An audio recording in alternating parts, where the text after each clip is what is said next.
rol oynamayıp sabırla, akılla cevaplar veri, işlerini yapa, uzun demek adımlarını hem de ailede olarak bir tayanç bir insan, ciddi bir akay baba nasıl balacıklarını seviyor, nasıl o Ömer arkadaşına nasıl bir emniyet veriyor. Bilesizim, ben böyle insanlar çok gördüm, çok gördüm ve pek az gördüm, pek az böyle Nariman'a oşağın.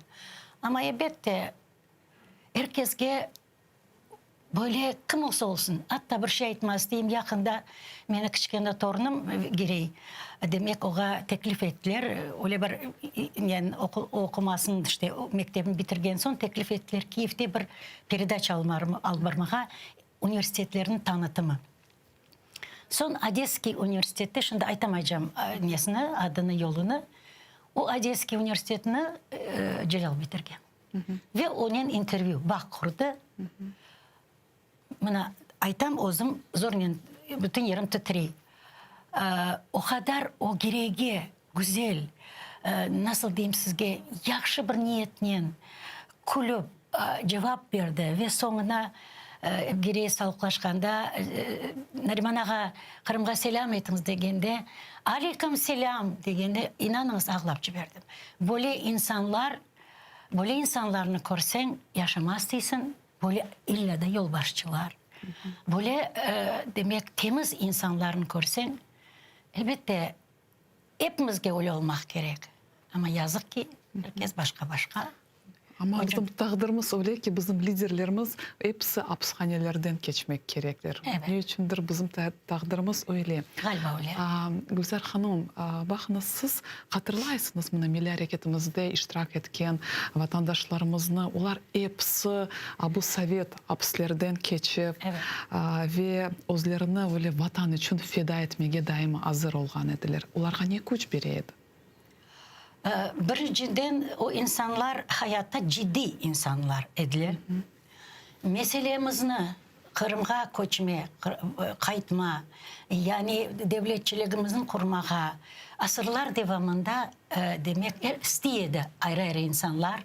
İsteyedi değil, çalışaydılar yapmağa. Milletine yardım etmeye tırışaydılar vatanga, kayıtmağa. Evet, onlar hepsi cesur, birer kahraman. Çünkü canını feda etken, ailesini, nasıl diyeyim sizge, emniyet değil ama ailesini bile göz önüne algan insanlar, bu milli harekette elbette onlar hepsi kahraman, onlar maksatlı insanlar, onların maksatları demek maksatlarına erişmeye tırışkan insanlar. Onlar herhalde anaları, babaları, onlar osıp geldiğinde milli ruhta, aslında milli ruhta yetişken insan, o mutlak demek bayağı o yaşında gelgen son, genç olsun, bayağı yaşka gelgen son, onlar illa erte geç bu şeyden uğraşarlar. Çünkü belki de evet 17 yaşında yapmaz o şeylerini ama 20'den sonra bana ne kadar öyle insanlarımız var. Nariman ne kadar daha genç adam. Daha ne kadar genç. Ama o yaşka gelip o kadar hem de çok şey yaptı. Hem de yaptı böyle tantana etmeyip. Sakin, sabırlı bir kimse demek bir kimseye ilan etmeyip, bir kimseye göstermeyip ama insanlar onu üzeri koydular. Onun için ben bilesem maksat ve vatanperverlik ve demek insanı ne kadar milletine, vatanına sadık olgan gösterir. Böyle insanlar böyle harekette başladılar çalışmaya. Biz bugün bu hafta devamında hatırlayımız bütün milli hareketimizin iştirakçılarını, bu Roland Kadıyev'ni ve diğer insanlarını ve onlar bizler için güzel bir örnekler. Ve bilirsiniz, bana siz Sabriye Recepova'nın tanış oldunuz ve oğa da hapis cezasını çıkargan ediler. Evet, o devirde cenk vaktinde. Hatta ben bileyim, cenkten evvel biz Sabriyap'ten çok oturaydık. Sabriyap'te pek meraklı, pek şakalı, nasıl diyeyim sizge, hakiki artist, yalnız yer olarak değil, yerci olarak değil. Öyle bir hakiki artist. Çünkü o sanalarda da, senkalarda da demek iştirak etken edi. Onlar cenk vaktinde, cenkten ogni Sabriyap'te oturdu hapiste. Sonra cenkten ogni. Yolda gitkende, o büyük bir hikaye. Yolda gitkende onu tutalar. Ben bilesem o yerde cenk vaktinde başlangıçta nemseler kelgende ama o vakitte onu yolda kelgen yerde tutup koydular. Niye kocası böldü, niye babası böldü, niye bir şey. Ve o andan, hapisten, o odadan, o karanlık anlatkanlık oraya şaşılacak. Onda instruksiya dep yazılgar, o instruksiyanın harfleri bile görünmeyedi. Dumandan, kirden, yani demek neden. Ondan bile akıl tapıp, düşünüp, ondan bir demek ailesine haber ciberdi. Türmede olgan, yolda gitkende onu tutkana. Çünkü akşamga yakın herkes kocası, demek balası, Marlenaga vakti kiçkenecikede 2 yaşındaydı. Ana korkarlar bir şey oldu dep telaşlanıp hareket etseler, o da ne? Ana öyle edip Sabriyap'te cenkten ognede, yani cenk vaktinde. Ama sonra da onu oturttular, Sovetler kelgen son, artistlerini bilesiz, çoksunu oturttular. Onlar nasıl kurtuldu? Çoksu Sovetler kelgende kelmezden ognede haber bileydiler ki. Rumunyaga gittiler. Pek çok, 44 tane adam belli insanlar. Ama daha bir de belli olmayan söyleri var. Yani harekette çalışkan söyleri var ya da. Ana onlar onda saklanırmız, saklap kalarmız, devam edermiz sanatımızın. Çünkü her bir insan şair olsun, sanatkar olsun, kim olsa olsun, kim onda gitti. Belki bizler demek saklap kalırmız bunu. Çünkü biz nasıl belledik? Hala da öyle belliyimiz. Yok edelim. Mekteplerimizni, şimdi bana yakında içtim, camilerin hepsini düşürecek ekenler, bir şey diyecek ekenler. Ana öyle bir şey. Hem de Sabriyap'teni nemse vaktinde. Yalnız Sabriyap'te değil. Çok insan. Onlar Rumunya'dan kayıtıp gelgen için Rumunyaga da Sovetlerin kolu yetti KGB'ni ve ondan onların hepsini kaytardılar. Hapse oturttular. Sabriyap'te Kırım'da konsertler bergen için Elyasaga, Sabriyap'te başka artistler ana bergenleri için onların onun için hapse koydular. Çoksunu. Sabriyap'teni 10 yılga koydular. 10 yılga koydular. Ne kadar oturgan edi? 7 yıl oturup çıktı galiba. 7 yıl oturup Sabriyap'te 7 yıl oturup çıktı. Ural'da. Onun oturgan işte bu hapiste oturgan hatta Ural'a ketip onda Ural soğuk bir yer. İlla da kışta. Даже resimleri var onu görgen olsanız böyle sarılı nelerden ana tonlarından garip çıkım onda başka türlü çare yok. Sabriyap'te hikayeleri pek çok anlataydı. Ama lakin demek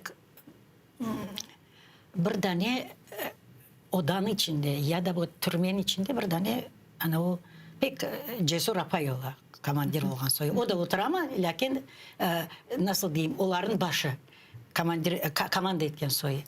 Ana o kadın keteler dağ yıkmağa biriler Sabriyap'ten koluna balta. Sabriyap'te o kadar nazik, o kadar dülber, o kadar nasıl diyeyim sizge, ince bir insan idi. Oha koluna balta versin ne olur? Oturdu böyle tura. Herkes çalışa otura. Sonra она командирша ди. Что стоишь, ди? А я не знаю, что делать. Ди. А ты вообще что-то можешь делать, ди?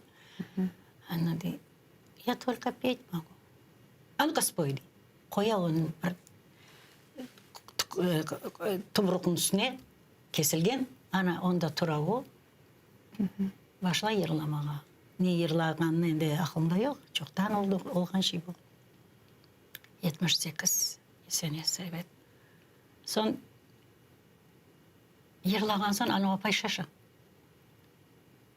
Son de так, голубушка, ты теперь только будешь петь. Мы будем работать, а ты нас развлекать. Ana öyle dedim. Hatta onu getirgende evet artist kadını her şey koygan çimadançığına. Akşam kaytıp keseler çimadançığı bomboş. Ne koygan olsa bir şey kalmagan. Sonra ana o işten son kaytkan son açsa başlagan ağlama. Ya ne diş fırçası ne bir şey. Ağlagan son o kadın degen что ты плачешь? Деген, хотя бы оставили мне зубную щетку и пасту, чтобы я могла, чтобы зубы у меня не испортились. Я же артистка, деген. В общем, идем со мной, деген. А o sabirepte o kadın çıkın, sabirepten o kadın çıkın, alıp gitken, kaytıp gelgence açsa dolabın her şey nasıl öyle de durar.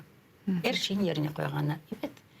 İnsanlardan, öyle yerde insanlardan çok şey emniyet veriyor. Çok şey ne de. Onun için öyle birçok vakıyası var idi. Ama yırlağan için onu hapiste de demek kurtardılar. Bu ağır şeylerden. Dehşetli öyle hafta sayfelerin hikayetesiniz. Evet. 7 yıl avya balası ayrı yaşagan edi o vaxtları. Evet, babasına kaldı.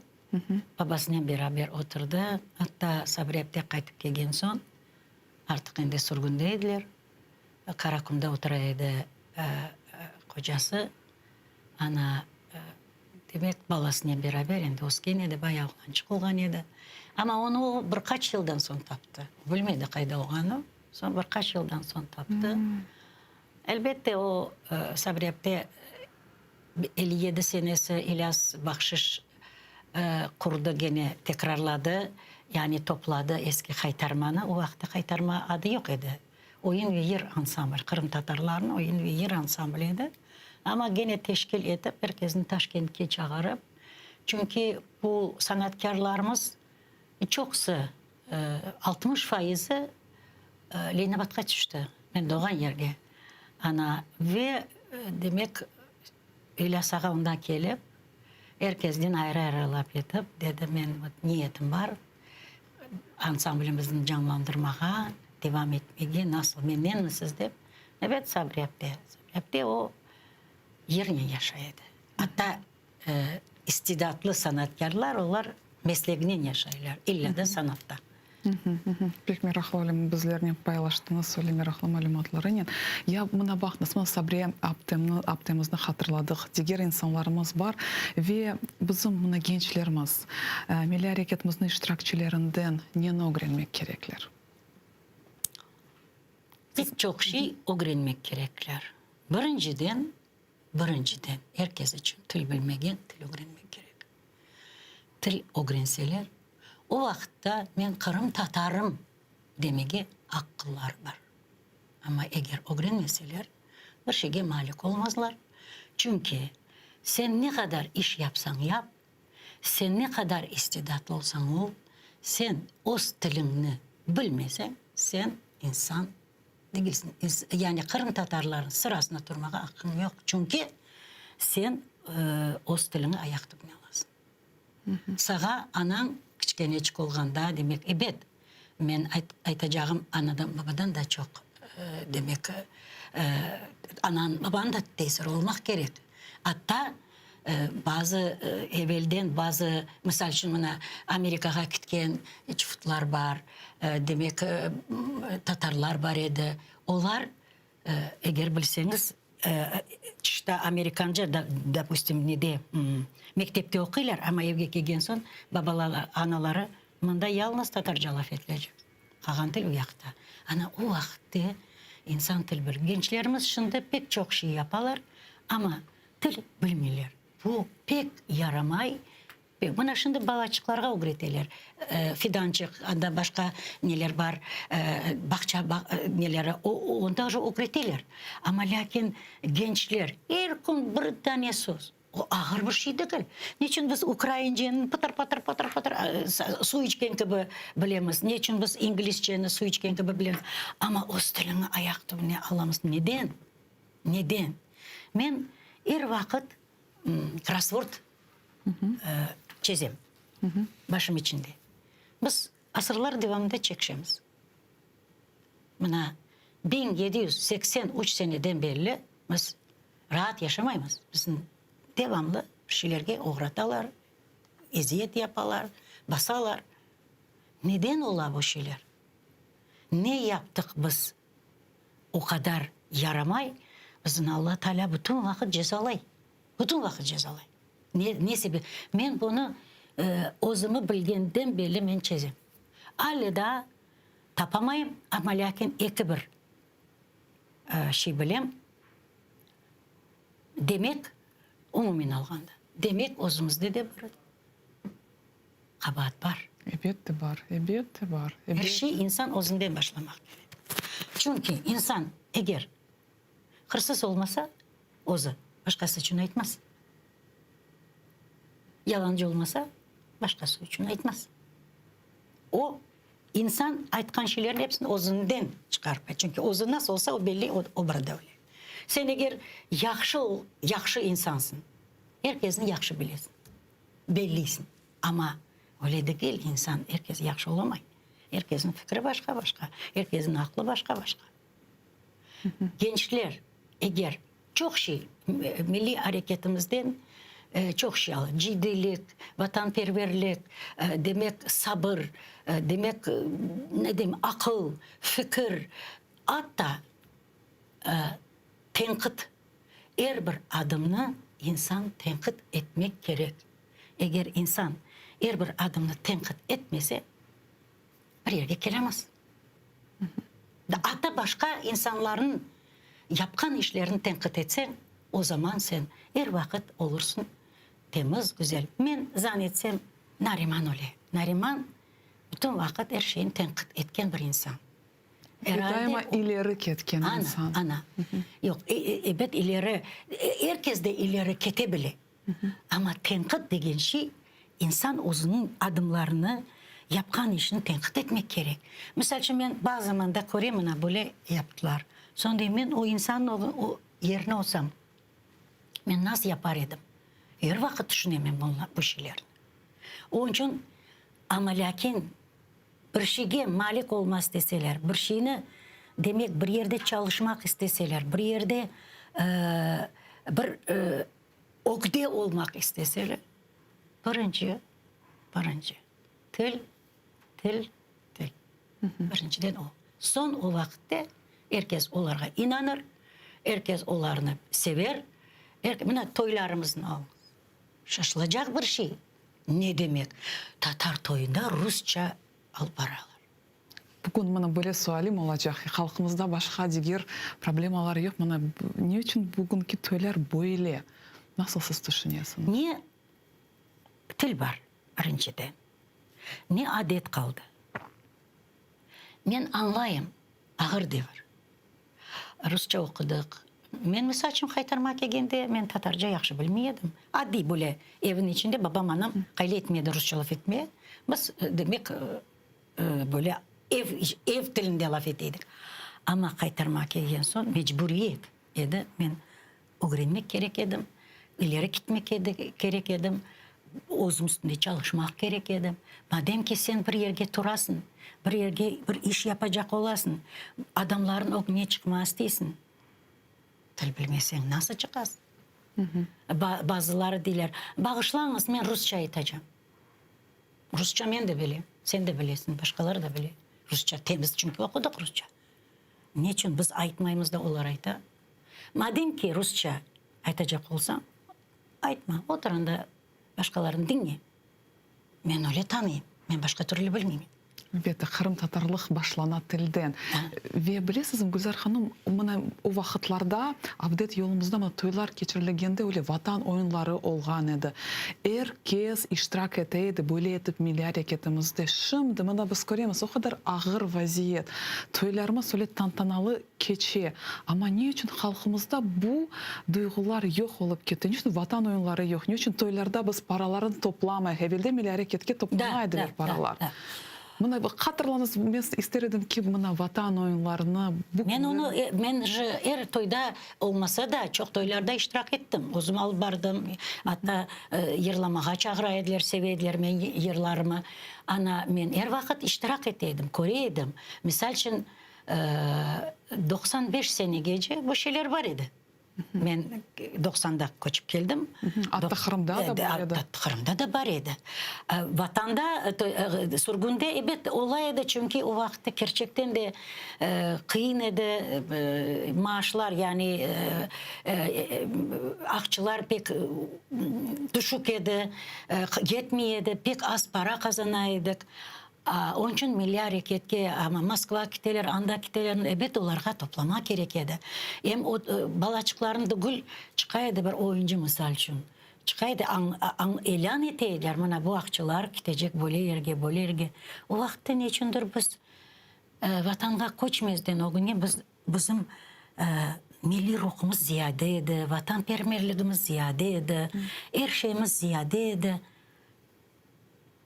Biz tırışaydık bir şey. Ama şimdi mında geldik vatanға, hepimiz jayıldık, kaldık. Bir kimseye bir şey gerek mi? Yalnız akçı, yaxşı yaşamak, yaxşı aşamak, yaxşı yoklamak. Nasıl olur? Ben her vakit aytam, işte bana çok yatacak olsa, yuklayacak olsa, ben oğa deyim. O bir dünyada bütün vakit yuklayımız. Asıl kıpırdamayacağımız. Onun için manda olğanda azca. Evet o yönde yaşı yüksek. Yaşı yüksek insanlar çok yüklay. Ama ben ben de yaşım yüksek ama ben her vakit hareketliyim. Ben her vakit mağa gerek bir şeyler yapmam. Ben yapmasam, hareket etmesem, ben aslında ben kısmet olsa 68 yaşını dolduracağım. Ben torunum torun. Ufacık 2 aylık mobilege gittim. Ben de soruyorlar nasıl dayanasın sen bütün vakit maksat her şeyini talep eti ve sabır ettire. Benim maksadım var o torunçukka. 2 torunumu osturdum. Şahsen ben olmasam da pek yardım ettim çok. Şükür Allah bugün birey İstanbul'un üniversitetine kirdi. Ama şimdi bu torunuma da bir şeyler vermek gerek. Ben ne kadar yaşım bayağı yüksek olsa da ben tırışmak gerek. Maksadın olsa bir şey görünmeyken, bir şeyden ne hastalığın kala, ne bir şeyin kala. Yalnız maksat bugün Rüstem Ağa'nın deyin, nasıl dayanası bu balanıyor? Ben de 15 dakika dayanmayayım. O bilesin, maksat her şeyin ne dilir oğa? Maksat her şeyin bu движение, hareketi. Her şey maksatın olsa hareket pek büyük ama olmasa. Ve böylelikle mına vatanperver duyguları nasıl şekillene? Mına biz göremiz ki o vaxtlarını alsak, mına siz aytasınız, halkımız hepsi öyle yanaydı. Yaşımdı halkımızını uyattırmak için ve aslında mına bu vatanperver duyguları nasıl şekillene? Bilesin Elmas, zannetsem, til meselesi nasıl ananın ana emzdirgende başlay, bu vatanperverlik de ondan başlamak gerek. Aşlamak gerekler, anlatmak gerekler. Ana baba ya da ana baba genç olsa, onda kart baba var. Onlar anlatmak gerekler. Misal için bir şey etmez diyeyim. Biz küçükken olganda biz 5 tane bala yedik. O endi almayayım çünkü o büyükçe yedi. Eğer ağlasak, netsiz nasıl diyeyim sana, sebepsiz ağlasak, bir şey yanazlasak, anam bizge her vakit deydi. Ağlasanız Kırım'a gitmeyeceksiniz, alıp gitmeyeceğim sizin yanında kalacaksınız, Tacikistan'da kalacaksınız deydi. Her vakit. Bu şaka evet. Ama lakin Bütün şey ailege bağlı, bütün şey ana babaga bağlı. Til de demek vatanperverlik de, tabiat da, her şey ailede nasıl bir muhit olsa o zaman o ailede her şey olur. Bir şey daha unuttum aytmağa. Misal için ben her vakit böyle şey düşünüyorum. Ailesinde sözü geçken bir akay kişi, ailesinde sözü geçken, balları terbiyalı, nizamlı, tertipli olgan, o bu şahsi meni bekim mağa çoksun can ağrır. Bu benim şahsi nemem, fikrim. O zaman insan yapkan işi yani alıp bargan teşkilatı nasıl bir teşkilat olsa olsun. O zaman evinde nasıl tertip, nizam, adet, her şey demek kütlense o bargan alıp bargan teşkilatına da öyle tarzda al barar. O zaman o teşkilatta her şey olur. Hem temizlik, hem dürüstlük, hem nizam, hem tertip, hem til, hem şey. Devletçilik Horantadan başlana böyle. Öyle. Yalnız buna bizim demek milli harekette çalışkanlarımız. Milli nasıl insanlar onlar evet aşlandı anasının babasının evde. O küçüğüne bir devletçikin içinde, ailevi devletin içinde aşlandılar. Onlar özleri olsun sonra yok da öyle şey. Onda o aşlandı kuş yuvasında korgenini küte. Yuvada ne korsek işte da yaparsın. Ama yuvada kormesen ben kabatlama istemeyeyim. Lakin ana babalar biraz düşünmek gerekiyor. Bana torunum Nariman netken son Nariman onda 5 dakikalık interview'ydi. Ama son Var. Yaxşı interview var. 2 günden son Nariman aldılar. Ağladı bala. Anasına dedi, как можно было? Böyle bir insanı almağa, за что она? За то, что он правильный, dedi. Вот одно слово, правильный. Он правильный, он во всем правильный. Her yerde dürüst insan. Ben öyle sayam. Nariman'ı ben aytam da onu her vakit dinlemez değilsin, her vakit görmez değilsin, her vakit kayda barsan o, kayda netsem o, her vakit hem ailesine tapa vakit, hem özüne tapa vakit, hem demek işine tapa vakit, hem milletke, hem ayrı insanlara tapa vakit. Demek insan ciddi bir insan. Гүлзар ханым, білесіз, мына Өзбекстанда яшаған вақытта біздің айлеміз пек кеш Қырымға қайтты, ама мен хатырлайым, о күндерді халқымыз тырышайды Қырым татарлығыны яшатмаға о вақытлары. Ама ватанға қайтқанынан біздің миллетіміз не үшіндір, о қадар оларға ұйғынлашмаға тырыша, о қадар мына шымды алсақ, мектеплерін алсақ, халқымыз мына кадет сыныфларына, евлятларына бере. Не үшін өле ола, мен дайма өзіме суал қоям.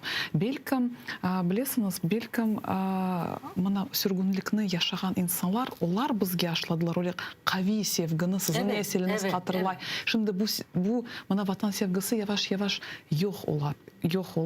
Bu nesil kete ve mına böylelikin mına bakınız 1783 senesi var. Көреміз nasıl vakalar oldu. 30. seneleri var. Bilemiz.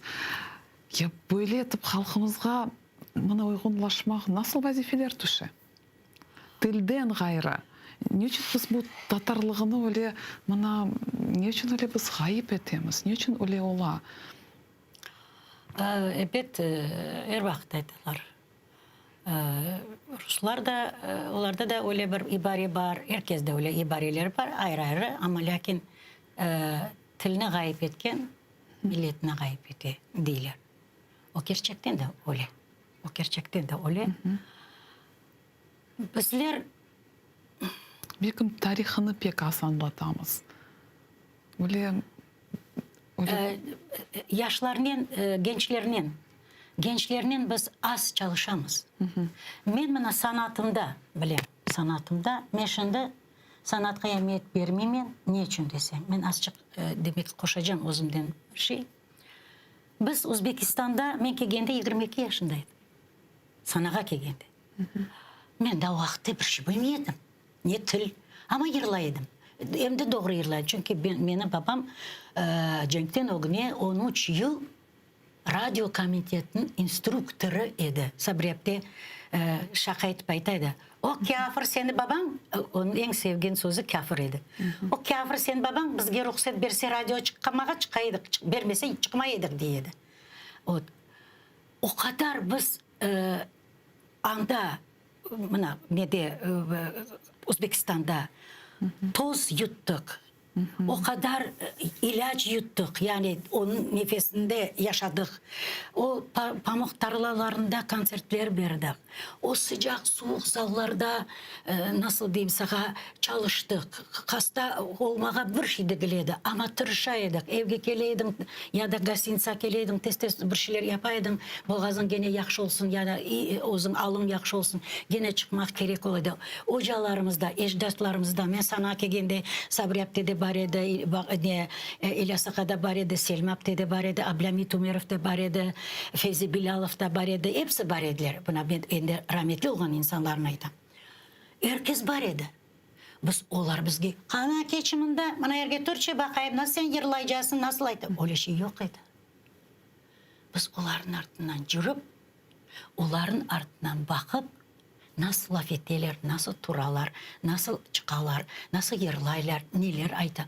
Devamlı men özüm onlardan böyle öğrendim. Men özümü inkişaf ettim böyle usulda. Bütün vakit kulis artta turaydım. Ve şükür Allah bugün men Özbekistan'da hocalar men hoca meni öğretmedi. Ben hoca toka men училищеде оқығанда вокальный факультетте evet hocam var еді. Ama başka vakitte bir tane hocam var еді. Her vakit 24 saat yanımda oturgan Rüstem Mehmetov. O bek seviye öğretmege. O en ciddi hoca. Ana o aytaydı böyle bu yerde böyle. Gene de men minnettarım çünkü bir şey öğretseler o senin faydana.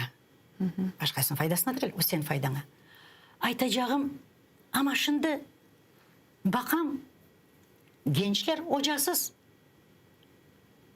Yıldızlar ola. Nasıl olabiliyor? O hocasız yıldız olursun. Olmazsın. O kadar çok yanlışlıklar var.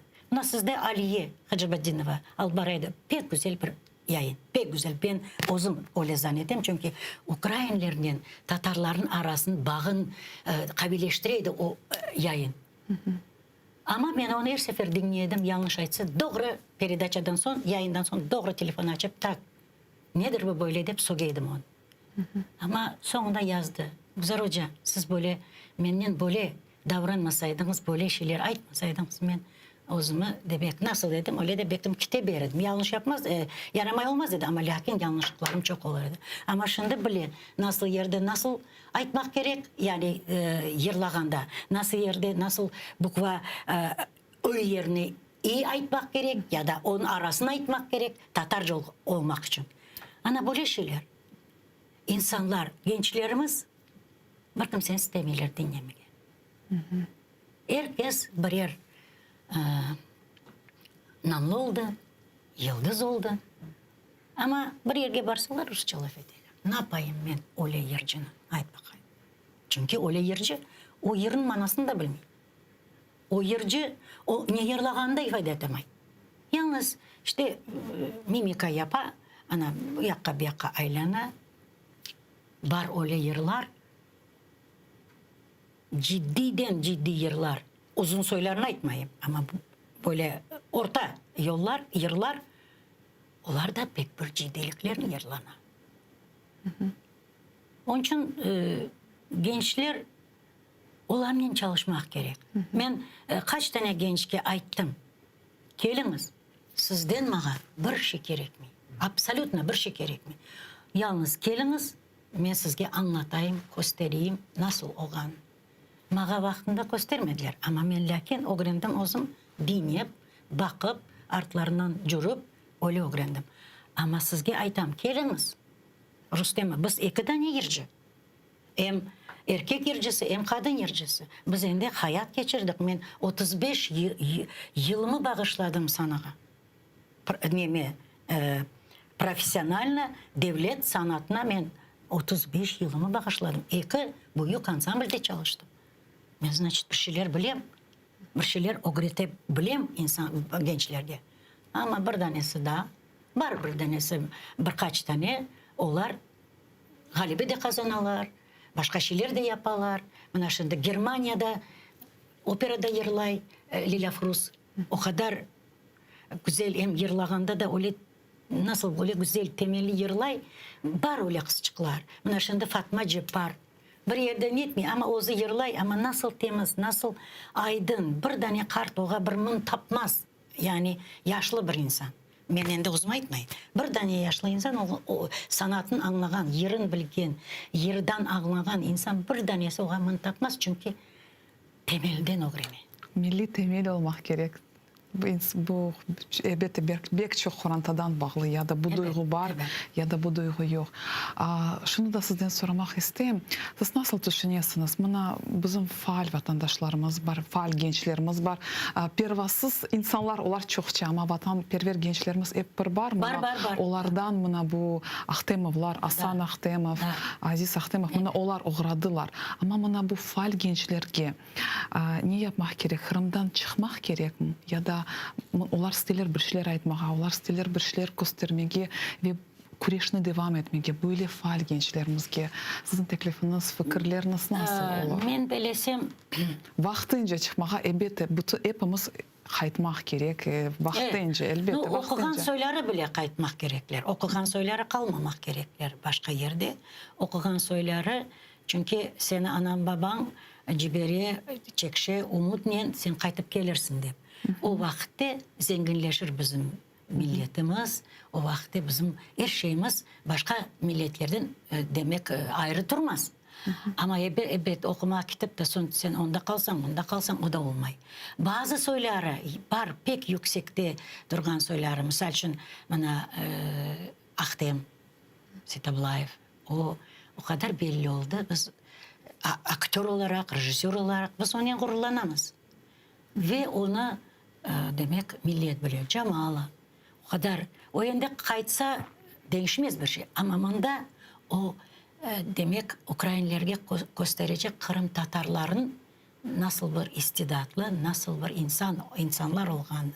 Ayrı böyle gençler olabilir başka. Buna misal için Amerika'da olsun tam bir-iki tane oyundan, yerden bir var. Buna Talat degen Talat familyası Tarsinov. Bilesiz. Ana o da demek Amerika'da en büyük baloni oyunlarının hocası. Onu herkes Amerikanslar bile bilir. O anda meşhur. Onun için öyle söylerine ben tapmayayım. Ama lakin çoksu okumak gitken söylere kaytmak gerekler. Kaytmak ve özün vatanda, özün milletine. Biz niçin biz o kadar okugan milletimiz. Okugan milletimiz. Okuyumuz. Biz analarımız, bazı korantaların anaları, babaları son parasını verip balasını okudu. Son parasını. Biz Tacikistan'da, misal için ben Tacikistan alam ve surgunda olganda, onu ben aytkanda, her bir üçüncü bala muzika mektebini. Evet, her bir Horantada. Üçüncü bala muzika mektebini bitiriydi. Niçin deseniz, образование без muziki, не образование деген Ленин айтқан едім, şu bir vaxtları öyle bir ibare var. Şimdi unutun nasıl olğanı. Gerçekten de öyle. Gerçekten de. Çünkü medeniyet insana çok şey verir. Yani sanat, medeniyet çok şey verir. Onun için mutlak gençler kayda barsalar barsınlar ayrı bir söylerine razım. Aytkanım gibi tekrarlayayım. Demek milletin kotergen söylerine razım. Ama lakin çoksa kaytmak gerekler. Çoksa. Ben şimdi Nariman ağamızın sözlerini hatırlayayım. O aytkan eğer çıksanız milletimizni bütün dünyaya tanıtmak gereksiniz. Ana öyle. Ya da İşte doğru. Ana bu pek doğru fikir. Ana öyle söyleri kalabilirler. Öyle söyleri. Emine çıkıp bana ben Kırım Tatarım. Ben Kırım Tatar, nesilim Kırım Tatarı. ve göstermege. Onların buna cemalan herkes nasıl başkaları dışında kılmak emi bek çok var. bek çok insanlar. Texas'ta profesörler var. Da, evet. Büyük matematikler var. Kayda Germanya'dan kayda oturaydı burada ne Ali Aliyev, da Amerika'da. ana. Aytacağım ben bunların hepsini televizyondan eşittim de bazıları kalmaya aklımda. Onun için pek çok insan öyle soylarına can kurban. Ama lakin umumen alganda bizim milletimiz evet başka devletlerde buna şimdi Kırım'da okusan ne okumasan ne. Eksi de bir. Çünkü bana balacık Türkiye'ye gitti. Stipendiya vermeyecekler için Kırım diploması olgan. Kırım diploması endi stipendiyadan studentler Ana mahrum şundan olalar. da çalışacaklar yapmağa. Son demnekler bildiler dediler rahatsız olmamız güzel hanım. Biz onun çaresini taparak olmasa özümüz bererek oğa bursusuz rahatsız olmamız. Ana öyle evet öyle olmak gerek aslında. Her şey aileden başlana, her şey tilden başlana, nesil devam etene vakit adetin, tilini, dinini, adetini, urf olsun, başka adetler, şimdiki koşulgan adetler, güzel adetler aytacak olam. Biz çiftler gibi ne için olamayız? Ben aytkanım, biz pek okumuş milletimiz. Ama ne için çiftler gibi olamayız? Niçin bizde o şey yok? Niçin? Demek bir yerlerde biz yanlış yapamız. Düşünmeyimiz. Gene de men kelem oğa tenkat. Misal için çiftler ne için? Men onların nesini okugan edim. Ana kanunlarını okugan şaşıp kalgan edim. Öyle Neni açtınız siz için? tesadüf. Men rahmetli babam çok şey görgen insan. 9 senenin babasıydı. O bizge bilesiniz ne diyedi babalıkta?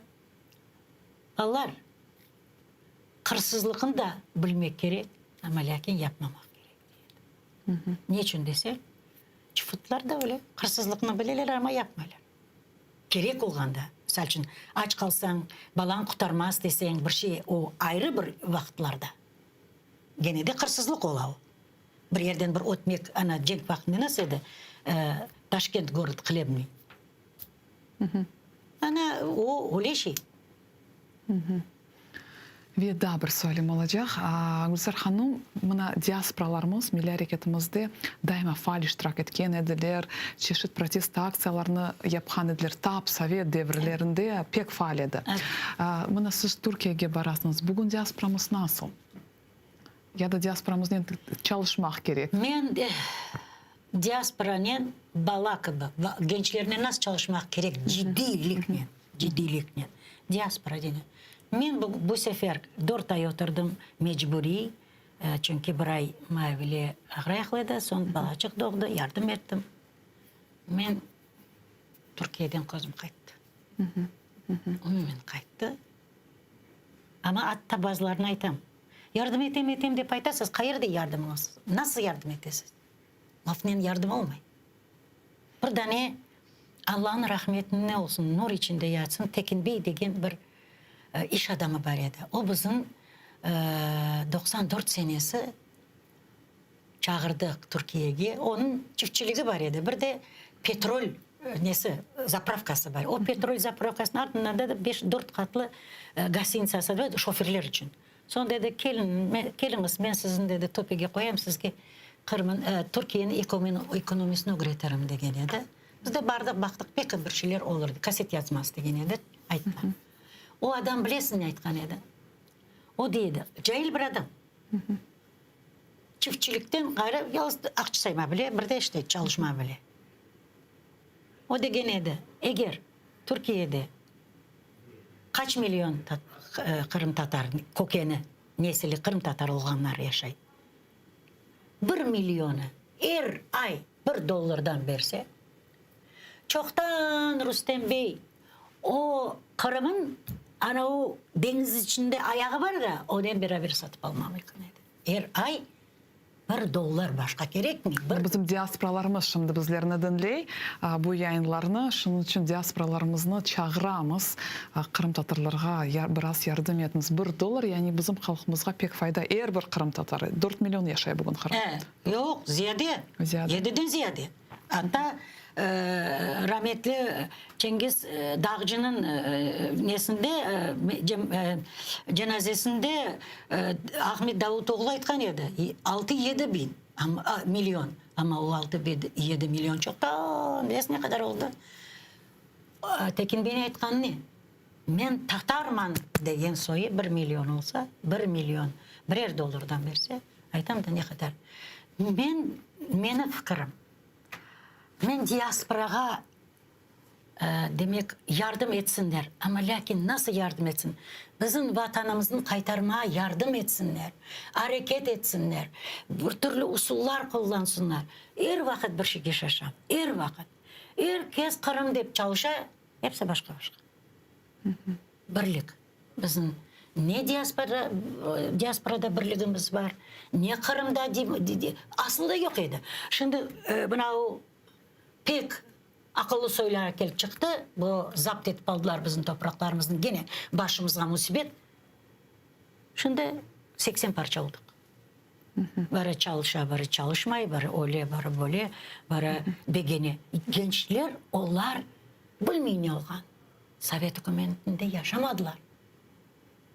Ama o kadar yazılar var, bilirsiniz, onların okusan... Onlar yaşamadı. Elmaska, onlar yaşamadı. Evinde ayıtılgan olsa, evinde yapılgan olsa, evinde devamlı bir şeyler anlatkan olsalar, bana bizim ya da bitalar, ya da analar, babalar aytmasın, bitalar anlatkan olsalar, bu ballar hepsi başka aşılanabilirler. Ama lakin yalnız terbiye olmay. Milli ruh da olmak gerek. Demek vatanın ne olganını, kim olganını, ne için vatan gerek olganını da anlatmak gerek. O en birinci sırada durmak gerek. Vatanperverlik aileden gelir.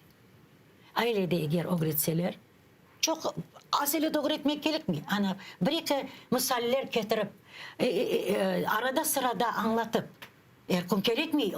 Oy balam, böyle demek gerek mi? Ama en meraklı, en acı, en gerekli vakıyalar ya da nelerini aytsalar, o vakti ballar, ben ballarım bile, şükür Allah'a. Benim ayrım Nariman zastavkasında. Birinci günden. Ağladı kaç gün. Ana ne için? Nasıl oldu ana? Ne sebep? Öyle insanla nasıl mülkün anladı?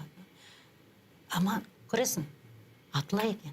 O ne için atla? Milletimiz bizim kayıp etmez diler. Ama beceremaylar. Ama bazı insanlar öyle bazı fikirler var, yayınlar, yazarlar, aytalar keliniz, işbirlik yapayık, böyle fikirler hakkında ne aytasınız? Öyle insanlar da var. Ben kaç tanesine kavga ettim. Kerek edi barmağa demek bu. Ama biz görüyoruz barganların işten çıkaralar hep. Ama öyle fikirler var. Yok, men diyeyim barganda o eğer barganda sana bir şey yapacak olsaydı o niçin zapt etip aldı senin vatanını? O yapmaz dedi onu. O eğer sana bir yaxşılık yapacak olsa sana bir o nesti gelip boysunup onun ayağının altında emirlerini beklemek. Onu istiyor, başka bir şey istemiyor. Boysunganlarını istiyor. Boysunmaganlar çekeler. Boysunganlar rahat yaşayır. Ama tarih gösteriyor boysunganlar da, onların son takdirleri de pek öyle Men yaxşı aytmağa olmay. isteyeyim, bu hukukçular var da. Hukukçuların düşüneyim. Daha bir şey yok. Belki daha bayağı kaytmayacak. Ben onu bilmeyeyim. Onu yalnız Allah Teala bile. Ama ben o genç hukukçularını düşünüyorum şimdiden başla. O eğer Allah etmesin. Ben diyeyim korksunlar. Korksunlar. Yarın bir gün kaytsa onların işi. Vay anam vay. O Türkler aytkan gibi. Vay anam vay. Onlar eğer kaytsa. Onlar genç. Onlar okuganlar. Onlar onda bile kabul ettiler prisaga. Bile. Ne olacağını. Onlar ne? Hukukçu olup baş çalışmıyor yoksa. Kırım Tatarlar az da geliyor. Onu diyeyim da. Onu diyeyim. Gençler. Ama o gençler niçin öyle? Anaları da bazıları gururlanıp demek maktaylar. Anda çalışıyorum, anda çalışıyorum. Ne yapayım seni anda çalışkanım. Sen sonu düşünmesin. Gene de ben kaytam. Tenkit ki yarın ne olacak? Yarın ne olacak? Köpçek to gerek. Kaydan gitti, onda da geldi. O mutlak olacak.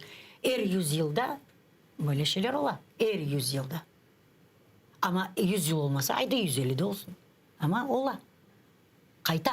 Mana şimdi de kayta. Görüyorsun, mana biz gene uğradık. Gene de uğradık. Men düşünem. O vakitte, surgunda biz yok edik dünyada. Analarımız, babalarımız genç edi, var edi. Onların hepsini bir vagon içine tıktılar. Bir-birine tayanıp vatandan ketkenlerine acının kettiler. Vatanlarından kovulganlarına, surgun etilgenlerine. Ama lakin hepsi beraber tayanıp öyle gittiler. Ama şimdi birer tutup ne yapıyorlar? Ervin İbrahim, ne oldu baba? Ben Alya'da onun resmini görsem ben içim yana. Yalnız o da değil, başkalar da o neçindir mağa pek ziyade tesir etti. Ya o başkalar, olgen soylar ende belli olan soylar. Rişat Ametовлер рейлях. Güzel hanım, vaktimiz endi biteyata ve mana yayınımızın sonunda bir dahımız var. Bizim mabuslerimizge, onların ailelerine ne aytmağa isterdiniz ve elbette umumen alganda milletimizge. Kamera. Sabır dileyim. Birinciden sabır. Sabırın tubu sarı altın. O men demek tokup çıkarmadım. O asırlar devamında demek aytılgan bir ibare. Ailelerde hapiste yatkan insanlarımızda onlarga pek kıyın. Men yakında gördüm nasıl edip Hasan yayında ağladı. Kolay değil. O yalnız biz düşünüp onu kolay olmagan bilemez. Ama lakin o onda onu hissetti. Onun üstünde öyle şeyler yaparlar. Onun için Allah sizge sabır, takat, güç kuvvet versin. Biz sizler için her zaman, her daim duacımız. Kolumuzdan gelgen bu. Ailelerge de Allah sağlıklarını versin. Sabır etsinler. İnşallah bir gün mutlak o babalarına, kocalarına, dedelerine öyle soyları da var. Demek karbabaları oğan soyu bayağı var. Onlara kavuşacaklar. Bunu biz yaşayacağız. Ama lakin sabır. Amin. Çok sağ olunuz Gülzar Hanım. Sağ olun sizin mebanınız öyle kavi olganınız için. Çok sağ olunuz.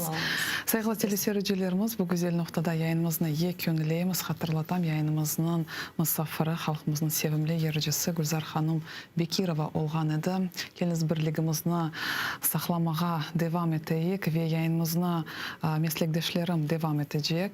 Bizle olunuz.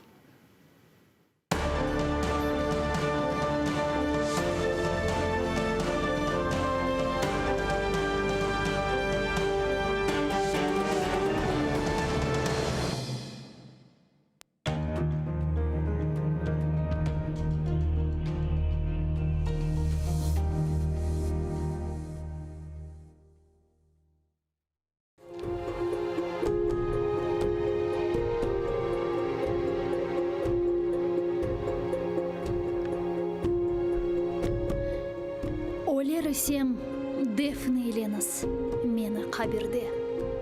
Азиз Украинамнан кеніш чөлі торынды. Ишітілеп ве көрініп тұрсын. Озы өйле кең чөллер, қайнақ нер еңілдісі, ұчырымлы сайылер. Озы дұшман қаныны ақызған сон деңізге, чеменлерні ве қырларны терк етіп yer yüzünde. Men Tanrıga yol tutarım, kalben dua etmek için. Şimdi ise Yaradanını bilmeyim ben akçın. Defneyleniz ve kalkınız, buğavlarını uzunuz. Halis düşman kanını hürriyet üzerine suzunuz. Ulu serbest ailenizde unutmanız meni de. Hayriyetli sözünüzde tutunuz hep hatırda.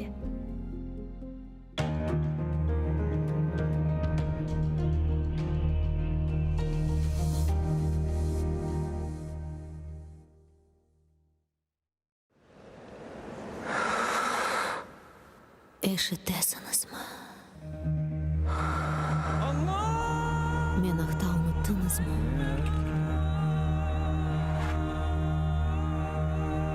Men bundan. Bu mening toprog'im. Mening Qrimim.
Басқаныңыз ерлерні топырақ деп кечмеңіз. О топырақларда сіздің адыңызны сақламақ үшін ниже құрбанлар берілді. Бинлерже шейітлерінің қанлары бар о топырақларда. Құруды деп беллемеңіз. Алида синмеді шуқан топырақның ішіне. Кечкеніңіз ерлерні соқақ деп кечмеңіз. О соқақларда ниже жесур аскерлер жүрді. Ватанымны қорчалайым деп қылычлар салланды.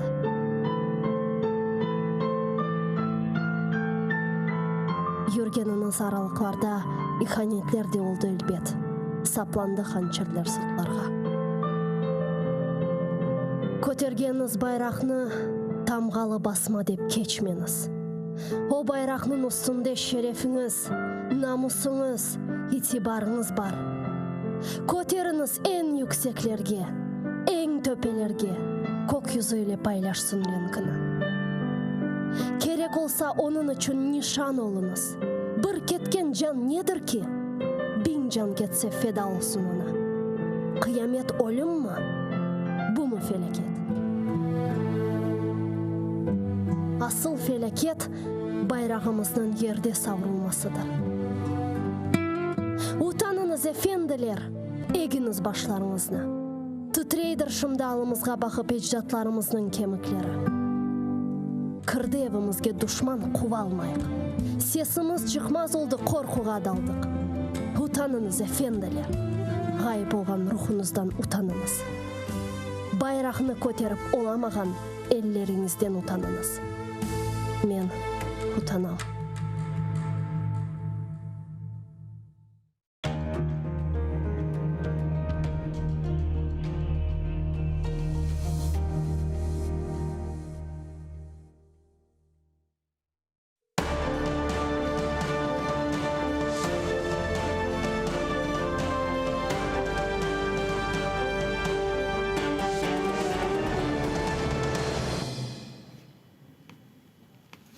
Assalamu alaikum, xayrlı akşamlar. Sağılatır telekanalının teleseyircileri bugün informasyon programmasını seyretesiniz. Studiyada sizler için men Gülsüm Halilova çalışam ve nevbetiki 2 saatini bu studiyada sizlerle beraber men geçireceğim. Studiyamızga hoş olacak musafirlerinin hafta devamında yüz bergen hadiselerini ve hadiselerinin neticelerini müzakere edeceğimiz. Men hatırlatam ki biz canlı yayında çalışmaktayız. Ekranlarınızga rejissörlarımız telefon numarasını takdim ete. Buyurunuz bizlerge telefon açınız 067 63 46 130 Viber vasıtasıyla studiyamızga koşula bilesiniz ya da Skype adresimizni kullanıp bizge Skype vasıtasıyla video şekilde telefon açmağa imkanınız var. Men hatırlatam ki bizni canlı yayında sadece televizorlarda Sputnik vasıtasıyla değil de YouTube sayfamızda da bakabilirsiniz. Anda biz canlı online şekilde yani çalışmaktayız. Hem de programmalarımızın esas meraklı kısımlarımızı umum мен программаларымызны YouTube sayfamızga yüklemektemiz. O sebepten anda koşulup bizim sayfamızga abone olmağa unutmanız. Bu sizin için hiçbir şey olmasa da sadece böyle küçük bir tıklama biz için hakikaten de büyük bir yardımdır. Çünkü ne kadar çok insanlar bizim sayfamızga, YouTube sayfamızga abone olsa o kadar tez şekilde bizim haberlerimiz, yapan yayınlarımız YouTube'nun demek ilk sıralarına girecek ve diğer insanların da Kırım ile bağlı, işgal edilgen Kırım'da yapılgan dehşetli hadiseler ile bağlı malumatlarını öğrenmeye imkanları olacaktır. Ve daha da çok insanlar koşulabilir ve Kırım'da yüz bergenlerini daha çok insan öğrenebilir. Çünkü bizim esas maksadımız Kırım'ın sesini, sizlerin tamir halkının sesini dünyaya eşittirmektir. Biz bunun için informasyon cebede savaş alıp baramız dep aytmağa mümkün. Onun için bizim sesimizni eşitmeleri diğer insanların hakikaten de çok mühim. ATR telekanalına bunun beraberlikte maddi destekni gerçekleştirebilirsiniz.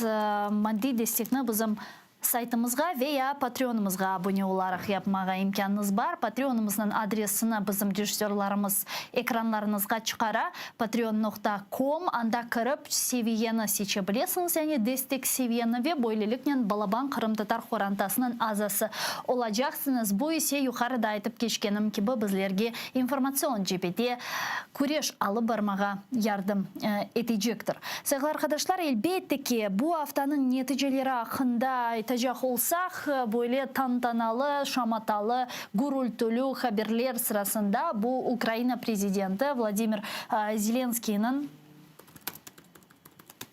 Birleşken Milletler'in baş asambleyasındaki çıkışı oldu. Malum olganı gibi bu hafta devamında New York'ta Amerika Birleşken Devletleri'nin şehrinde Birleşken Milletler'in baş asambleyasının toplaşığı ötkerildi. Çeşit memleketlerinin liderleri tribunadan çıkışta bulundular ve o'zinin memleketinin problemalarını seslendirdiler ve elbette ki Ukrayna prezidenti de istisna olmadı. O da bu platformada iştirak etti ve Ukrayna problemasını meydana getirdi, seslendirdi. Fakat bu mesele etrafında şunu aytmak çok mühimdir ki Ukrayna'nın probleması bu sadece Ukrayna'nın probleması değildir. Bugün Ukrayna'ya karşı yapılgan tecavüzler Avrupa kıtasında yüz bergen cenk, işgal bu dünyanın probleması dep aytmağa mümkün. Çünkü 2021 yılda, 21. asırda bir devlet özüne bir başka devletinin topraklarını işgal etmeye imkan bere ve birisinin elbette ki bu devletke toxta demesi lazımdır. Çünkü eğer ki bu olmasa, eğer ki halkara kanunlar, halkara kaideler çalışmasa bu aslında dünya nizamının yok olması anlamına gelecektir ve öyle de geleceği korunuyor. Çünkü bir vakitler 2. Cihan Cenginden sonra hafsızlığını ve barışıkını teminlemek için kurulgan Birleşken Milletleri ne yazık ki bugün hafsızlık ve barışık ile yüz bergen problemalarını çözmekte zorlana. Ben daha çok böyle diplomatik şekilde aytam çözmekte zorlana deyip aslında ne yazık ki böyle bir neticelerini ve aktif faal hareketlerini görmemek ile bir sırada yapılgan hareketlerini gözlemeyimiz, izlemeyimiz ne yazık ki. Ama şüphesiz ki Kennedy bu gibi platformada iştirak etmek, Birleşken Milletler'in meydanında çıkıp yüz bergen problemalarını ve işgalini seslendirmek bu endi büyük bir şeydir. İnformasyon cihetten doğru ve gerekli olganını elbette ki biz aytıp geçeyimiz. İşte çok suları der ki yaxşı ya informasyon şekilde bu gibi şeylerin aydınlatılması, seslendirilmesi bizge ne beri? Elbette ki çok mantıklı, çok adaletli bir sualdir ama aytılmamasından da yaxşıdır ki eğer bu meseleler aytılmasaydı sonki 7 yıl içerisinde, eğer ki bu meseleler koterilmese ve alıngan rezolüksiyalarda tasdıklanmasa, anda kaydetilmese, büyük ihtimal ki Kırım ve Ukrayna cebesinde şarkında yüz bergen cenk meselesi unutulur değildi ama kulak asılmaz edi ve bu sadece sadece Ukrayna'nın probleması olarak devam eterdi. İşte bu sebepten bu gibi meselelerini kötermege ve bu sadece Ukrayna'ya karşı yapılgan tecavüz değil de bütün zemanevi ve sivilizasyon dünyaya yapılgan böyle bir tehlike olganını anlatmak, aydınlatmak çok mühim olganı düşünüyoruz. İşte Ukrayna Prezidenti Vladimir Zelenskiy de bu gibi mesajlarını o'zining çıkışında aytıp keçken edi ve bütün Birleşken Milletler'in azalarını Kırım platformasının deklarasyasına koşulmağa çağırdı. Keliniz Zeленский'ni dinleyik. Участь 46 держав та міжнародних організацій у першому саміті Кримської платформи про деокупацію Криму – ось це відданість основним принципам ООН. Я дуже вдячний кожній з цих країн. А те, що ООН проігнорувала майданчик для вирішення проблем міжнародного права та окупації – це якісь нові, мені здається, ніким не схвалені принципи. Якщо ми хочемо оживити ООН, давайте згадаємо, що тут немає обраних, яких не можна ображати. ООН – це всі ми, це 193 країни. І я запрошую приєднатись всі ці країни до спільної декларації учасниць Кримської платформи, засудивши окупацію і показавши, що ви проти силової зміни кордонів у світі. Bizler şimdi Kırım'dan Milli Meclis azası Enver Ağa Kurtiyev var. Keliniz onu selamlayıq. Enver Ağa, selam aleyküm. Aleykümselam. Enver Ağa, işte Kırım'dan Birleşken Milletler Teşkilatında Ukrayna Prezidenti Vladimir Zelenskiy'nin seslendirilgen mesajlarını nasıl bakıldı? Siz nelerini o'ziniz için mühim şeylerini qayd ettiniz? Bu aytılganlar ve seslendirilgenler ne kadar Kırım ve Kırım'da yaşayan insanlar için ruh beri, umut beri ve mühim? Elbette Zelenskiy aytgan sözleri Kırım'da memnuniyetle biz hepimiz beğendik. Çünkü çok balaban şeyler ayttı ve değerli şeyler ayttı. Birinciden benim isteyim aytmağa bu bizim siyasi mahpusların etrafında laf yükseltti ve Nariman Bey'in meselesinde koterdi anda bu pek balaban şeydir o. Çünkü bu şey ne bizge kaydetti? Bu şey bizge kaydetti. Onun ki biz Nariman gibi insanlar ve bütün Kırım Tatarlarga bir tamga koyacak edilir ama o olmadı. Öyle bir insanların diyorsan gibi şeylerin elbette Uzuldu galiba bağımız. Alo? Uzuldu galiba bağımız. Enver Kurtiyev, Milli Meclis azası bizle canlı bağda edi. Biz da bir kere onu şimdi bağlamağa tırışacağımız. Telefon vasıtasıyla ya da belki Viber vasıtasıyla koşulmağa imkanı olur. Elbette ki Zelenskiy'nin sözleri çok beğenildi deyip ayttı Enver Ağa Kurtiyev. Bunun beraberlikte işte biz Kırım platforması meselesini aytamız ve Zelenskiy'nin demek Kırım platformasından sonra yüz bergen represiyalarının da bu platformada yani bu meydanda Birleşken Milletler'in meydanında aytıp geçmesi de mühim olganını kaydetti Enver Ağa Kurtiyev ve büyük bir şey olganını aytıp geçti. Onun statusunu aytacak olsam. Ukrayna Dış İşleri Naziri Dmitry Kuleba ise Kırım platforması dünyaya böyle global problemalarının çözülüp usullarını teklif etti deyip ayttı ve aytkanına göre Ukrayna sadece sözlerde değil de hakikatte Birleşken Milletlerini canlandıra eken. Keliniz Kuleba'nı dinleyik. Цьогорічний виступ відрізняється від попередніх тим, що відбувся невдовзі після успішного проведення в Києві установчого саміту Кримської платформи, яка прикладом ініціативної зовнішньої політики України пропонує світові нові розв'язання проблем міжнародного миру та безпеки. Кримська платформа не на словах, а у дійсності оживлює ООН та повертає повагу до її статуту. İşte elbette ki Kırım platformasının bu gibi seviyede müzakere edilmesi, aytılması çok mühim. Çünkü bilemiz ki aynen Kırım platformasından sonra işgal edilgen Kırım'da represiyalar ne yazık ki çoklaştı. 4 sentyabr günü malum olğanı gibi Kırım'da kütlevi taramalar ve tintuvler yüz bergen edi ve onların neticesinde 5 semiddeşimiz tutuldu. Onlardan biri Milli Meclis Reisimizin birinci muavini Nariman Celal oldu ve diğer da semiddeşlerimiz Asan ve Aziz Ahtemov kardeşler, iki doğmuş kardeşler. Sonra Eldar Odamanov ve Şevket Hüseyinevlerini de tuttular ama onlara karşı memuri dava açıp 15 gece hapiste bulunup müddeti kararını çıkardılar ve endi onlar serbestlikte hapisten çıktılar.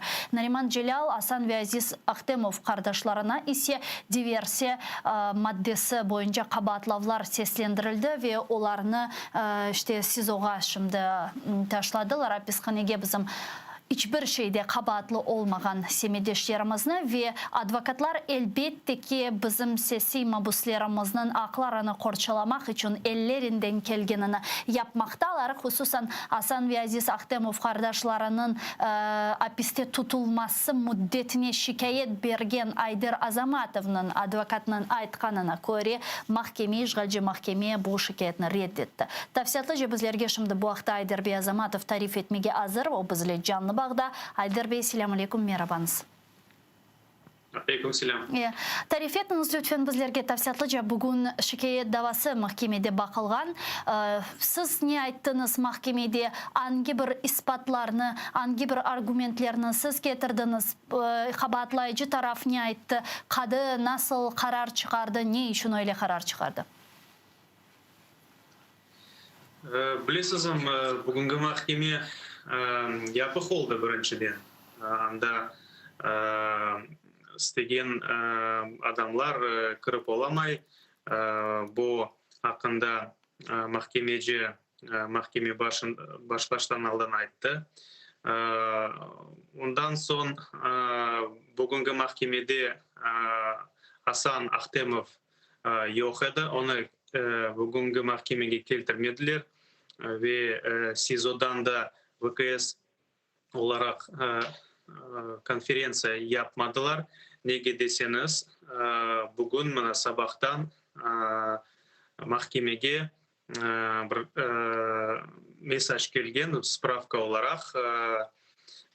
O spravka boyunca Ahtemov Asan karantinde olgan, o karantinde nege deseniz bu COVID-19 hastalığı diagnozu var eken, şunun için bugünkü mahkemede o iştirak etip olamay. Ama da biz mahkemeciye ayttık, bugünkü mahkeme keçip olmaz. Nege deseniz çok bir öyle bir vaziyet var ve vaziyetler var. Asan Ahtemov'dan biz bu onun olup geçken şeylerini mahkemede endi soruşturmamız gerek. Bu 3. ve 4. sentyabr olgan bu kanunsuz şeylerin ondan soruşturmamız gerek ve ondan bilişimiz gerek. Şunun için bugünkü mahkemeni geçirmek olmak dedim ben öz tarafından. Ama da mahkemeci prokurordan soradı bu vaziyette ne yapmak gerek deyip onu prokuror ne de belli deyip soradı. Prokuror aytты, hiçbir kıyınçılık yok dedi. O mında olmagan mahkemede iştirak etip olmaganlar. Şunun için mahkemeni geçirmek gerek deyip öyle bir fikrini bildirdi. Ondan sonra mahkemeci mahkemeni devam etti. Biz öz tarafımızdan bu apellasyon şikayetimizin kol tuttuk ve onda yazılgan bütün bu kanunsuz şeylerini de kol tutamız deyip ayttım ben. Asan Ahtemov'ke kanunsuz prosesualsiz yapkan şeylerin biz anda yazdık ve mahkemede bu Асан Ахтемовтың сөздерінден yazılған протоколын, мен түзген протоколын көстердім ве бұл протоколын mahkeme вақытында оқып шығарсынлар деп mahkemеге bir ariza ettim. Ondan soň mahkemeci bu protokolun bir 30 sekund içinde bakıp çıktı ve aytты bu protokolga son bir karar çıkarlar dep şöyle bir özün fikrini aytты. Men ayttım, bizim apellasyon şikayetimizde yazılgan şeyler ve bu kanunsuz karar Kiev rayonun Ahmetşit şehrin mahkemesinin kararı kanunsuz ve o kararın reyt etmek gerek dedim ve Асан Ахтемов'un hapisten çıkarmak gerek deyip men ariza ettim. Ama da ondan son mahkemeci karar çıkardı. Bizim apellasyon şikayetin kaldıra без удовлетворения degenden ve bu Kiev rayonun Ahmetşit şehrin mahkemesinin kararın без изменения kaldırmağa öyle bir karar çıkardı. Bugünkü mahkemede olgan bu spravkada men okudum onu, men baktım ama da özüme bir doğru karar çıkarıp olamadım. Ахтемов Асан Covid hastalığında hasta mı? Yo, ama da o tek öyle bir hastanın bir kontakt olganın anda yazılmagan. Anda yazılgan tek Ахтемов Асан bugünkü mahkemede iştirak etip olamay, video konferans связь olarak da iştirak etip olamay ve anda tübünde yazılgan diagnoz kontaktiral с COVID-19. Böyle bir mesaj anda var, böyle bir informasiya var. Biz endi bugünkü mahkeme kararını değiştirir dep elbette bir hulasaga kelmegen edik. Nege deseniz bu bir politik iş, politik kararlar çıkarıla ve bugünkü kararda bugünkü mahkemede bu politik bir karar edi. Sizin fikrinizce bularının Асан Ахтемов'u mahsus getirmek istemegenleri ihtimali ne kadar işte bu hastalık meselesini uydurabilediler mi sizce? Bilesizim, bu ofitsial informasiya boyunca Ахтемов Асан Covid hastalığının hastalangan. Ama da menimce onu bu karantinge yolladılar. Onu üstünde olgan bekimde içinde olgan bu onu kıynagandan son olgan bir bu proseslerin göstermeklik için. Nege deseniz biz endi bugün şikayet yazdık.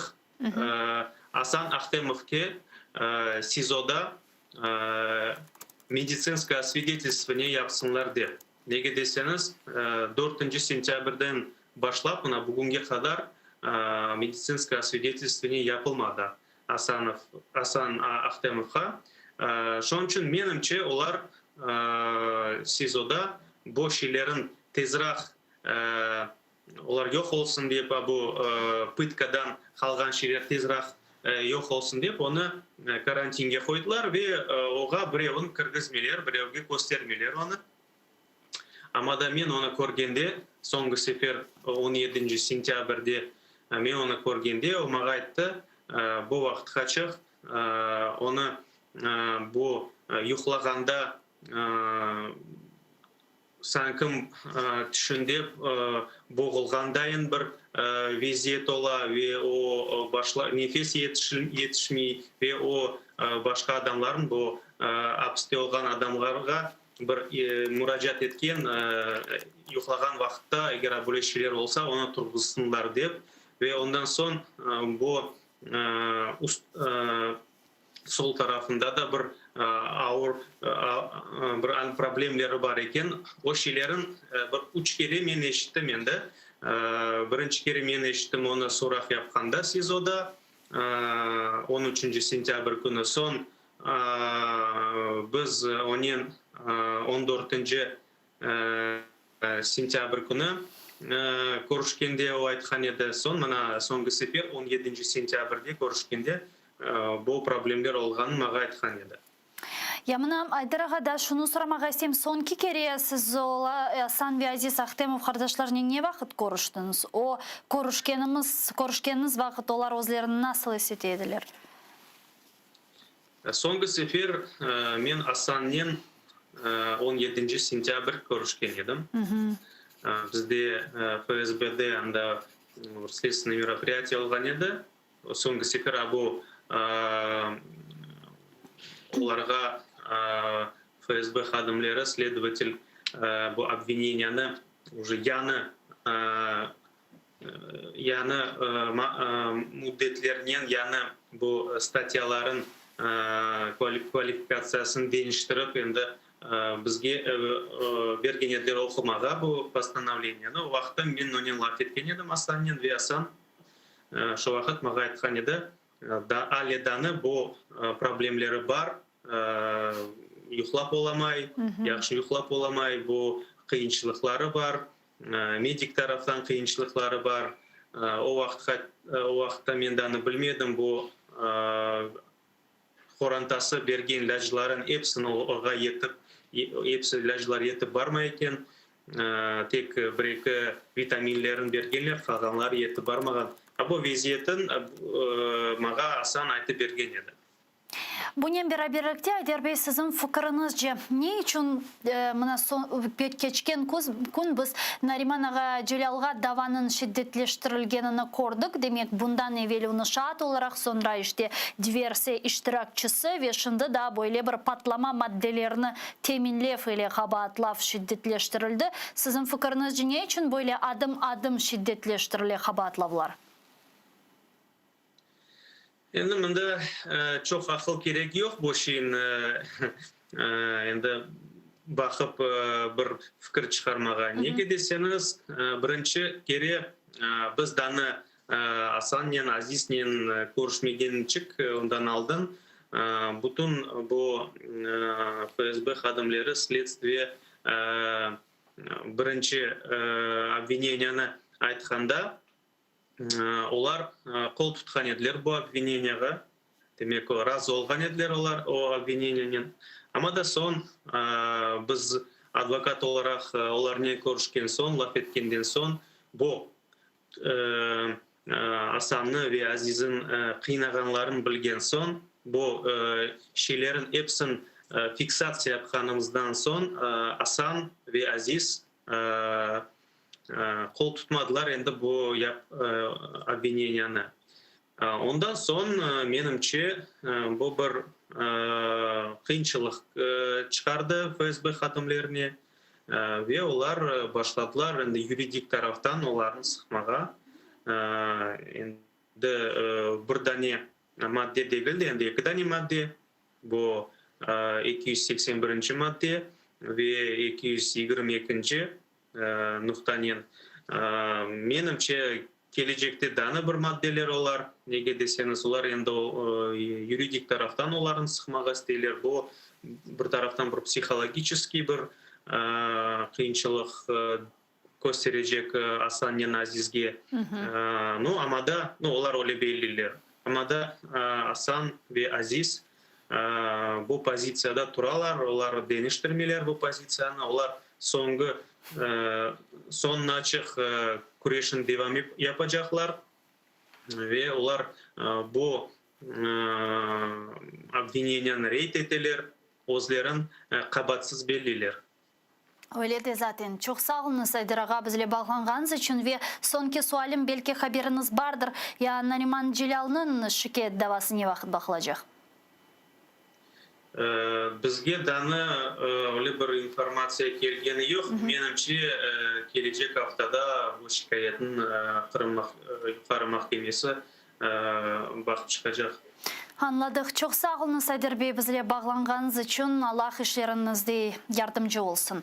Advokat Aydır Azamatov bizle canlı bağda edi. Muarirlerimnin bana kaydetkenine göre ise şimdi galiba Enver Ağa Kurtiyev'nin bağlanıp olduk. Enver Ağa, selam aleyküm, iştesiz mi? Enver Ağa, şimdi biz advokat Aydır Azamatов'ның семейдештерімізге қаршы açılған kanunsuzca davalar hakkında laf ettik. O bizlerge mahkemelerinin tavsiyatlari hakkında tarif etti. İşte birçok kıymet kesuvlerini endi yaşattık biz bu müddet devamında. Sizden de elbette ki soramağa ister edim. Sizin fikrinizce bu sonki vakitları yapılgan bu siyasi repressiyalar, ötkerilgen Kırım platforması veya Ukrayna'nın Kırım yönelişinde faalleşmesi ile bağlı olabilir mi? Elbette bağlamak mümkün. Çünkü bütün meseleler başlandı bu platforma meselesinden sonra. Ve Zelenski bu konferansiyasında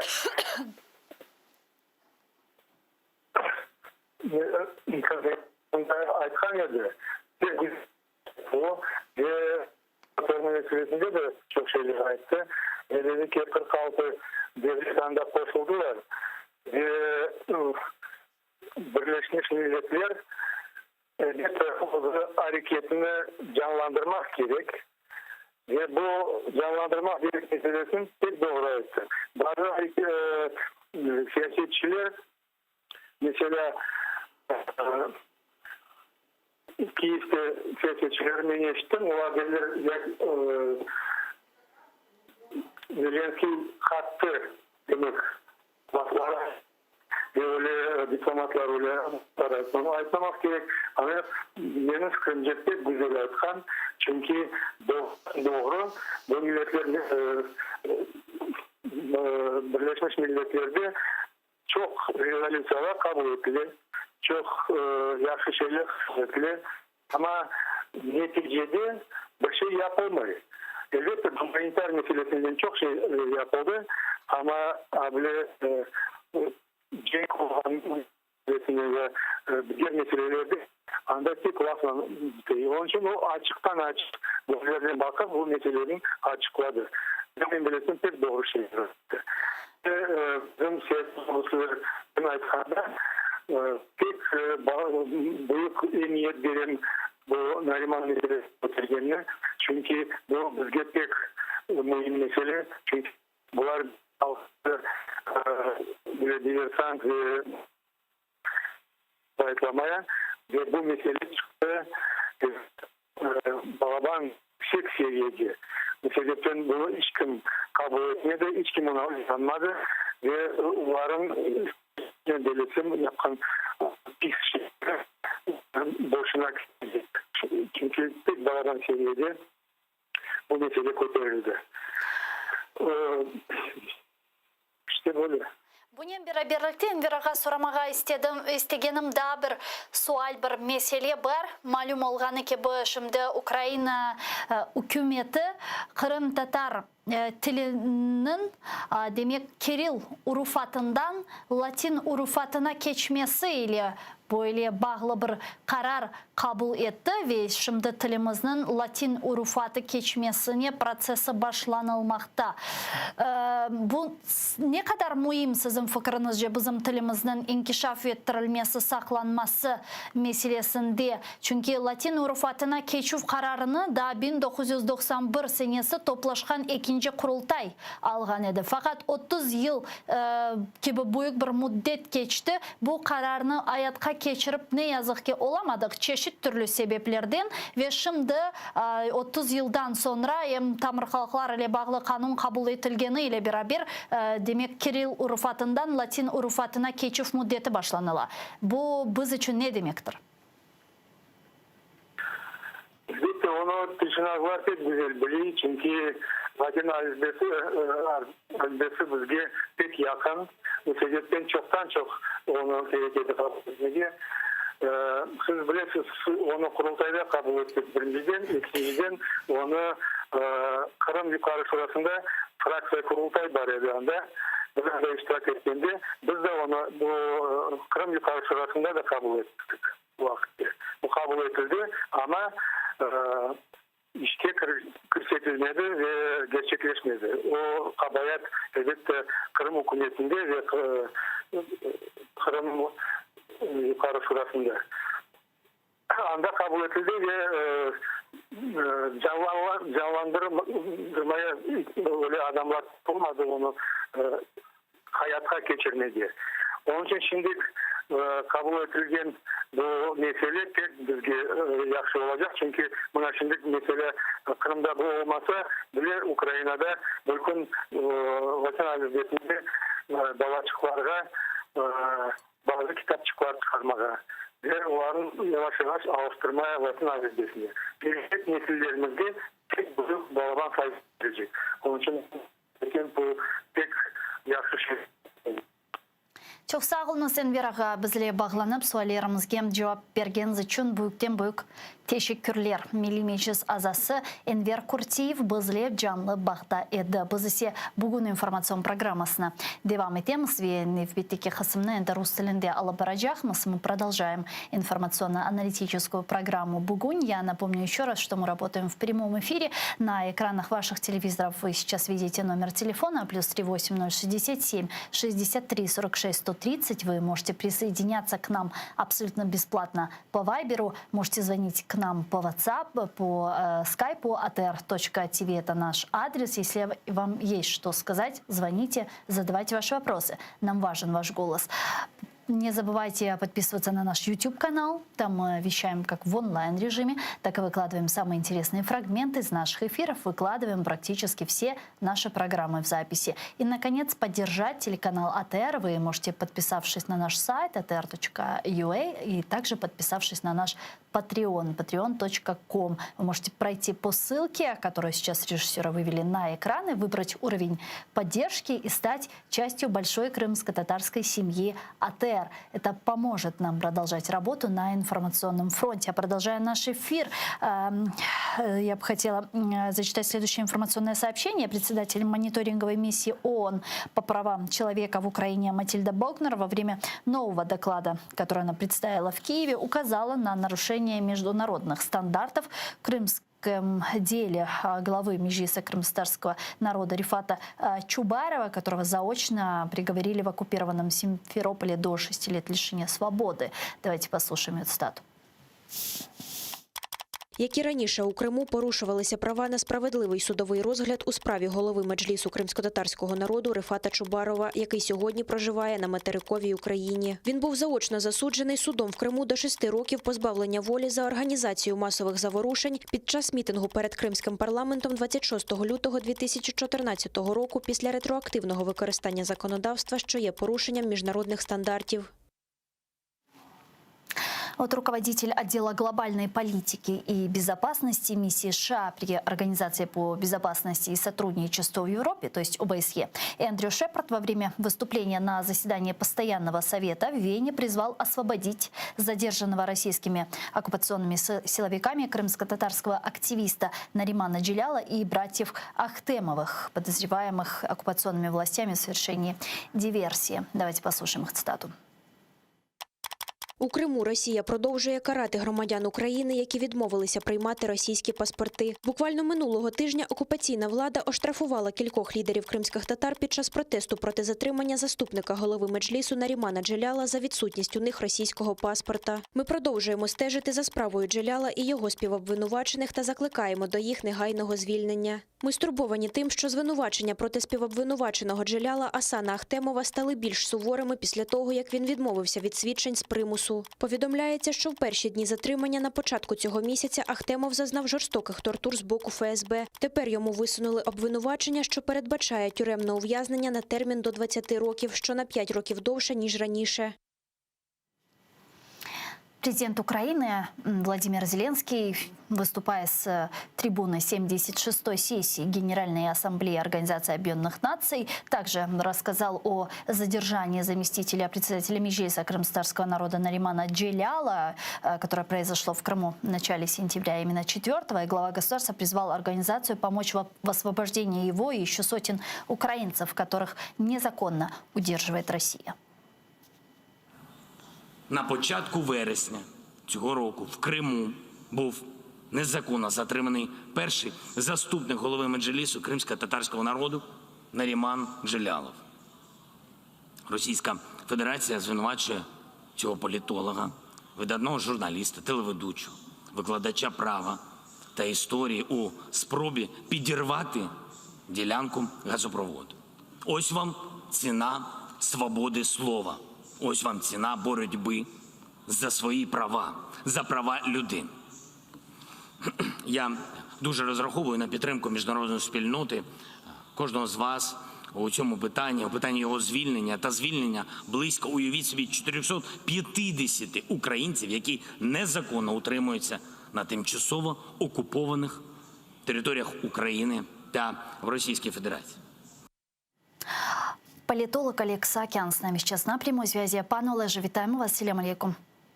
Доброго вечера. Пан Олеже, когда глава государства призывает Организацию Объединенных Наций помочь в освобождении политических заключенных, на какую именно помощь мы можем рассчитывать?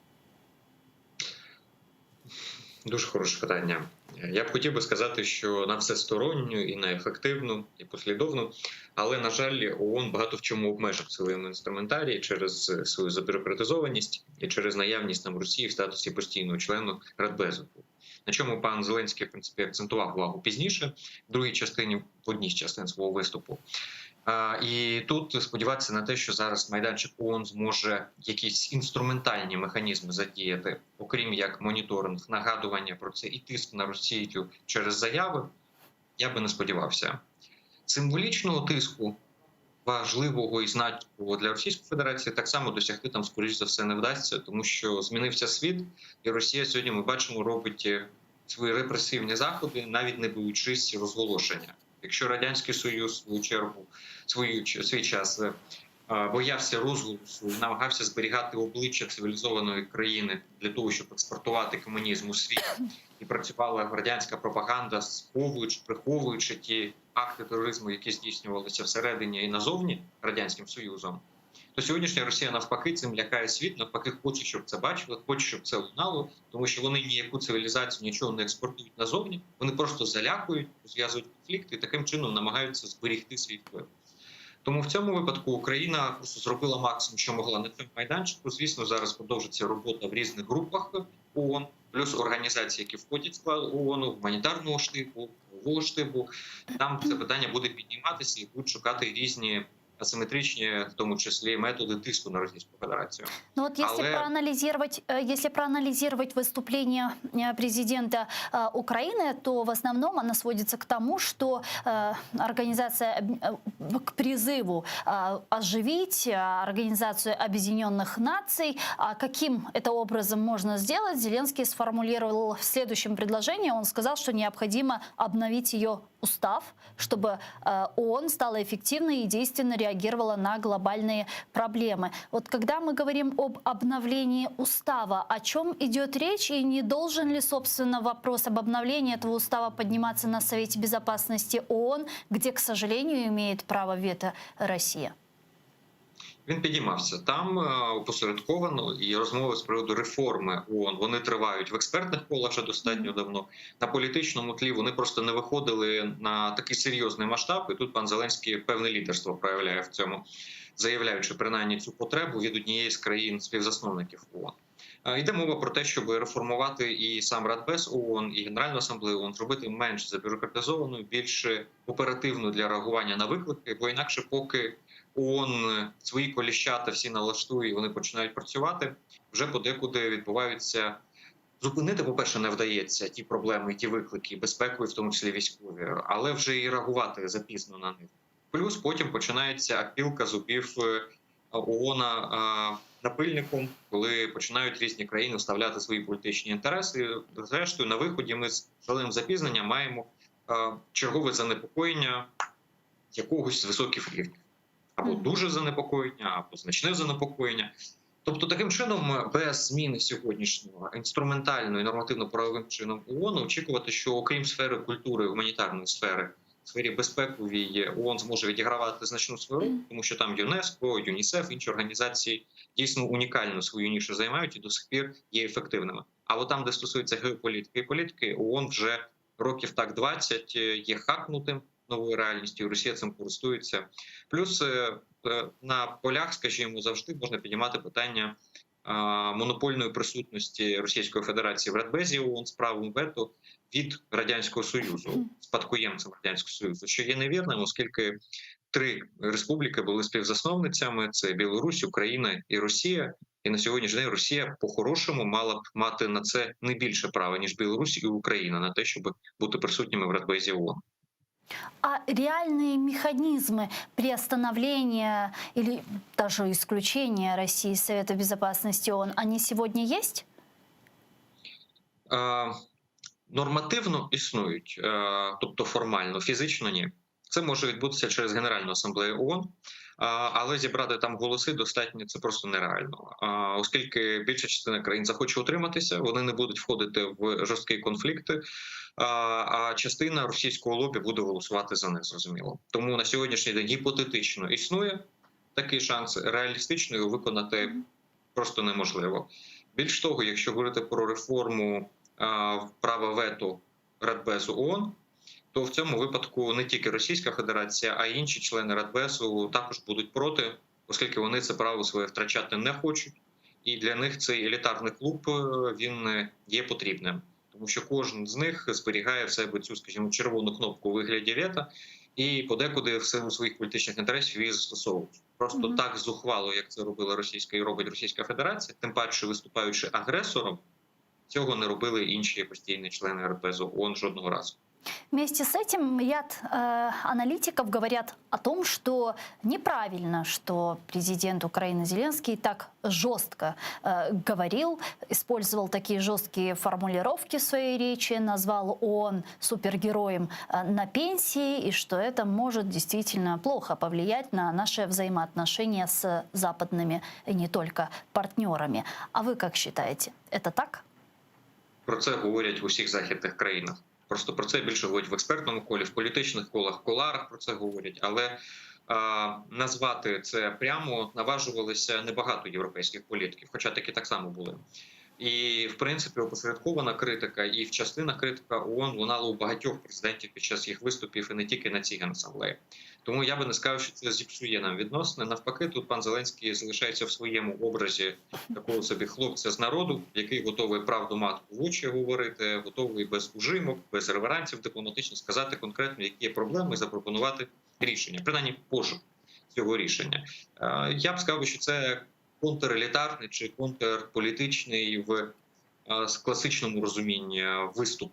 І тут Зеленський просто є послідовним в своєму образі. І я думаю, що на Грету Тунберг, можливо, хтось і образився, але її якраз емоційний контркультурний виступ, він свій час викликав фурор.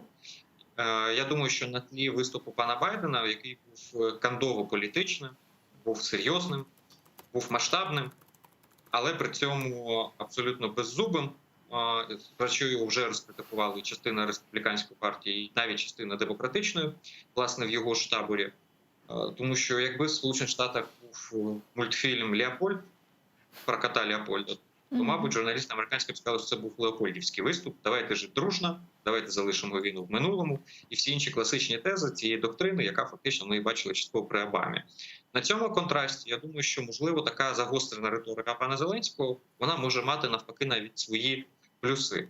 Ми бачили, що і пан президент Польщі Дуда також виступав з доволі різкими заявами. Якщо подивитися інших спікерів, ми так само побачимо, що там особливо ніхто по голові нікого гладити не збирався, і тим паче хвалити ООН в умовах, коли воно просто вже котрий рік не здатно відреагувати на ключові виклики, які стоять перед людством, там, де на ці виклики потрібна реакція тут і зараз.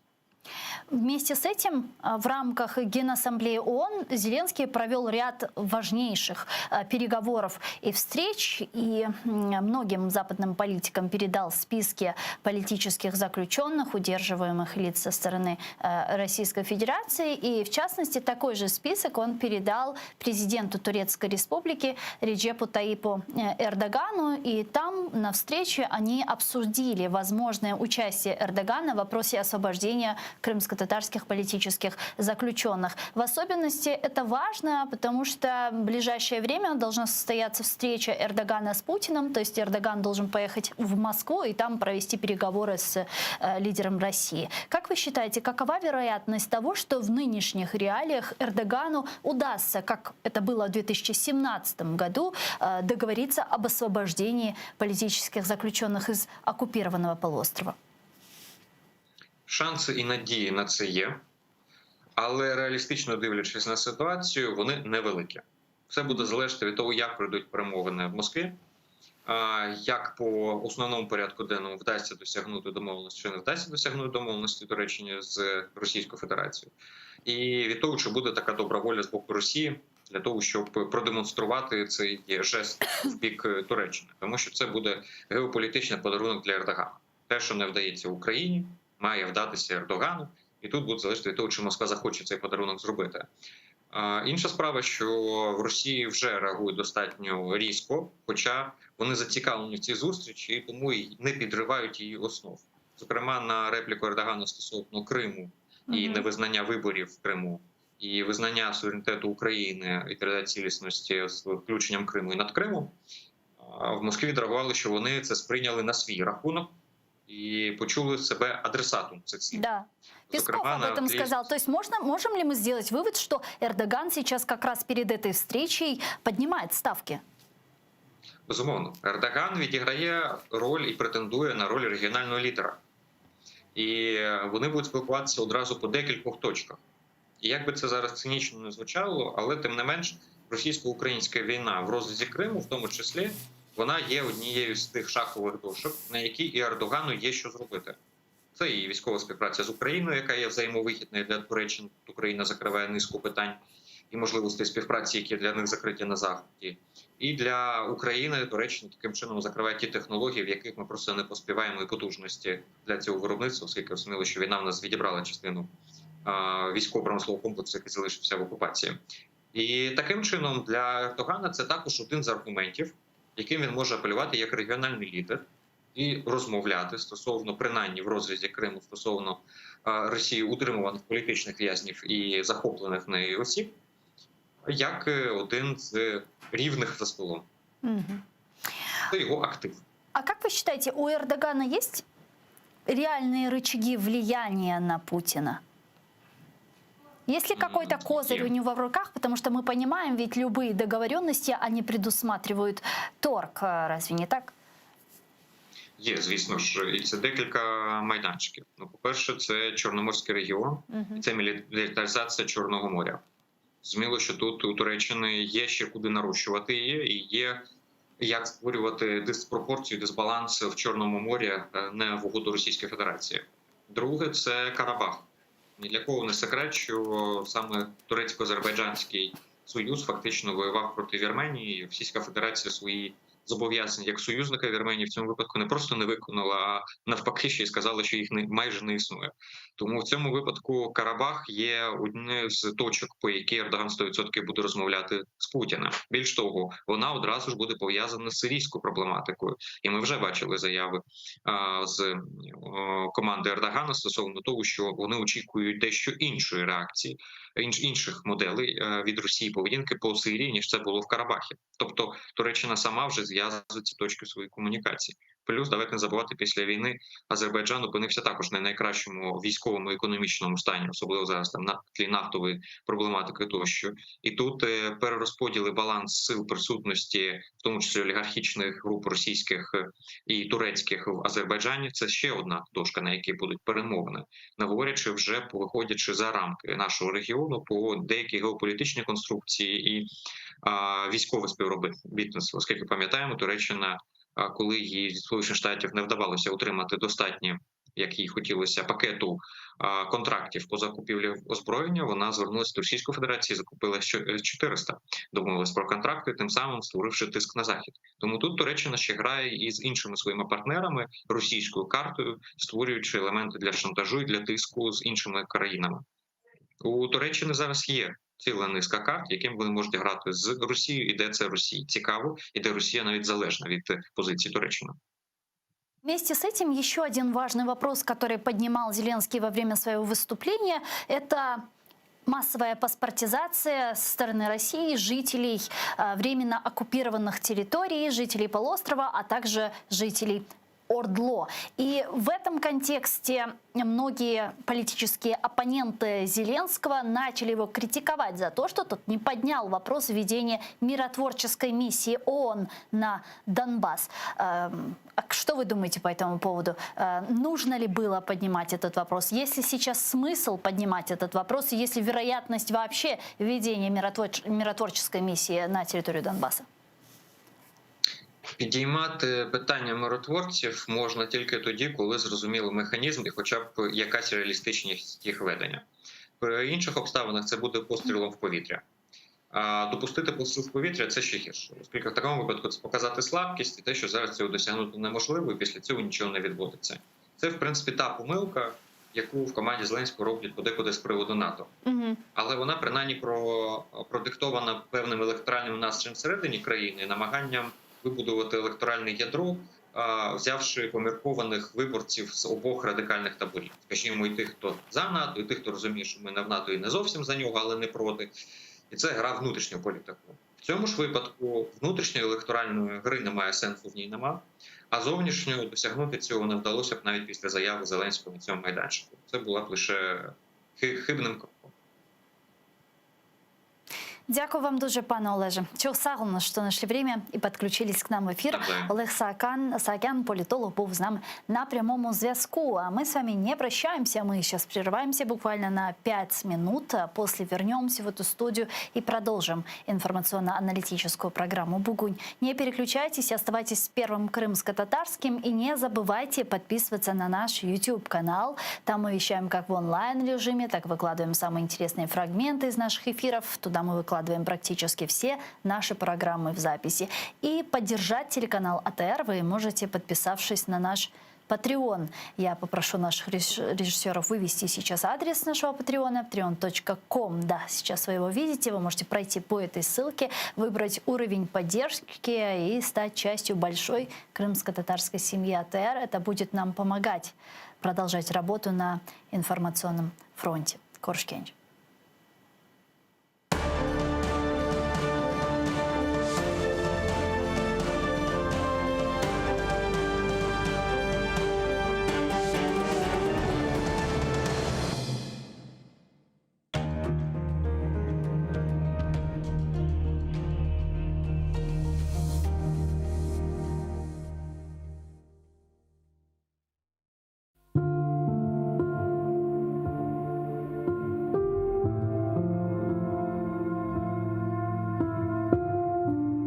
Қартлық іч sevmeyim. Яшлық мені бегенмей. Миллетке қол аяқлıyım, амма о да іч білмей.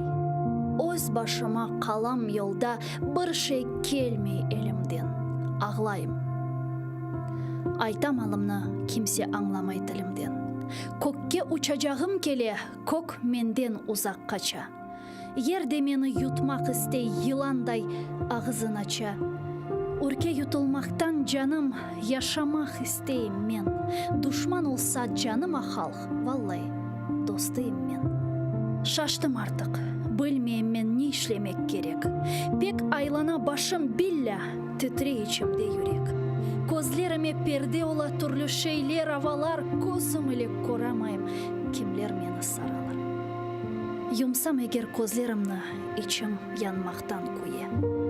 Açsam, бір çok осаллықлар тап бебегеме тие. Бойле чеке құлақларым бурның дүнияның зорын тапмай көңлім іч бір ерде. Tutmağa rahat orun. Çölge çıksam tek başıma ağlanam ölenlere. Aylanam taf kenarların, yaslanam çerenlere. Duygularımны toplayım, kökke yerge bakınam. Her şeyde bir hoşluk görem deyim. Ne için sıkınam? İşte tavlar, işte göller birbirine bakışa. İşte sular yerden çıka her bir yakka akışa. İşte güneş. Hiç kızganmay, sıcak yaraklar saça. İşte kuşlar toplanalır, korkmayıp uça uça.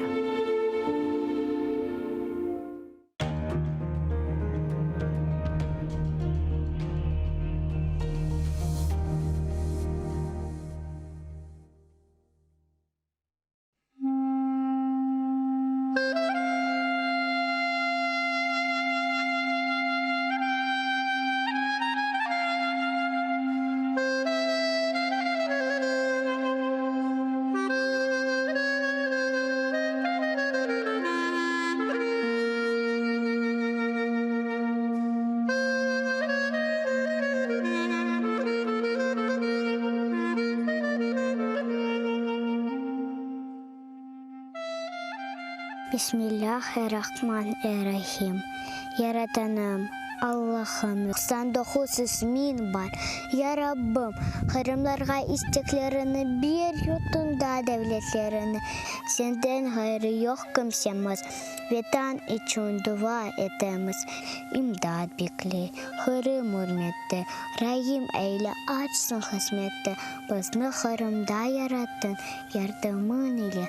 Sürgünden kaytık. Endi halkımız Kırım'ında devletli olsun vatanımızga.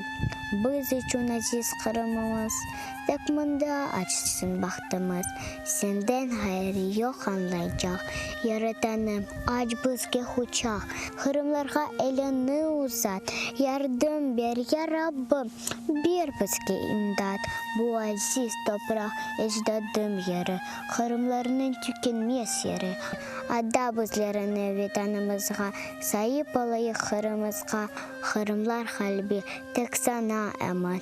Ecdatlar yerini bağışla. Amin.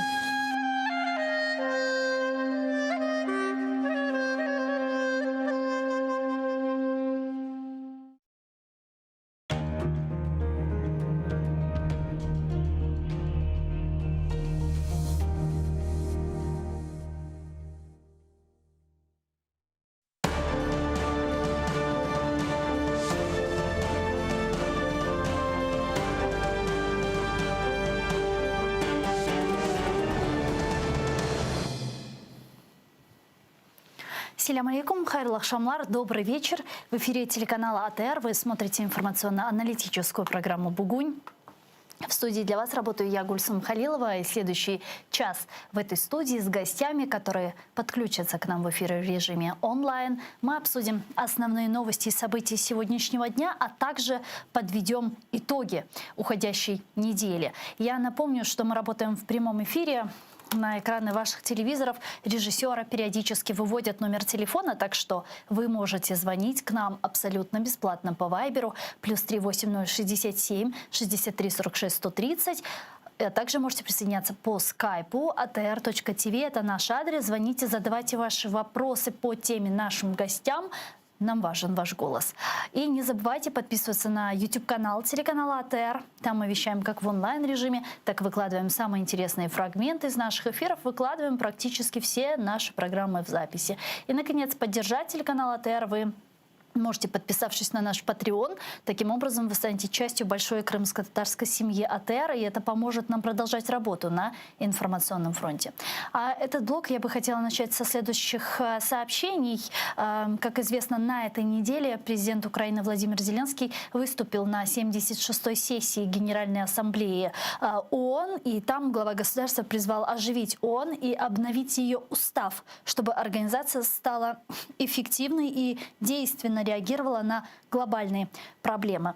Вот его прямая речь.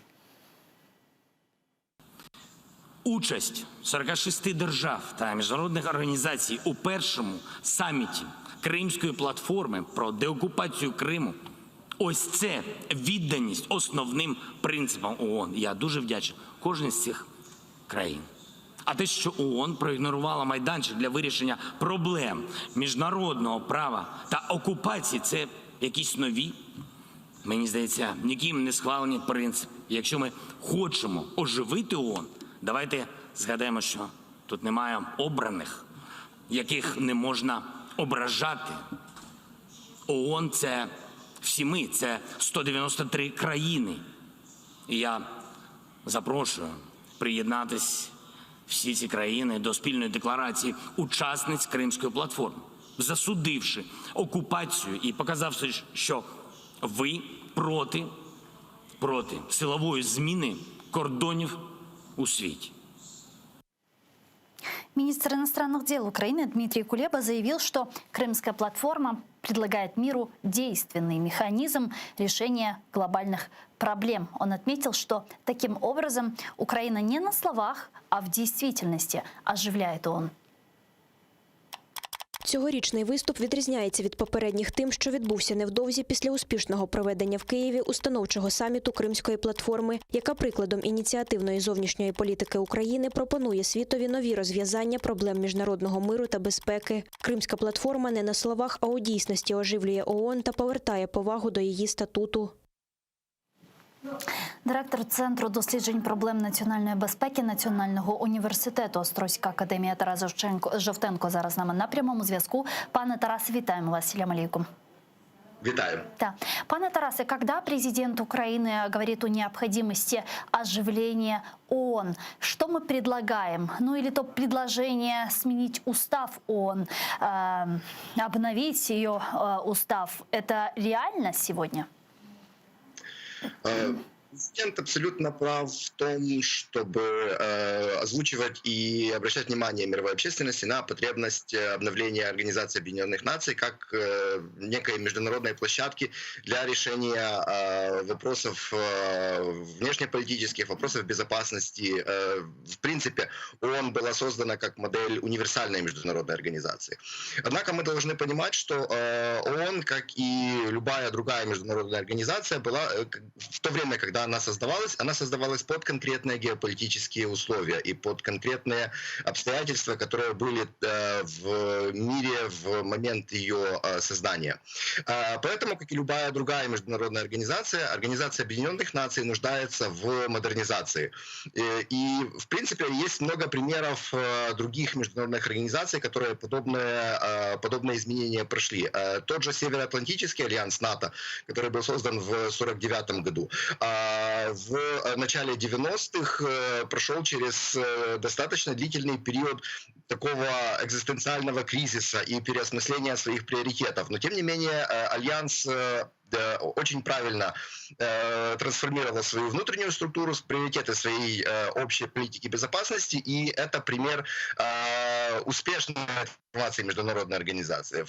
То же, что касается ООН, здесь эти вопросы гораздо сложнее, как в силу того, что это, во-первых, универсальная международная организация, которая занимается очень широким спектром вопросов, так и в том, что в сам механизм ООН была заложена одна идея, которая, в принципе, сейчас является главным препятствием к реформированию ООН. Это идея Совета Безопасности ООН как одного из центральных органов международных по решению самых острых международных вопросов. И сама модель Совета Безопасности, она не предполагала, что хоть одна из стран-членов Совета Безопасности может быть, ну, скажем, причиной какой-то кризисной ситуации в мире, и таким образом эта площадка будет заблокирована как механизм решения этих вопросов. Поэтому действительно реформирование самой системы ООН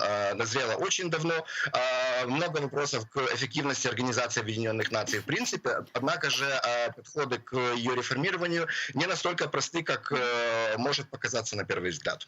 Ну а есть ли какой-то реальный механизм? Ведь это абсурд, когда страна, которая оккупирует территории, которая применяет в отношении своих граждан не только массовое оружие, массовое поражение, в данном случае новичок, да, это и Скрипалей, и Литвиненко, и Навальный, можно там список перечислять, когда страна нарушает абсолютно все человеческие права на своей территории, на оккупированных территориях, которая игнорирует все международные соглашения, нормы, уставы, страна, которая, в принципе, можно сказать, открыла такой ящик Пандоры и показала, что вот мы это делаем, а при этом сохраняем право вето в Совете Безопасности ООН и при этом еще своим плебисцитом говорим о том, что наша Конституция, наш закон намного выше и приоритетнее, чем международное право. То есть как-то же должен мир реагировать на такие циничные заявления и действия. Неужели нет реального механизма? Вы абсолютно правы. И вот это как раз есть пример вот этой вот дихотомии, этой разницы между теми обстоятельствами в мировой политике, которые сложились вот в последние несколько лет, и тем мировым порядком, который был в мире, когда ООН создавалась. Потому что сама по себе идея Совета Безопасности ООН и наличие в Совете Безопасности в качестве постоянного члена России, да, на тот момент это Советский Союз, это была идея актуальная для мира после окончания Второй мировой войны, для того, чтобы, ну, грубо говоря, включить Москву в цивилизованный механизм решения мировых проблем и международных проблем. Мы все помним, что Советский Союз в процессе создания Организации Объединенных Наций хотел получить гораздо больше голосов в этой организации, однако же ему не дали это сделать. Но как механизм компенсации Советский Союз посадили в Совет Безопасности в качестве постоянного члена с правом вето. И в тех условиях никто, в принципе, предположить не мог, что Москва может каким-то образом злоупотреблять своим правом вето в этой организации. Все думали, что ООН станет вот этой вот международной площадкой для общего решения вопросов, и если включить в эту площадку ключевых мировых игроков, то, в принципе, это будет шанс для того, чтобы избегать каких-то кризисных ситуаций. Но современный мир очень сильно отличается от мира с его обстоятельствами после окончания Второй мировой войны, поэтому действительно уже даже не одно десятилетие последнее, вопрос реформирования как минимум Совета Безопасности ООН – это очень актуальная тема. И тут вопрос стоит в том, что либо каким-то образом менять этот механизм, но опять же мы наталкиваемся на право вето Российской Федерации, да, вот в этих процессах, либо полностью этот механизм демонтировать, и тогда возникает вопрос альтернативы. И опять же участие Москвы в этих процессах. И если мы демонтируем этот механизм, это значит, что вот эта вот последняя площадка, которая пока что еще есть, ее просто не будет. И тогда возникает вопрос, что же делать в случае, если нужен хоть какая-то платформа для международного диалога. Ну а страны-члены Совета Безопасности ООН, в данном случае Франция, Британия, США и Китай, не могут принять некое решение и начать консультации в этом вопросе, хотя бы в вопросе приостановления деятельности России в Совете Безопасности? Да, проблема в том, что механизм Совета Безопасности таков, что без активного участия абсолютно всех его постоянных членов такие консультации проводить практически невозможно, если мы имеем в виду какой-то конкретный результат от этих консультаций. Понятно, что помимо постоянных членов Совета Безопасности ООН, есть еще другие страны, которые берут участие в работе этого органа на ротационной основе. Однако все ключевые решения замкнуты именно на постоянных странах-членах Совета Безопасности. Поэтому в любом случае, рано или поздно, представители этих стран столкнутся с ситуацией, когда нужно будет согласовывать вопрос, в том числе реформирования Совбеза, и с представителями Российской Федерации. Вместе с этим, вот после выступления президента Украины на Генассамблее ООН, многие его политические оппоненты стали критиковать за то, что тот довольно жестко говорил, использовал в отношении ООН такие формулировки, как «супергерой на пенсии» и так далее. И это не только риторика Зеленского, мы видим действительно такую последовательную, четкую и жесткую риторику в последнее время, в том числе из уст министра иностранных дел Украины, из уст вице-премьер-министра по вопросам временно оккупированных территорий Резникова, даже Ермак говорит какие-то жесткие вещи. Вот как вы думаете, с чем связана такая трансформация риторики Зеленского, который какое-то время назад пытался встретиться с Путиным, договориться и искал вот некого мира в глазах у Путина, а вот сейчас превратился в такого жесткого лидера? Тут нужно разграничить два принципиально важных момента. Первый момент – это критика ООН с точки зрения организации как механизма решения внешнеполитических проблем, кризисов и других непростых ситуаций в мире. И критика ООН с точки зрения нашей региональной и даже внутриполитической повестки дня. И вот как раз последнее заявление, о которых вы упоминали, это пример того, как официальный Киев, по крайней мере, на вербальном уровне пытается использовать вот наши приоритеты региональной и внутренней политики для того, чтобы поднимать вопросы более глобального порядка. С одной стороны, это правильно, потому что мы и акцентируем на вопросах глобальной стабильности, глобальной безопасности. С другой стороны, мы показываем, что мы видим наши проблемы вот в этом глобальном контексте. Но тут есть и обратная сторона медали, потому что критиковать всегда просто. И требовать от Организации Объединенных Наций того, что она не сделала, но могла бы теоретически сделать, это тоже очень простые вещи. С другой стороны, мы не должны забывать о том, что внешняя политика, дипломатия – это всегда дорога с двусторонним движением. Поэтому, когда мы критикуем, например, ООН за то, что она как международная организация не слишком активно принимала участие в Крымской платформе, скажем так, то одновременно мы должны спросить себя, а активно ли мы сами работали с ООН и в этом контексте, и предлагали ли мы Организации Объединенных Наций на абсолютно разных уровнях приемлемые практические форматы для того, чтобы она присоединилась к этой Крымской платформе. И именно отвечая одновременно на вот эти два вопроса, мы можем тогда точно говорить о том, является ли Организация Объединенных Наций супергероем на пенсии, или же это просто механизм, который мы не успели или не подумали своевременно задействовать, а теперь мы просто, вот, пользуясь моментом, мы говорим, что вот раз представители ООН не брали активное участие в Крымской платформе, значит, ООН сама по себе уже из-за этого плоха. Пане Тарасе, а как вы считаете, станет ли Крымская платформа тем важнейшим индикатором консолидации международных сил в направлении деоккупации Крыма? Отыграет ли в этом направлении свою роль Крымская платформа? Все предпосылки для этого есть, но конечный результат будет зависеть в первую очередь от практического наполнения, в первую очередь Украиной этой крымской платформы и повестки дня крымской платформы. Потому что действительно, по крайней мере, по вот этому первому саммиту можно говорить о том, что мы действительно собрали очень мощную группу союзников нашей страны в вопросе деоккупации Крыма.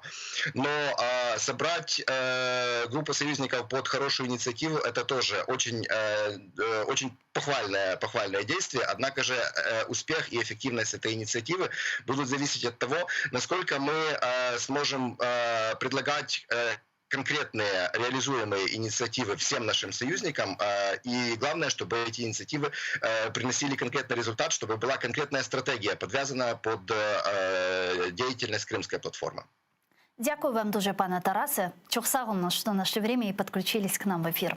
Тарас Жовтенко був з нами на прямому зв'язку, директор Центру досліджень проблем національної безпеки Національного університету Острозька Академия. А тем временем председатель мониторинговой миссии ООН по правам человека в Украине Матильда Бокнер во время нового доклада, который она представила в Киеве, указала на нарушение международных стандартов в сфальсифицированном уголовном деле против главы Меджлиса крымстарского народа Рифата Чубарова, которого заочно приговорили к 6 годам лишения свободы в оккупированном Симферополе. Давайте послушаем ее цитату. Як і раніше, у Криму порушувалися права на справедливий судовий розгляд у справі голови Меджлісу кримськотатарського народу Рифата Чубарова, який сьогодні проживає на материковій Україні. Він був заочно засуджений судом в Криму до 6 років позбавлення волі за організацію масових заворушень під час мітингу перед Кримським парламентом 26 лютого 2014 року після ретроактивного використання законодавства, що є порушенням міжнародних стандартів.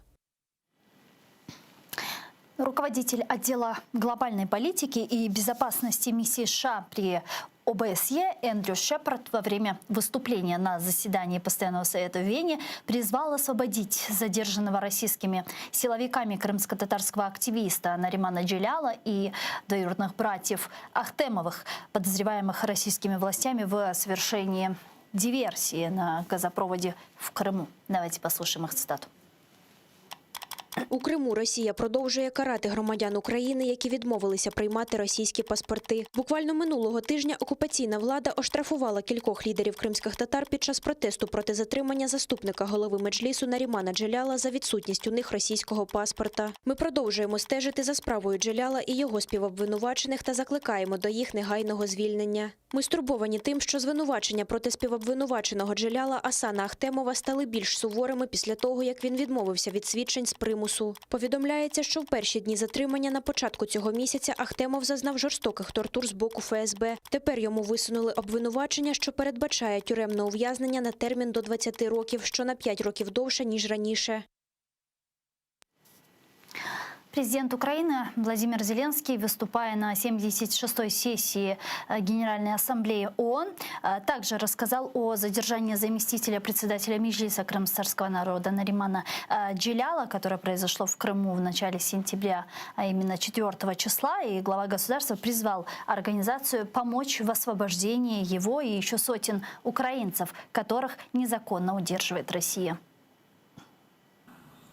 На початку вересня цього року в Криму був незаконно затриманий перший заступник голови Меджлісу кримсько-татарського народу Наріман Джелялов.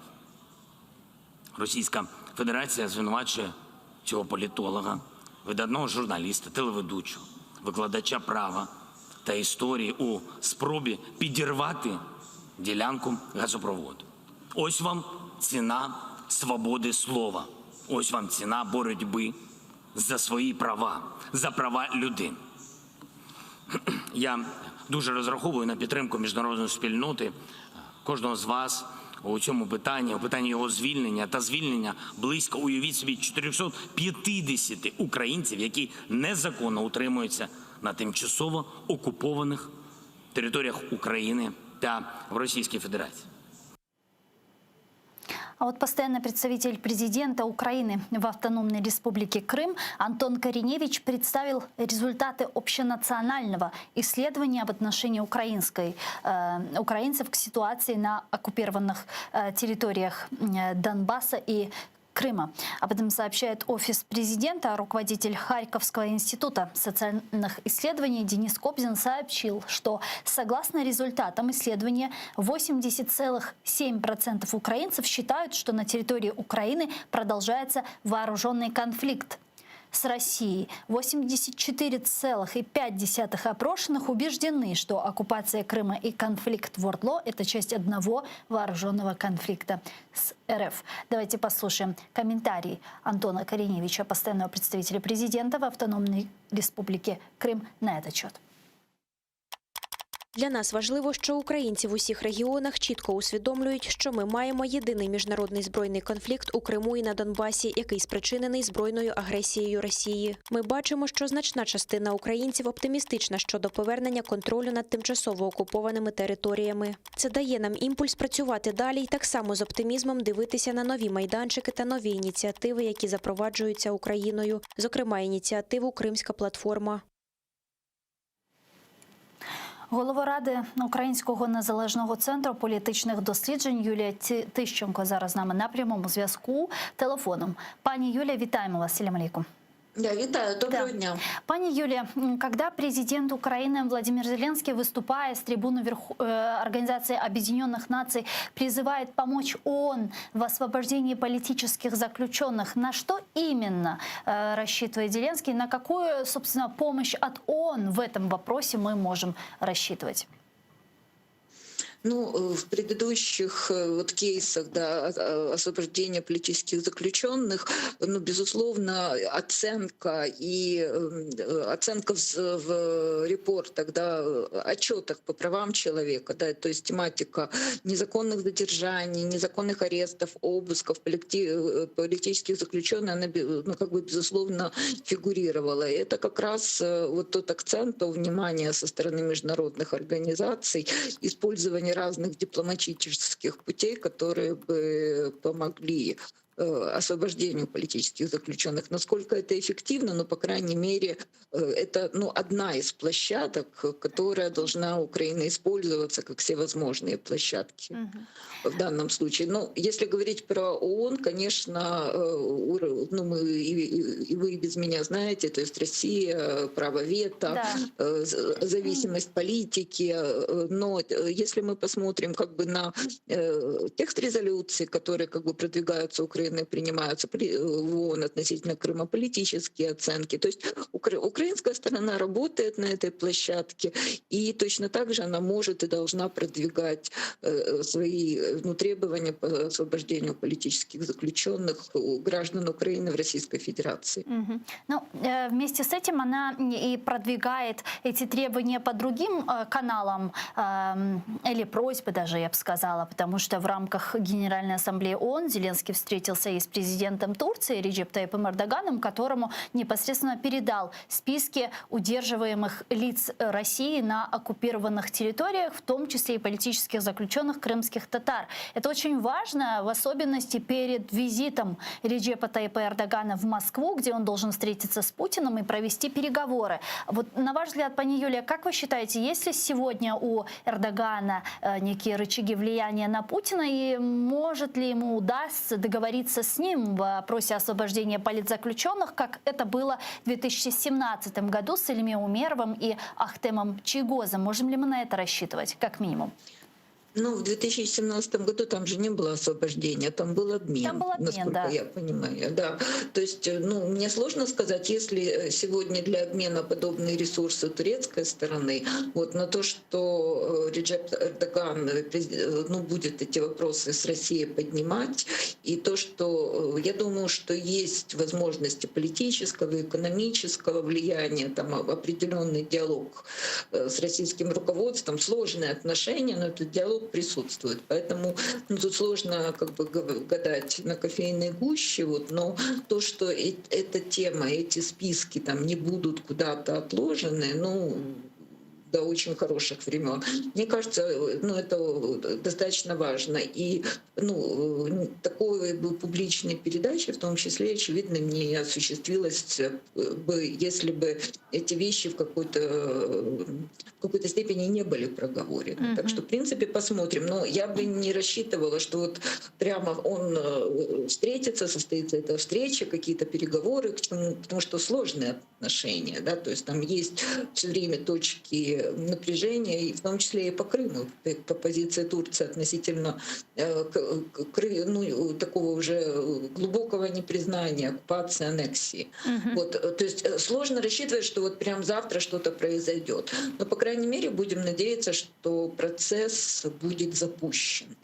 Сегодня в нашем эфире мы разговаривали с адвокатом Айдером Азаматовым из временно оккупированного полуострова, который сообщил нам, что суд оккупационный отклонил апелляционную жалобу адвокатов на содержание братьев Ахтемовых в СИЗО, оставив в силе решение первой инстанции. Вместе с этим в последнее время мы видим, как оккупанты ужесточают статью Нариману Джелялу, ему шьют диверсию, сейчас вот шьют якобы содержание каких-то взрывчатых веществ и так далее. Как вы считаете, с чем связано ужесточение статьи?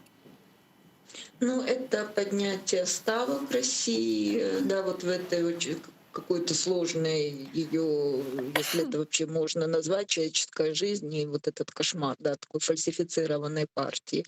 Это с одной стороны.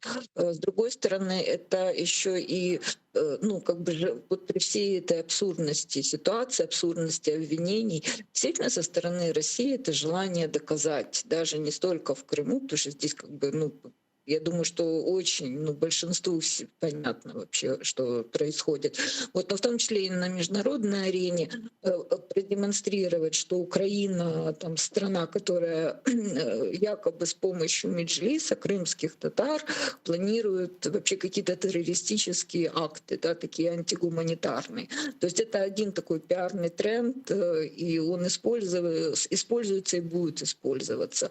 Ну и в принципе я не думаю, что здесь Российская Федерация как бы вот в этой своей, ну, позиции, да, что она там как-то отступит. То есть эта операция, пусть очень топорно, но готовилась, и она, собственно, в духе всех, ну, операций там а-ля НКВД, по сути. А пани Юлия, а как вы считаете, вот то, что произошло с очередной волной репрессий в Крыму, задержание Джеляла и так далее, это вот только лишь месть Кремля за успешно проведенную крымскую платформу, или же они разрабатывают, возможно, некий новый механизм давления и форму давления на представительский орган крымских татар, и вот таким образом готовя почву для того, чтобы вообще Меджлис признать террористической организацией? Ну, мне кажется, что Меджлис и так у них признан в списке, да, экстремистских организаций. Да, ну, то есть он и так у них в списке. Я не думаю, что тут как-то поменялось, ну, скажем так, дизайн вот всего этого, он с 30-х годов не поменялся, да, то есть вот как это делается, да, и обвинения, и странные свидетельства, да, и фальсификация, и сама абсурдность, да, то есть тут, собственно, каких-либо кардинальных изменений нет. Просто удивительно, что это практически через 100 лет эта вся история повторяется и по отношению к крымским татарам, безусловно, в том числе. То есть здесь может быть, конечно же, крымская платформа, с одной стороны, потом попытка ослабления Меджлиса сегодня в Крыму, хотя и так это все, в общем-то, очень сложно и небезопасно для людей, да, то есть тут абсолютно никто не гарантирован там, от каких-то возможных российских обвинений, даже если он будет просто сидеть и смотреть в окно, да, ну, то есть это же не играет никакой роли. И плюс я думаю, что это как бы общие вот эти ну, тренды, составляющие и дела, которые рассматриваются в международных судах, там Международный суд ООН, например, да, это и Бенчемир-17, ну, имею в виду малазийский Боинг, да, то есть вот эти разные процессы. То есть это как бы в том числе и попытка переключить внимание с России на какие-то якобы злодеяния, которые планируются. Ну и плюс это как элемент дальнейшего, в том числе такого политико-дипломатического давления. Вот, ну и попытка очернение, там какие-то имиджевые шаги. То есть все вместе. И, пани Юлия, вот такой еще вопрос. Если посмотреть на хронологию, мы видим действительно успешно проведенный Крымский саммит. Потом мы видим ответную реакцию Кремля в виде репрессий. И сейчас, вот, казалось бы, мяч уже на стороне Крымской платформы. Разрабатывала ли Крымская платформа какие-то превентивные меры? Что она будет делать в случае обострения ситуации на территории оккупированного полуострова? Ведь это было очевидно, что Кремль не будет молчать. Я как бы не представитель какой-то уполномоченной Крымской платформы, да, относительно каких-то мер реагирования, но это такая международная площадка, да, в значительной степени политико-дипломатическая, и страны, которые основали, да, входят в Крымскую платформу, то, в принципе, там и институции, там Европейская комиссия, в том числе служба внешних отношений Европейской комиссии, да, то есть они делали соответствующие заявления. Вот. И я думаю, что это как бы возможность еще и дополнительного усиления использования дипломатических рычагов давления на Российскую Федерацию. Вот я сейчас нахожусь в офисе Крымской платформы в данную минуту, да, где идет как бы презентация вот этого офиса, то есть то, как он там может работать, как бы можно более подробно поговорить об этом и задавать эти вопросы. Возможно, мы для себя проясним как бы тоже ряд деталей с этим связанных.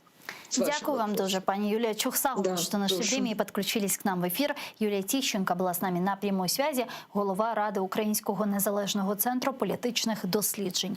Участие в так называемых выборах в Госдуму РФ приняли 230 тысяч граждан Украины, проживающих на временно оккупированных территориях Донецкой и Луганской областей. Об этом сообщила уполномоченная Верховной Рады по правам человека Людмила Денисова.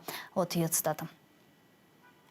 Участь у так званих виборах до Держдуми Росії взяли 230 тисяч громадян України, які мешкають на тимчасово окупованих територіях у Донецькій та Луганській областях. Їх примусово було паспортизовано і вивезено для голосування на територію Росії. Ще 150 тисяч працівників бюджетної сфери та студентів за обов'язкової реєстрації на порталі Держпослуги голосували у 255 інфоцентрах на Донеччині та у 141 на Луганщині. На території тимчасово окупованого Криму незаконно працювало понад 1000 виборчих дільниць. Окупант насильно примушував бюджетників йти голосувати та звітувати про зроблений вибір. Зокрема, у Феодосії освітяни повинні були сфотографуватися у кабінці для голосування і надіслати фото в одну із соціальних мереж. В іншій кримській школі потрібно було фотографуватися біля урни з бюлетенями з правильним вибором. Верховная Рада Украины приняла постановление, в котором не признала выборы в Госдуму Российской Федерации в 2021 году. За проголосовали 322 народных депутата. И вот что говорится в их заявлении. Верховна Рада України визнає чергові вибори депутатів Державної думи Російської Федерації 2021 року незаконними і закликає парламенти іноземних держав і міжнародні парламентські організації надати належну оцінку фальсифікованим парламентським виборам в Російській Федерації. Зараз з нами на прямому зв'язку Георгій Тука, заступник міністра з питань тимчасово окупованих територій та внутрішньо переміщених осіб України в 16-19 роках. Пане Георгію, вітаємо вас. Салям алейкум.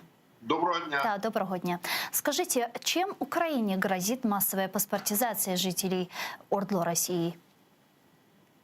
Это очередной шаг к интеграции оккупированных территорий страной-оккупантом. Это противоречит всем международным нормам, но вместе с тем Россия, если я не ошибаюсь, с 2018 года занимается системно этим процессом, с каждым годом наращивая темпы паспортизации.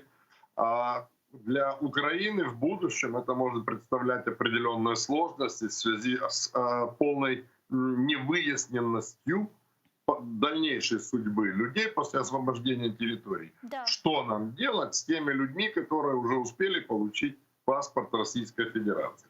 Если людей, которые имеют на руках паспорта так называемых ДНР и ЛНР, можно понять, что сделать с этими паспортами, то есть в туалет с ними сходить, то паспорта граждан Российской Федерации, да, они кастрированные, да, они урезанные, Тем не менее, официально Россия считает их своими гражданами.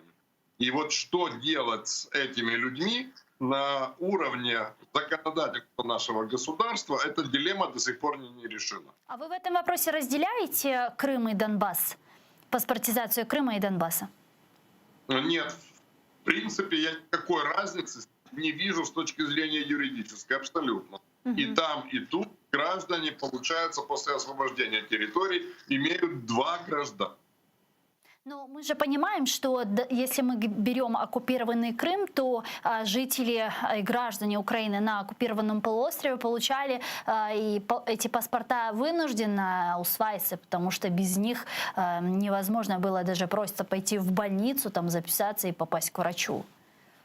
Знаете, я прекрасно понимаю, о чем вы говорите. Да, действительно, вы правы, таких случаев много. Действительно, оккупационные власти фактически выдавливали от людей факт получения российских паспортов, получения российского гражданства. Это было и на территории аннексированного Крыма, и на территории оккупированной Донеччины и Луганской. Это можно еще каким-то образом понять. Вместе с тем я категорически против, скажем так, огульного всепрощенчества. Потому что не надо закрывать глаза на имеющуюся проблему. Действительно, есть часть людей, которые это делали под давлением, в связи с тем, что желание переехать на контролируемую Украиной территорию, это все правда. Вместе с тем надо честно заявлять, что и в Крыму, и на оккупированной части Донбасса есть люди, которые с радостью побежали впереди паровоза за российскими паспортами. И потом, когда настанет момент освобождения этих территорий, перед нами неизбежно встанет вопрос дальнейшей судьбы этих людей. Понятно, что оккупировав Крым в 2014 году, Россия быстро назвала Крым субъектом своей территории и так далее. А вот если мы говорим про Донбасс, то Донбасс они не признают своей территорией. Там их нет, как говорят в Кремле, но при этом продолжают массовую паспортизацию граждан Украины на территории ОРДЛО. Как вы считаете, пане Георгию, может ли это свидетельствовать о том, что в какой-то долгосрочной уже перспективе у России есть все-таки стратегические планы в виде аннексии Донбасса? Да, такие планы есть, они не являются особо секретными. Вопрос только в сроках их реализации. На сегодняшний день вы абсолютно правы. Россия признала Крым собственной территорией юридически, а Донбасс до сих пор официальные власти Российской Федерации признают территорией Украины. Хотя ничто не мешает эти территории фактически заселять гражданами Российской Федерации. Все чаще и чаще в российских средствах массовой информации звучат тезисы, которые прозвучали на скандальном форуме, который россияне провели в Донецке, мол, матушка Россия, возьми Донбасс домой. Строя определенные параллели с интеграцией Крыма в Российскую Федерацию.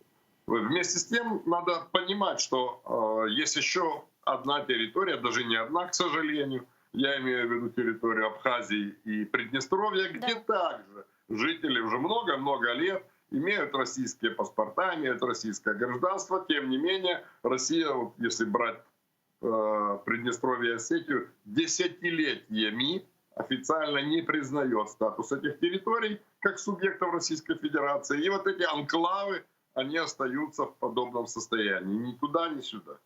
Пане Георгию, а видите ли вы сегодня некий осуществляющийся план политического руководства Украины в направлении урегулирования ситуации на востоке Украины? Или же вот мы все-таки, вот у нас идет процесс, там Минск, Донбасс, и мы продолжаем играть в этот процесс? Ну, к сожалению, вынужден согласиться со вторым тезисом. Ничего нового, ничего эффективного я не вижу. Если в начале своей каденции Зеленский пребывал в каких-то розовых очках с мечтой просто перестать стрелять и заглянуть в глаза Путину, с течением времени, я по крайней мере надеюсь, у него эти очки слетели в глаза Путина, он посмотрел, что он там увидел, это на его совести, но уже вот этой вот умиротворительной, дурноватой, слизняковой риторики я от нынешнего действующего президента не слышу. Вместе с тем вся эта болтовня, которая превалирует в скажем так, в зеленой команде и в определенных средствах массовой информации, в наличии 5 планов, детально утвержденных, разработанных РНБО. Я считаю, что это очередная болтовня, ложь, рассчитанная на недалеких избирателей Владимира Зеленского, не более того. Вы помните, в своем интервью как-то Зеленский говорил о том, что в случае, если не удастся реализовать план А в виде имплементации Минских соглашений, то, возможно, будут выносить вопрос о том, что замораживать этот конфликт, там, строить стену, правда, непонятно, физическую либо метафорическую, на референдум. Вот на ваш взгляд, сейчас заморозить этот конфликт, построить стену с Донбассом – это реальный вариант? Это сейчас правильно было бы? Извините, это абсолютный бред со стороны Зеленского. Ему достаточно было бы взять карту, посмотреть, какую стену он предлагает строить. Если он побывал в Израиле и там посмотрел на стену между Израилем и Палестиной, то хотя бы взял в руки калькулятор, посчитал стоимость и эффективность подобных сооружений. По карману ли это Зеленскому такое строительство? Во-вторых, отгораживаться от собственной части территории — это как минимум аморально со стороны любого руководителя государства. Надо заниматься вопросами освобождения оккупированных территорий, а не дарить их оккупантам. Вместе с этим мы знаем, что недавно Россия отказалась продлевать мандат миссии ОБСЕ на Донбассе. Вот свидетельствует ли о том, что Россия готовит некую эскалацию на востоке Украины? Как вы в целом относитесь к этому сообщению? Ну, я не думаю, что это каким-то образом напрямую взаимосвязанные вещи. Даже наличие миссии ОБСЕ вдоль границы, официальной границы России и Украины на Донбассе не мешало россиянам в любой момент заниматься эскалацией этого конфликта, заводить и собственные вооруженные силы, и неимоверное количество вооружений. Ни для кого не секрет, что в том числе и в так называемых ГУМ-конвоях, которые постоянно отправляет Российская Федерация, содержится вооружение, необходимое как регулярным частям России, так и прокси-формированиям Российской Федерации. Поэтому я не думаю, что отсутствие или наличие наблюдателей ОБСЕ конкретно влияет именно на вот эту составляющую. Скорее всего, с моей точки зрения, это исключительно политический демарш. Россия уже реально почувствовала некую свою силу, значимость. Она видит определенные уступки как со стороны Европейского Союза, так и со стороны более далеких партнеров Украины. Она набралась наглости показать, так сказать, кто в доме хозяин. Прослала ОБСЕ просто за горизонт. Ну, в таком случае, пане Георгию, а есть ли какой-то реальный выход из ситуации? Есть ли какая-то сейчас панацея или какой-то план по регулированию Донбасса?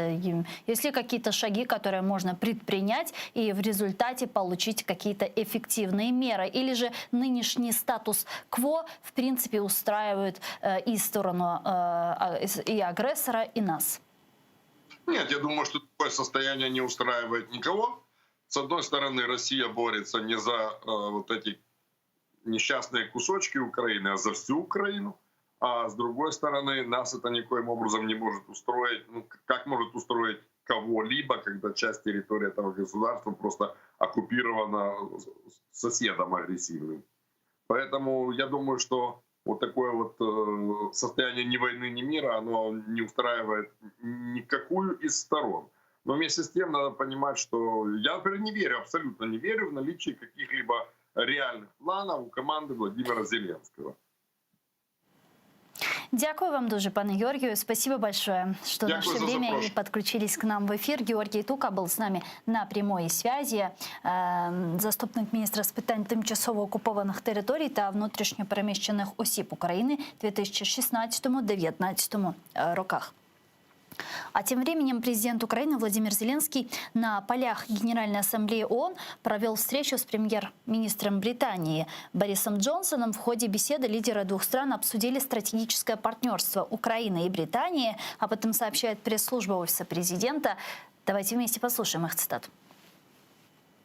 Володимир Зеленський і Борис Джонсон обмінялися думками щодо безпекової ситуації на Сході та навколо України, зокрема в Чорноморсько-Азовському регіоні. Глава держави подякував за незмінну підтримку з боку Великої Британії територіальної цілісності України та свободи судноплавства в регіоні. Окрему увагу під час зустрічі було приділено подальшій взаємодії з Великою Британією щодо розвитку оборонних спроможностей України та зміцнення українського флоту. Володимир Зеленський подякував за підтримку британської сторони у створенні Кримської платформи, а також незмінну увагу до ситуації з правами людини в тимчасово окупованому Криму. Глава держави передав прем'єр-міністру Великої Британії список з майже 450 українців, яких незаконно утримують на тимчасово непідконтрольних територіях і в Російській Федерації. Также в рамках Генеральной Ассамблеи ООН Зеленский встретился с генсеком НАТО Янсен Столтенбергом. Там он призвал генерального секретаря к увеличению присутствия флотов стран НАТО в Черноморском регионе. Говорячи про важливість спільних із НАТО зусиль для посилення безпеки в Чорноморському регіоні, президент наголосив на важливості подальшого збільшення присутності флотів країн НАТО в Чорному морі, а також взаємодії держав Чорноморського узбережжя. Володимир Зеленський зазначив, що Україна готова активно співпрацювати з Альянсом, а також висловив зацікавленість у розширенні кількості спільних навчань. Тем временем Россия активно продолжает милитаризацию оккупированного Крыма и проводит там незаконные военные учения, в том числе и в акватории Черного моря. Об этом сообщается в Минобороне России. Там говорят, что отряды кораблей Черноморского флота России провели специальные учения по защите объектов морской экономической деятельности в акватории Черного моря. Вот их цитата. Учение проведено в рамках проходящего в Черном море совместного учения кораблей Крымской и Новороссийской военно-морских баз Черноморского флота. Экипажи кораблей отработали элементы совместного плавания и боевого маневрирования в составе однородных и разнородных тактических групп. Провели частные учения по связи, противолодочной и противовоздушной защите отряда кораблей на переходе морем. Ну а мы пока связываемся с нашим гостем Владиславом Селезневым, полковником, начальником пресс-службы Генерального штаба Збройных сил Украины. Я хочу напомнить, что мы работаем в прямом эфире. На экраны ваших телевизоров режиссеры периодически выводят номер телефона, так что вы можете звонить к нам абсолютно бесплатно по Вайберу. Присоединяйтесь. Если вам есть что сказать, звоните и задавайте ваши вопросы. +3 8067 63 46 130. Можете присоединяться по скайпу atr.tv. Это наш адрес. Звоните, задавайте ваши вопросы. Ну и не забывайте подписываться на YouTube-канал телеканала АТР. Там мы вещаем как в онлайн-режиме, так и выкладываем самые интересные фрагменты из наших эфиров, выкладываем практически все наши программы в записи. Вправду, подписка на наш YouTube-канал для нас очень важна. Также поддержать телеканал АТР вы можете, подписавшись на наш Patreon и подписавшись на сайт телеканала АТР. atr.ua – это адрес нашего сайта, а адрес нашего Патреона вы сейчас увидите на ваших экранах. Я попрошу наших режиссеров сейчас вывести адрес нашего Патреона. Да, вот сейчас patreon.com. Можете пройти по этой ссылке, выбрать уровень поддержки и подписаться и стать частью большой крымско-татарской семьи АТР. Это поможет нам продолжать работу на информационном фронте. Я так понимаю, что мы не можем связаться с нашим гостем Владиславом Селезневым, с которым мы хотели обсудить милитаризацию оккупированного полуострова и массовые учения, незаконные учения России на территории Крыма и в акватории Черного моря. Я тогда предлагаю перейти к следующей, не менее важной теме, к Северному потоку-2, потому что глава правления НАК «Нафтогаз» Украины Юрий Витренко сообщает о том, что Россия искусственно повышает дефицит газа на европейском рынке и ведет шантаж для запуска газопровода «Северный поток-2». Давайте послушаем Витренко. Я «Газпром» після запуску «Північного потоку-2» може обсяги, які зараз йдуть через Україну, перевести на цей новий газопровід. І тому газу більше не стане, просто зміниться маршрут. Так, за поточним контрактом «Газпром» має платити за 40 мільярдів кубометрів транзиту через Україну. Путін каже, що вони будуть виконувати вимоги контракту. Але ці вимоги – качай або плати. Тобто можна платити і не качати. Тому фізичних обсягів транзиту із запуском «Північного потоку-2» може і не бути. Также Палата представителей Конгресса США приняла оборонный бюджет страны объемом около 78 миллиардов долларов. Законодатели включили в законопроект поправки, касающиеся новых санкций против газопровода «Северный поток-2». С нами сейчас на прямой связи инвестиционный банкир, финансовый эксперт и публицист Сергей Фурса. Пане Сергею, витаем вас. Селям алейкум. Добрый день. Да. Пане Сергею, насколько введенные новые поправки в оборонный бюджет США относительно санкций в отношении «Северного потока-2» являются серьезными? Насколько они могут повлиять на введение в эксплуатацию газопровода? Ну, смотрите, на само введение в эксплуатацию они повлиять не смогут. Ну, во-первых, надо понимать, пока что только одна палата проголосовала. И все-таки вероятность того, что эти санкции будут введены, крайне низкая, потому что администрация не хочет, чтобы она введена. Администрация была Белого дома. Они не хотят вводить санкции против своих немецких партнеров. Поэтому, скорее всего, эта поправка не заработает в результате. Это просто важно понимать. Но если она вдруг заработает, то, конечно, это важно, и это может произвести уже там дальнейшую работу, использование этого, собственно, газопровода. Угу. Ветренко говорит о том, что Россия искусственно создает дефицит газа на европейском рынке, шантажируя европейцев для быстрого запуска «Северного потока». Вот до какой крайней точки с этим шантажом может дойти Россия? И как вы думаете, дрогнет ли в этом вопросе Европейский Союз? Может ли сложиться так, что они не выдержат этот шантаж и пойдут даже на отказ от норм третьего энергопакета и вот скажут: ок, запускайте через «Северный поток-2» все, что можно? Ну, смотрите, я думаю, что по третьему энергопакету они все равно не откажутся. Говорить о шантаже, смотрите, они действительно используют текущую ситуацию. Но тот дефицит газа, который сейчас есть в Европе, он возник по целому комплексу причин. И «Газпром» — одна из них. Надо помнить, что «Газпром» сейчас выполняет все свои контрактные обязательства. Он просто не поставляет сверх. И, собственно говоря, на самом деле действует, это можно называть шантажом. И Россия постоянно использует газ как геополитическое оружие, да. Но «Газпром» действует исходя из своих экономических интересов. Ему невыгодно зараз поставлять сверхобъемы, потому что это приведет к падению цен. А у них уже цены на данный момент привязаны к биржевым котировкам. Им невыгодно, чтобы биржевые котировки падали. Поэтому это абсолютно логичная логика, извините за каламбур, любой компании, любого бизнеса.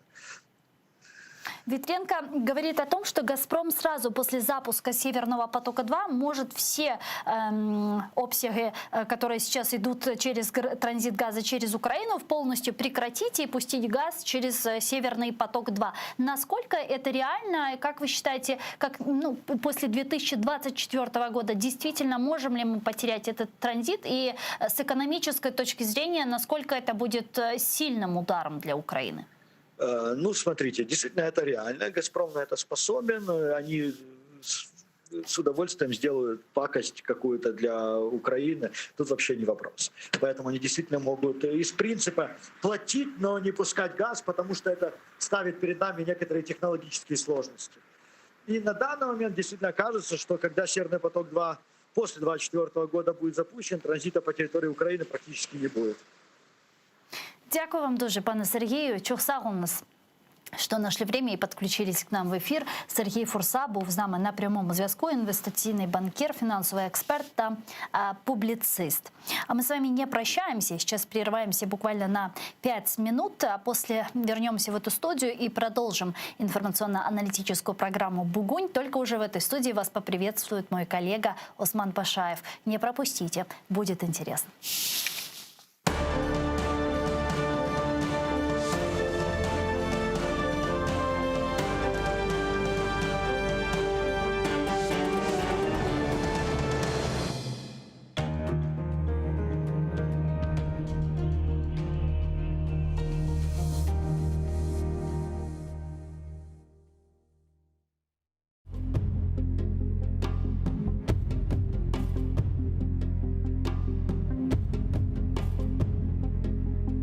хаста, көзім тонық.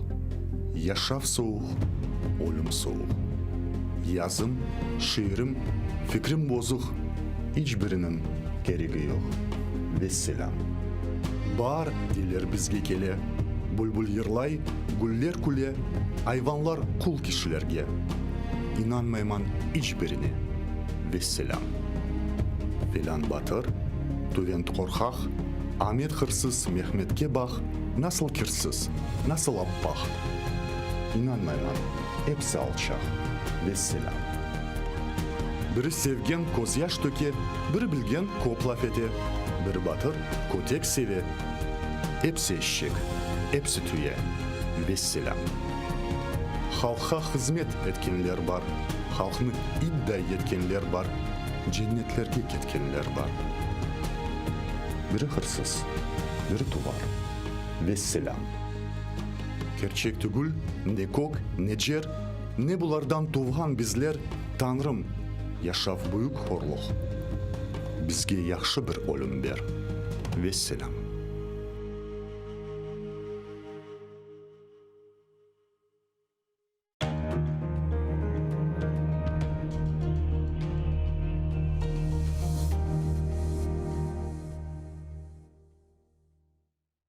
Марифчы, нешырчы, драматург ве публицист Асан Сабри Айвазов Алупка көйінде майсының 6-сында 1878 сенесі дүнияға келді. О елке тасыны иптидаи мектепте алды. Медреседе оқыды. Медреседе оқуыны бітіріп, мектеплерде муалlimlik yaptı. Sonra bilgi seviyesini yükseltmek maqsadıyla ketip, İstanbul ve Kair üniversitetlerinde tahsil aldı. Асан Сабри Айвазов çetel memleketlerden qaytıp kelgen son, başta Baku şehrinde neşir etilgen Hayat adlı gazetada muarir olup çalıştı.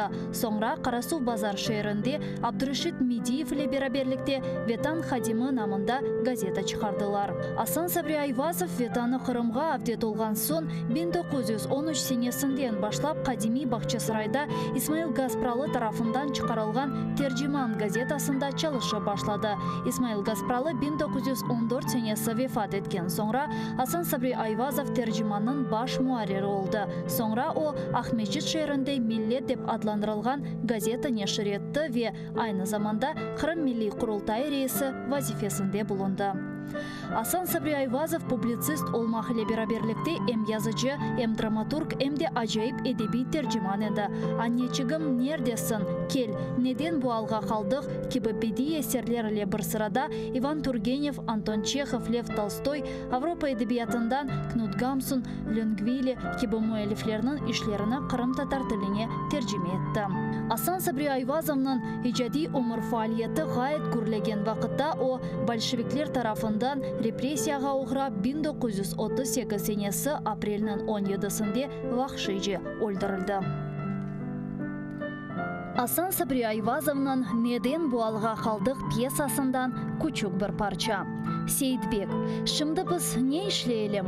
Avrupalılarının kulturası fenadır diye cahil mi kalalım? Abdülislam, hayır evladım. Hoşa sim hoşa.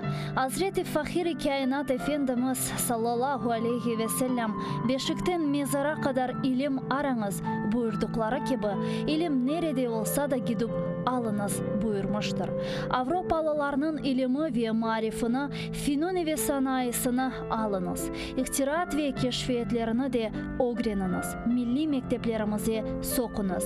Ana lisanınızga tercüme ediniz. Binaenaleyh Avrupa'ya gideceğinizde birbirinize lisan-ı milli bulunur ise size büyük bir siladır. Her yerde sizi selameti çıkarır. Elinizde İslamiyet, lisan gibi bir kuvvet olur ise Avrupa'nın ateşi sizi yakamaz. Mamafih ne Frankistan'ın Paris'i, ne Almanya'nın Berlin'i, ne de İngiltere'nin Londra'sı, ne de Avrupa maişeti millet ve kavmiyetinizi unutturamaz. İşte bizim fikrimiz budur evlatlarım.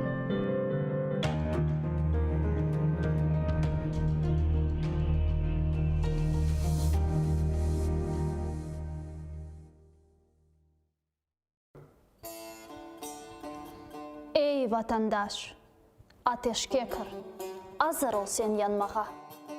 Vatan için can vermesen, ne için geldin dünyaya?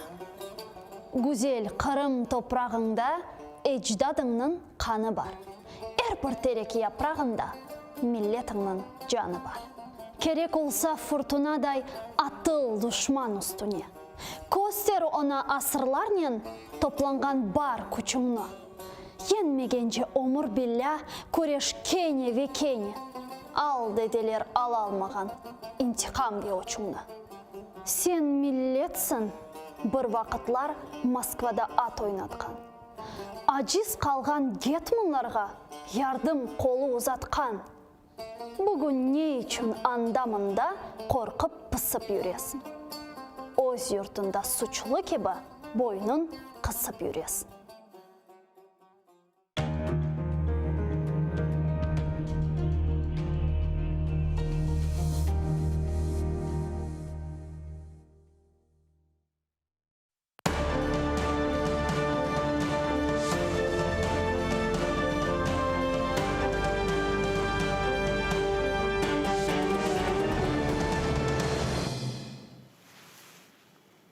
Hayırlı akşamlar. ATR'de bugün yayını gelecek 3 saat devamında sizden men olacağım. Bu bölümümüz Kırım Tatarca olacak.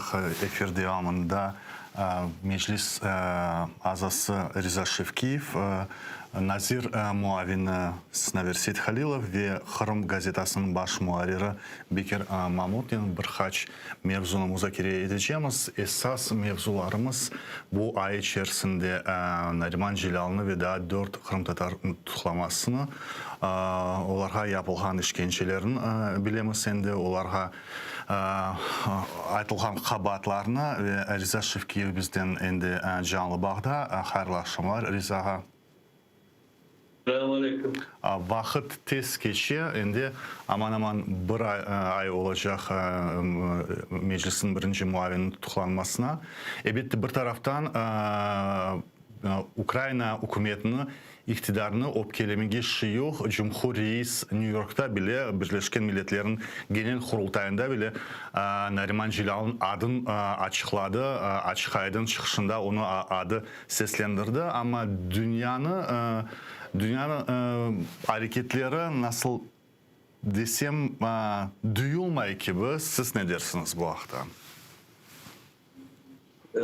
Yok, ben o kadarlık demezdim. Dünya adımlar yapmak için biraz vakit gerek. O onsuz olmaz.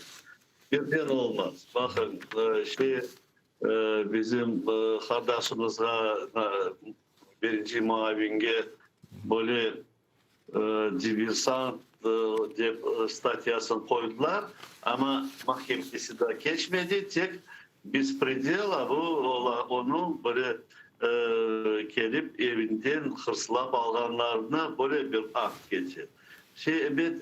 Dünyaya da tez hareket yapmaya aşıkmaylar. Ben belesem onlar belki düşünmek mümkündür. Belki de diverse böyle bir şey olgandır deyip evet o inanmaylar ama tekşirmek gerek, sonları beklemek gerek, sonları deyip mahkemelerde bir karar çıkargancız. Ondan başka vakit bu dünyada padişahlarının vaktları öyle tez hareketler olar ve kararlar alıp olmaydı. Bizim prezident bek maşallahı var. O kadar tez çıkışlar yapıp tam öyle dünyada en büyük tribunaya çıkıp Nariman kardeşimizin adını açıklayıp ayttı böyle forumda. Ben bilesem lafınızın bağışlarınız bölüm. Evet yok.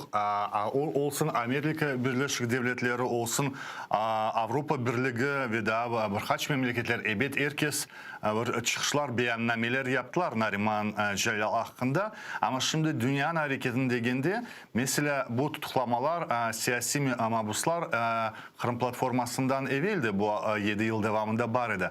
Ama avgust'ta Kırım platforması geçirilgen son Kiev'de 46 memleketin liderleri toplanıp da böyle bir teşkilat kurgan sonra Kırım platformasından bekleneydi bir hareketler, adımlar, belki bir yanı mekanizmlar kurulması. Çünkü Kırım platformasında esas meselelerinden biri insan hakları barıdı. Nariman Jilal Kırım platformasının bir azası olğanı için, çıkışta bulunğanı için Kırım platformasının hareketlerin daha bir tez şekilde yapılacağını bekleydi. Kırım platforması, siz bu stüdyada olğanda dediniz işte Kırım platformasının koordinatörü Cumhuriyet Reisinin temsilciliği olğanı için anda toplayacağımız, anda bir fikirler peyda olacak. Ne yapıldı bu vakitte? Bir mekanizm kurulacak mı bu esasta yoksa bu etrafta yoksa daha bir şey belli değil? Bu Kırım platformasının deklarasyası üstüne da imzalar ciyalar. Onu Zelenski bu onda da tribuna çıkıp ayıttı. Hoş olunuz bu deklarasyalarga. Benim anlayışıma da bir daha çokça hükümetlerini bu deklarasyalarga imzalatmağa tırışalar. Ne kadar çok hükümet ona koşulsa, imzalarsa o kadar bu platformanın deklarasyası tesirci olacaktır. Ben bilirsiniz mi, siz deyiz bana mesela oldu, geçti bu dünya işlerini politikada tez çizilecek bir şey olmuyor. Tek cenk başlaması tez başlayın. Ama başka şeyler böyle tartıla. Evet, ben anlayayım bu olan bir hareketlerin hapislerde oturan bizim bağlar da bekleyilir. Bizim halkımız da bekleyeceği zaman bir kararlar çıkarıp da Kırım'dan işgallar çıkaracaklar değil mi? Ama yazık ki buna dünya politikleri öyle tez bu işleri çözmedi. Mesela Covid'li de geldi, bu Covid'li de çıkardı Amerika bu ON platformasına ama bakın ona da kaç yıl geçti, şimdi bütün dünyanın o ne kuresmeye çağırdı, öyle toplaşılarda. Onun için onlara bakıp biz anlamak gerekmiş. Birden çözülmeyecek ama bizi ne kuvandıra? Bizi kuvandıra böyle yüksek forumda Nariman Jilal'ın adı atıldı. Böyle yüksek forumda bütün hükümetler, anda oturan hükümetler kol tuttular. Kimse karşılık yapmadı. Rusya bile anda öyle çıkışlar yapılmadı ona karşılık. Bakın dünya bu işgallardan Nariman'ı ve asla hapislerden bağlarını, kalganlarını ve Kırım'ı boşaltmaya kol tuttular. Onu anlamak gerekmiş. O birinci bu bizim kureşimizin bir güzel tarafıdır. Yani onun için bu Keşkin ON forumuna bir büyük işanç taşlayayım. Kısmet olsa anda da işler becerecektir. Ondan başka da koşacak olan bizim prezident Zelenski bilirsiniz mi? Yardım sonra onun kritikasını da yaptı. Ben bir kullandım böyle kritika yapanın. Çünkü Ukrayna bu alda kalsa bile o aytacağın ayttı. Evet yumuşak ayttı, taktik ayttı ama da aytıp verdi. Onun zayıflığın ve onda reformalar gerekliğin böyle Ozi'nin çıkışına aytıp çıkardı. Ben ona çok kuvanam. Belki bu onun çıkışından son belki onda başlayacaktırlar reformalar. Çünkü reforma başlasa işgallar prava vetodan ayrılsalar o zaman o çok işlerini becerecektir. Ben doğru anladım mı sizin cevabınızda mahkeme geçmeyince Nariman Cilal'ın kurtarılması, serbest bırakılması zor olacak. Yani dünyada faal iştirak etmesi, yani Rus mahkemenin geçmesi şarttır. Biz dünya bu Rus mahkemelerini tanıyor mu yoksa? Ne için bu böyle, ben böyle almadım sizin cevabınızdan? Benim resmen bu предположение, düşüncem öyle. Düşüncemde bir nesi var, yeri var. Zaten arka birkaç yıl evvelisi Akten Çegoz ve İlmi Umerov'di.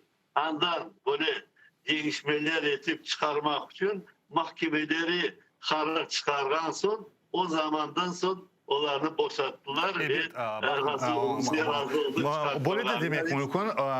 Mesela belli mahpuslar bu 7 yıl devamında Nadezhda Savchenko'nun Alex Sentsov idi. Onların da kurtardılar tek mahkemelerden son Savchenko'nun erteci, Oleg'ni işte 5 yıl sonra, ama başka misaller de var. Mesela Edem Bekirov olsun ya da Ukrayna denizcileri, onların mahkemeleri kurtarılgan son bitti. Onlara mahkemeler kararlar çıkardı. Edem Bekirov ya da bizim Ukrayna denizcilerine de, ama mahkemelerden evvel kurtarıldı bu insanlar. Bilesmi, siz benim aytkanımı böyle mahkemelerge çok bağlanma. Ben şimdi o zaman bir düşüncemi ayttım. Anladınız mı? O Düşünceniz meraklı. Çünkü bu fikir nasıl peyda olganı meraklı. Onun için bu bir tenkit değil Rıza ağa. Bu bir gidişatını anlamak için. Onun için ben sizge bu suallerini sorayım. Bu tenkit meselesi değil. Yok, bağlı değil. Ona bağlı değil. Böyle o zaman düşüneyim. Böyle bir ya da vaktin ölçep aytan mı, bana tamam bir iki ay geç genciz başlayacaktırlar mı? Belki böyle düşünebilirim, anlarsınız mı? Siz soradınız, ben ayttım fikrimi. Ama siz dediniz, Birleşken Milletler Teşkilatı'nı da tenkit etti Ukrayna Cumhuriyeti, reformlar hakkında gerek olganı dedi. Cumhuriyet'ten evvel tenkitini Dışişleri Nazırı Dmitro Kuleba da aytkanıda. En asas tenkit Birleşken Milletler Teşkilatı'nın Kırım platformasında iştirak etmeyenini ve Birleşken Milletler'de tek Amerika temsilcisi Andrew Shepard Nariman Cilal hakkında işte söz yükseltti ve Rusların işkencelerini yapan şeylerini anlattı ve bunu bildiriyor Amerika Koşma Ştatlarının misyasının saytında. Bizde bir kısa atıf var. Я хочу украинскую сказать, что с Організацією Об'єднаних Націй лише представництво місії США при організації закликало звільнити Нарімана Джеляла і братів Ахтемових, підозрюваних російською владою в скоєнні диверсії на газопроводі в Криму. Про це повідомляє сайт місії. Цитата. У Криму Росія продовжує карати громадян України, які відмовилися приймати російські паспорти. Буквально минулого тижня окупаційна влада оштрафувала кількох лідерів кримських татар під час протесту проти затримання заступника голови Меджлісу Нарімана Джеляла за відсутність у них російського паспорта. Ми продовжуємо стежити за справою Джеляла і його співобвинувачених та закликаємо до їх негайного звільнення. Ми стурбовані тим, що звинувачення проти співобвинуваченого Джеляла Асана Ахтемова стали більш суворими після того, як він відмовився від свідчень з примусу. Повідомляється, що в перші дні затримання на початку цього місяця Ахтемов зазнав жорстоких тортур з боку ФСБ. Тепер йому висунули обвинувачення, що передбачає тюремне ув'язнення на термін до 20 років, що на 5 років довше, ніж раніше. Ben o'zim doğurtayım, biraz yanıldım çünkü bu Birleşken Milletler'deki temsilcilik değil, bu AHİT yani Avrupa Xavfsızlık ve İşbirlik Teşkilatı'nda misyasında, ama aslında iki teşkilatta tenkit edilir çünkü iki teşkilatta da Rusların gücü bayağı var. Rıza ağam, daha bir sualım, siz de hatırladınız mı olğan çıkışlar hakkında? Meraklı, mesela Kırım meselesinin o çıkışında mesela saylavların Kırım'da tanılmağını Recep Tayyip Erdoğan, Türkiye Cumhuriyeti de bunu açıkladı. Güçlü bir çıkış yaptı, ama esas ortağımızın alsak, esas dostumuzun desek, Amerika en güçlü dostumuzun desek, Biden'ın çıkışı biraz zayıf gibi göründü. Men aytmayım, Kırım'ı işgali, endi Nariman Jilya'nın tutuklanması Ukrayna'nın bile hatırlamadı. Da işte bütün dünyaya barış, Amerikan artık işte savaşlarda iştirak etmeyeceğini, barış için, güç için işte yolsuzluklara, korrupsiyaya karşı işte mücadelesine böyle ne diyorsunuz? Siz dinlediniz mi Biden'ın çıkışını, okudunuz mu? Zayıf sayasızım, saymaysızım ne diyorsunuz bu vakta? Bilirsiniz,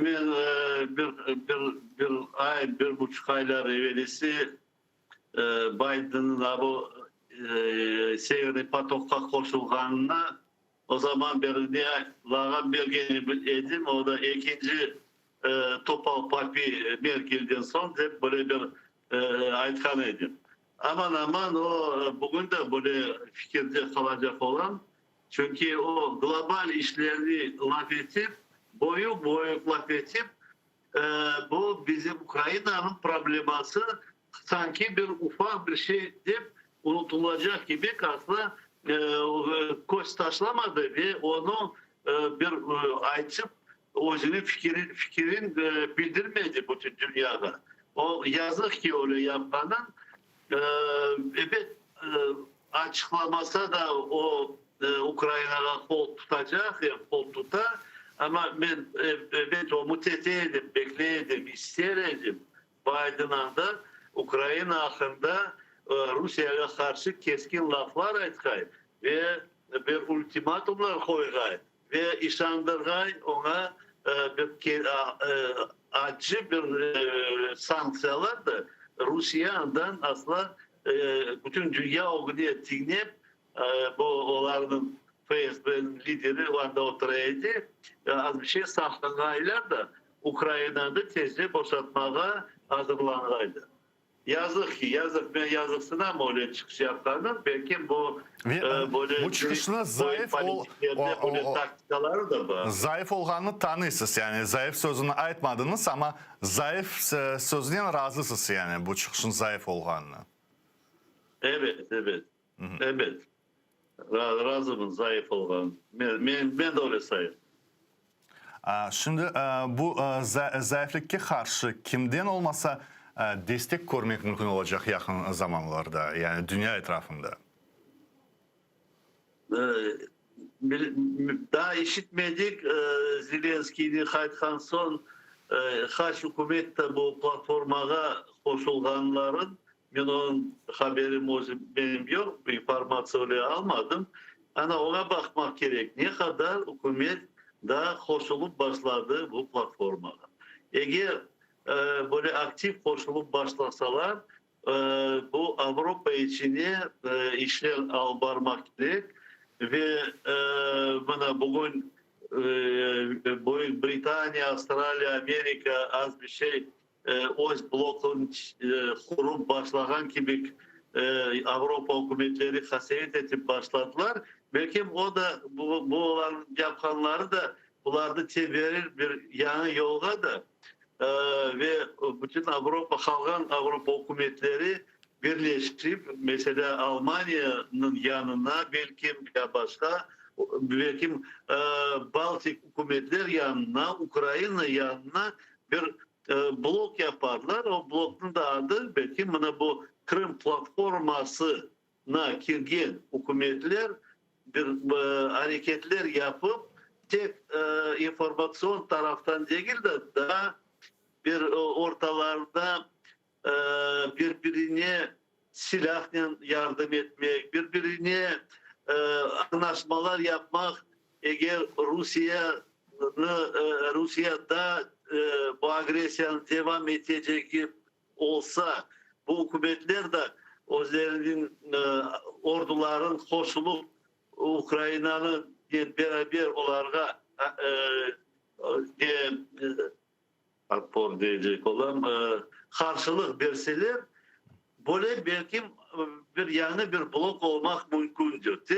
Hem isteyeyim öyle bir blok olma. Eğer öyle blokka başlasalar çalışmalar yapmaya birden Amerika bu işten çetke kalmaz ve finans taraf, silah tarafın düşünüp yardım eter bu blokka.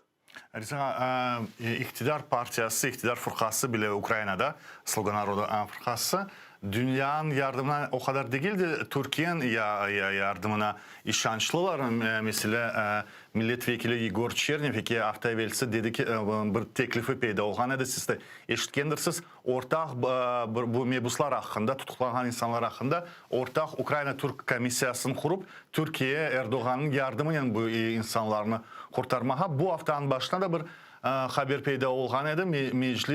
Mecliste, hükümette Türkiye tarafı için bütün cedvelini hazırlayacak idi. Bir bilginiz var mı? Bu gelecek hafta yanılmazsam gelecek hafta mı 29'unda galiba Erdoğan Putin'le görüşecek. Bu meseleler götürülecek mi? Ayrıca Nariman Jilal'ını, Ahtemevlerini ve diğer Kırım Tatar Ukrayna mebusları hakkında Türkiye Cumhuriyeti söz yürütecek mi? Ben bu iki şans taşlayayım bu görüşümge. Erdoğan öyle bir namlı prezident dünyada oldu, çıktı. Özün gösterdi. Anda o görüşümde mutlaka bizim bağlarda Nariman Cilal ve sağlarların için hapslerge yatanların problemasını aytacak, onların boşaltmayı mutlaka aytacaktır. Hem keskin aytacaktır Putin'e. Ondan başka o aytacak Ukrayna'dan Rusya çıkay ve Kırım'ı boşaltkay. Onu da aytacaktır. Ama onlar arasında bir yanada bir anlaşmalar olmak mümkün. Çünkü o Türkiye bağlanan bir hükümet Rusya'nın o mutlaka her şeyini bozup da dağıtıp ve cenk açmağa o azım değildir. Onun için bakayım. Cenk değil mi? Biz ben bu şunu birkaç kere bakılacak.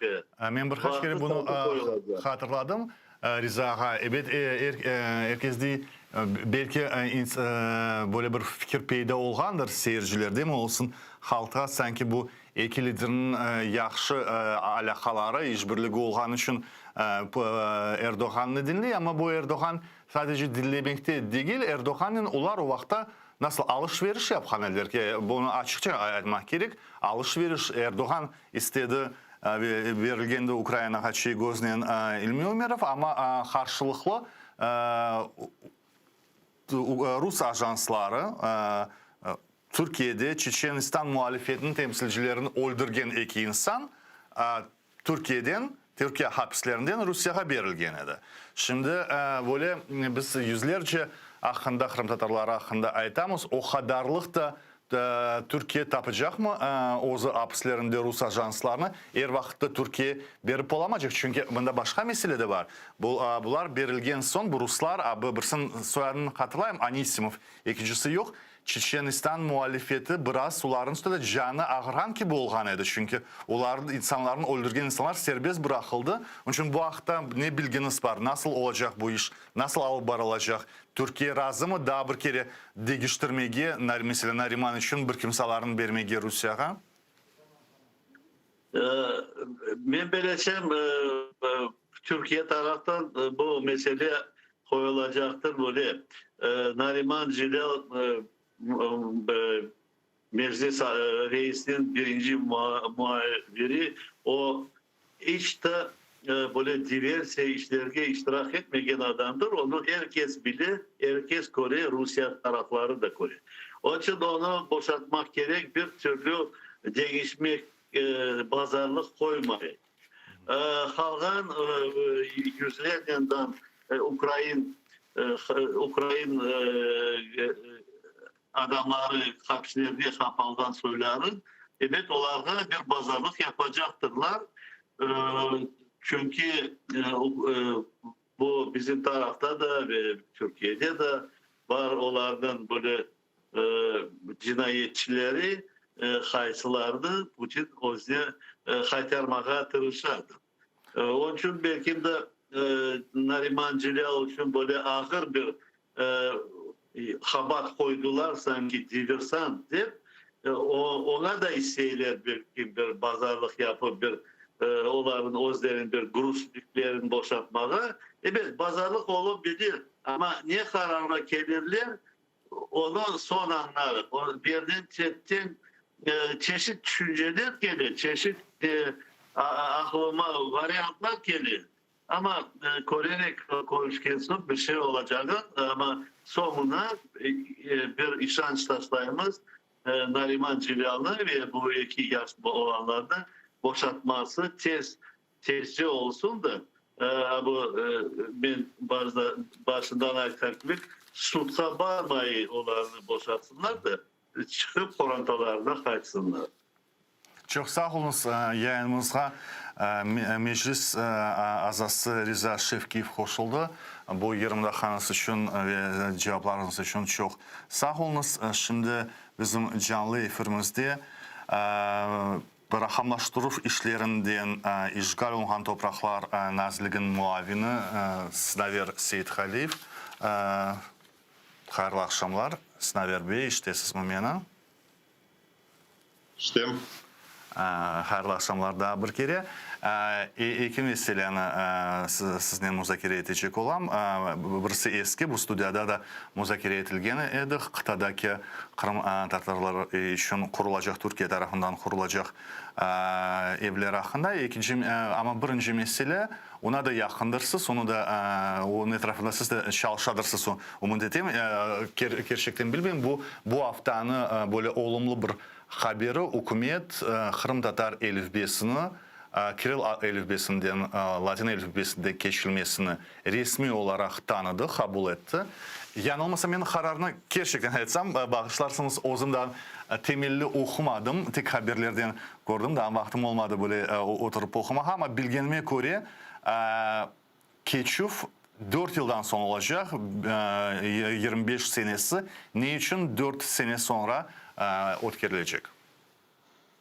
4 sene sonra değil, 4 sene içinde ve bizim beklentilerimiz aslında bu yıl başlamak, gelecek yıldan önce kitaplarını yavaş yavaş işte Latin elifbesine çevirmek. Aslında bizim halkımız için pek mühim bir karar. Biz elbette onu çoktan Milli Meclis ve Kurultay olarak çoktan alınan kararlar ama devlet seviyesinde endi resmi bir seviyesinde elifbemiz endi Latince olan. Bu dilimiz için aslında inkişaf yollarını açar. Daha da bizim için gelişken bir elifbe.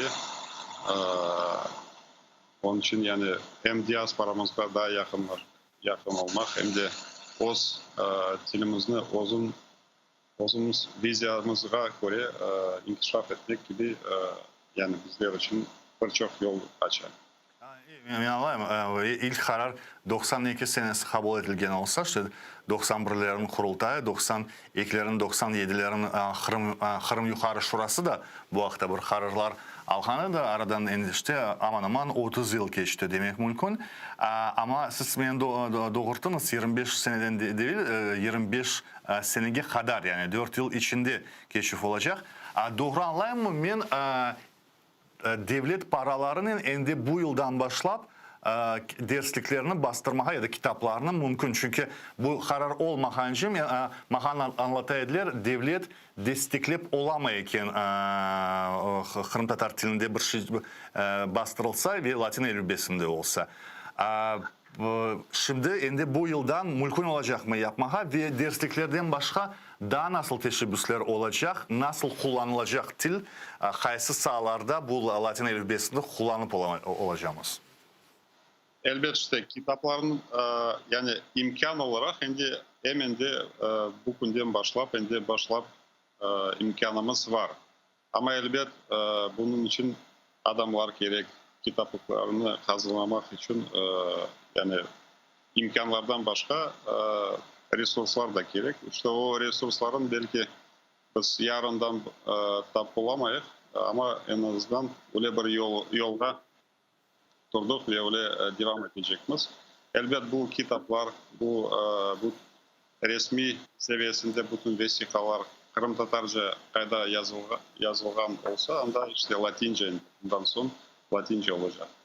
Yani misal için bizim Nazirlik'te işte bu yıl planladığımız bir proyekt, Всеукраинская школа онлайн öyle bir platforma var ve o platformada biz 5. ve 6. sınıflar için Kırım Tatarca dil ve edebiyat derslerini, videolarını çekmek gibi bir projektimiz var. O projektini endi yani bu yıl bile Latince yapacağız. Endi bu yılga turduk. Mühim değiller ama meraklı bir sual.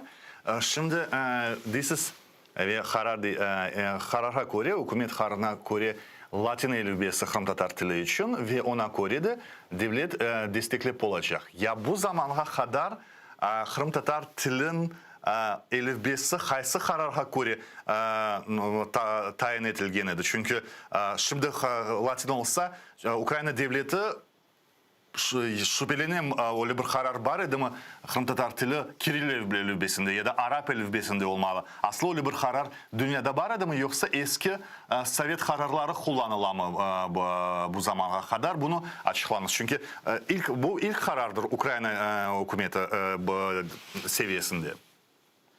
Yaxşı bir sual. Elbet öyle bir farklı bir karar yok idi. Ama yani eğitim tahsil nazirliğe bakılırsa, anda bütün metodikalar, bütün programalar eski olgan Kiril alfabesinden yazılgan idi ve herkes onlara bakıp, madem öyle bir programa var, zamanda yani tasdik edildi, herkes ona göre kitaplıklarını basaydılar. Ama bundan sonra indi karar alındı ve farklı bir süre bizim için başlayın. Ukrayna kıtasında iki üniversitet, Şevçenko Üniversiteti ve Vernansky Üniversiteti, Kırım'dan koçken üniversitetler. Onlar Kırım Tatar dili ve edebiyatı hocalarını hazırlaylar. Bu üniversitetlerde Latin elifbesini geçip ne zaman olacak? Şimdi değil mi mesela endi kuz başladı, okul yılı başladı. Bu yıl endi keçiler mi gelecek yıl mı 25 senesinden başlap mı? Tek yanı kirgen talebeler öğrenecek mi? Nasıl olacak bu proses, bu gidişat? Aslında Temmuz ayında yani Şevçenko Üniversitesi'nde Abigula hocamız tarafından bir integrasyonlu kurs Крымско-татарская мова и литература öyle bir programa tasdik edildi bu yıl. Bu programaga endi bu formatla işte Latin elifbesinden başlanılacak. Ama farklı yanı programalarını yapmak için bir vakit gerek olacak. Böyle bir sualı menden sorahan edilir. Ukrayna muhabirleri bir efirde, tüm yarınki bir radyo efirimde. Şimdi bir taraftan Kırım, Ukrayna bunda kıtada Kırım Tatar dilinin Latin elifbesine geçirildi. İkinci taraftan biz Rusya siyasetini bilemiz. Rusya kesinlikle hiçbir milletke Latin elifbesine geçiğine razılık vermey degende yasaklay esas olarak. Onlarda bir anda bir şey var. Latin elifbesi evvelden olmayan, mesela Estonya bir halkı Latin elifbesini kullanabilir. Ama Rusya'nın halkları, Kazan Tatarları olsun, Çuvaşlar olsun, hiçbiri Latin elifbesini mesela keçi alma istese de Tataristan'ı istegi bile vardı ve Kırım işte fiili olarak işgal altında, Rusya altında olduğu için bütün mektepler, bütün çok olmasa da 15 mektep var. 15 mektep tem başka sınıflar var, işte kurslar var. Üniversitede, anda da iki üniversitede dersler albara, anda hocalar, anda yazıcılar. Ama onlar mecbur olacaklar. Hepsi Kiril elifbesinde çalışmaya. Bu siz ne diyorsunuz? Kırım kayıtkan son zorluklar olacak mı yoksa Kırım'ı da bu proseske celp etmenge mümkün olacak mı? Mesela Kırım'daki yaşayan yazıcıların kitaplarını çıkarmağa, Ukrayna'da basmağa Latin elifbesinin bu nasıl ya da bu online umumi online mektepni kurulğanı deysiz de bu umumi mektepke Kırım'dan ziyade talebelerini celip etip de onların işgal altında bile yaşahanda Latin elbisinde Kırım Tatarcasını öğretmeye nasıl teşebbüslerini koyuyorsunuz, nasıl yolun gidileceğini koyuyorsunuz? Mında elbet öyle bir şey var. Yani trendlerini ya yaratmak ya da takip etmek. Aslında yani bu kararın aslında Ukrayna yanı trendlerini yaratmaya başlıyor o tarafından. Elbet ama bu siyasi bir yani siyasi bir iş değil. Aslında birçok yani hem akademik iş bunun içinde var hem de tahsil işleri var. Dolayısıyla yani bizim halkımız aslında bu kararını yani beklemeden o çalışmalarını çoktan başladı. Birçok kitaplarını hem de bugünkü biz Latin elbisinden basılmaya devam ediyor. Yani Kırım Pedagogik İnstitutu'nda bile Ukrayna vakitlerde birçok kitaplar, işler anda Latin elbisinden yapılgan o vakitlerde ve halen de yapılmaya devam ediyor. Başka taraftan da bakamaz yani teşkilatlar, bizim yaşlarımız bütün projelerini yani sözlük olsun, yanı kitaplar olsun, bütün projelerini onlar Latin elbisinden yaparlar. Yani bu aslında yani Rus tarafını biz biliyoruz. Onlar hiçbir vakit Kiril elbisinden vazgeçmez. Ama yani gayemiz aslında halkımız Latin elbisini kullanmaya başlasınlar. Bizim diasporamızla daha yakın olsunlar. Ve gün gelir işte yani öyle bir organik olarak biz yani resmi bir nemelerinin yani Rusya tarafı ne yapmaya istese yapsın ama halkımız çok sayıda bu Latin elbisini kullanacak çünkü bizler için daha gelişken bir elbise. Yani bu pek doğal bir karardır aslında. Hatta Ukrayna'da tek bir mektepte Novoalexeyevkan kasabasında galiba yanılmazsam Kırım Tatarların yoğun yaşayan yerinde Kırım Tatar dersleri alıp bara umumi bu online mekteplerinden başka canlı mekteplerde daha var mı öyle bir teşebbüsler daha böyle Kırım Tatar tilin orta mekteplerde açılması ve öyle imkanlar var mı? Öyle toplu yaşayan yerler var mı? Kırım Tatarların barıp olacak ve sınıflar kurulacak gibi yerler var mı? Kiev olsun, Lvov, bilmem belki Zaporojyen, Melitopol, belki Gençskin olsun de yoksa şimdi Novoalexeyevka'dan başka imkan yok mu? Novoalexeyevka'dan başka aytkanınız gibi öyle devlet seviyesinde başka bir mektep yok. Ama işte bizim projelerimiz var. 500 projekt. Mesela yani Kherson, Nikolaev hem de Kiev bölgelerinde öyle çokluk olarak yani bir yerde halkımız yaşayan yerler anda elbet mektepler de olacak. Yani çocuk bahçeleri de olacak. İşte yani bizim yaptığımız 10 yıllık stratejiyanın içinde aslında bu öyle bir maddeler var. Yani mekteplerin destek olması devlet tarafından. Ama bu ana kadar yani öyle bir müracaat yok. Yani bir yerde bizim halkımız yaşamıyor yani gerçek olarak bu vakitte. Onun için mektepler de yok. Yani müracaat da yok. Ama olsa elbet öyle bir imkanlar açılacak. Siz de korgendirsiniz. Yakında işte RNBO'nun katibi Ukrayna tilinin de Latin elbisine geçmesini teklif etkende bayağı büyük kavgalar başladı. İtirazlar büyük. Evet Ukrayna devleti, Ukrayna halkı için başka bir mesele. Çünkü Kiril elbisi doğal bir yani aytkanız gibi tabi bir elbisleri yani dinlerinden başlayıp dinlerinden esaslana evet ona karşılık ziyade olur. Bu Kırım Tatarlar tilinden kıyaslamayım ama bir argumentleri meraklı oldu.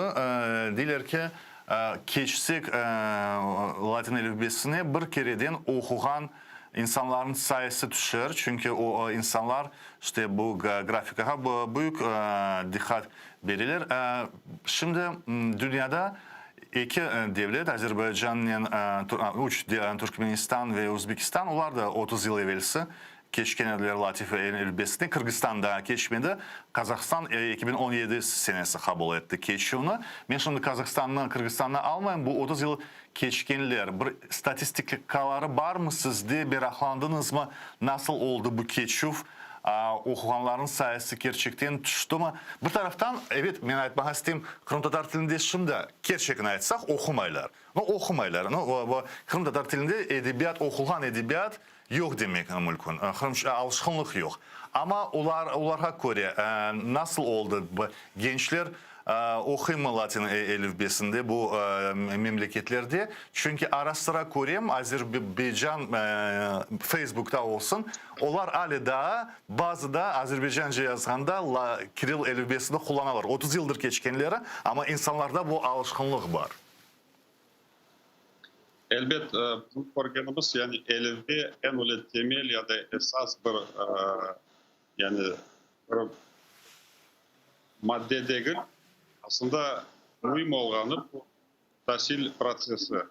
Sizin arkanız bizim halkımız öz tilimizde bakıp orandalarda, başka yerlerde, öz işlerinde öz tilimizni kullansak aslında bu daha mühim elbette.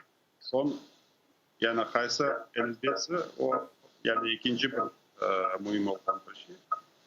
Bu esasında elbette başka devletlere baksak olsa bu Özbekistan, arkamız gibi Azerbaycan vesaire onlar için hiçbir problema yok edi geçiş süresi. Misal için yani Özbekistan geçken son birkaç kere bu elifbe grafika yani harflerini değiştirdi. Misal için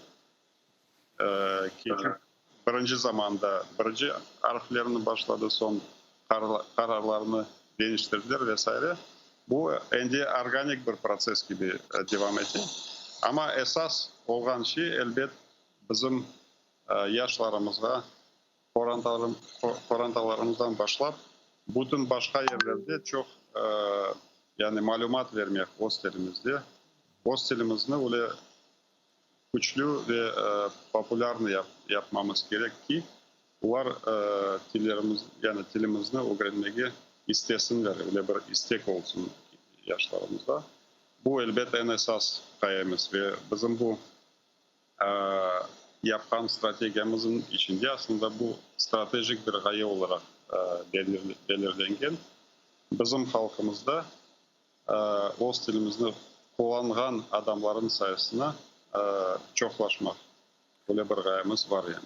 Aslında evet, Rusya'nın 2018 kararı bu milli tillerin mecburi okutulması ki mekteplerde yasaklanған son birçok Rusya milletlerinin için tillerine büyük darbe oldu. Tataristan'ı bile gördük. İşte anda biraz itirazlar oldu ama nasıl diyeyim Rusya yendi bu tarafta.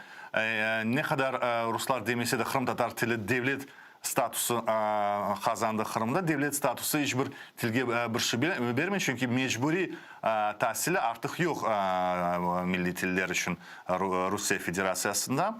Ve meraklanan bu yıl mesela çıkan edi Radyo Svoboda'nın bir makalesi bu yıl 2021 senesi Mariel. Bu bir Fin Ural halklarından biri. Mariel Udmurtlar veya Erzamokşel halklar gibi onlar hiçbir sürgünge uğramadı, böyle represiyalara uğramadı. Ama yıldan mesela Cenk'ten evvel çokluk olan bir cumhuriyetlerinde bugün onlar da %30 kadar, 30%'dir. Onlar da azınlık olup kala. Hem de tilleri mecburi olmayan son, onlarda da problemler peyda ola. Onların analizlerine göre esas til cöla eken yaş ballarda 1 ve 7 yaş arasında.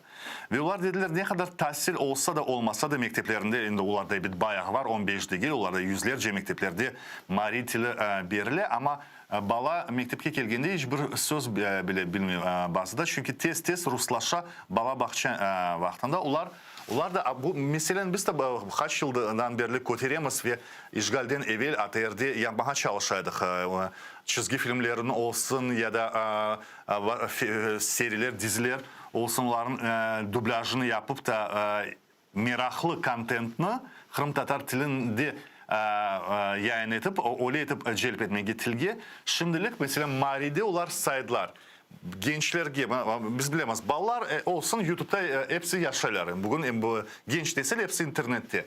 Onlara o stiline celp etmek için 1000 kadar çizgi filminin Mari tiline dublaj etmek gerek. Şimdi biz saysak telif hakları böyle bir terim var, işte авторское право. Telif hakları saysak öyle bir 1000 multfilmge $1000'dan olsan sağlık multfilm $1 milyon yani tek onların telif haklarının kazanmasına.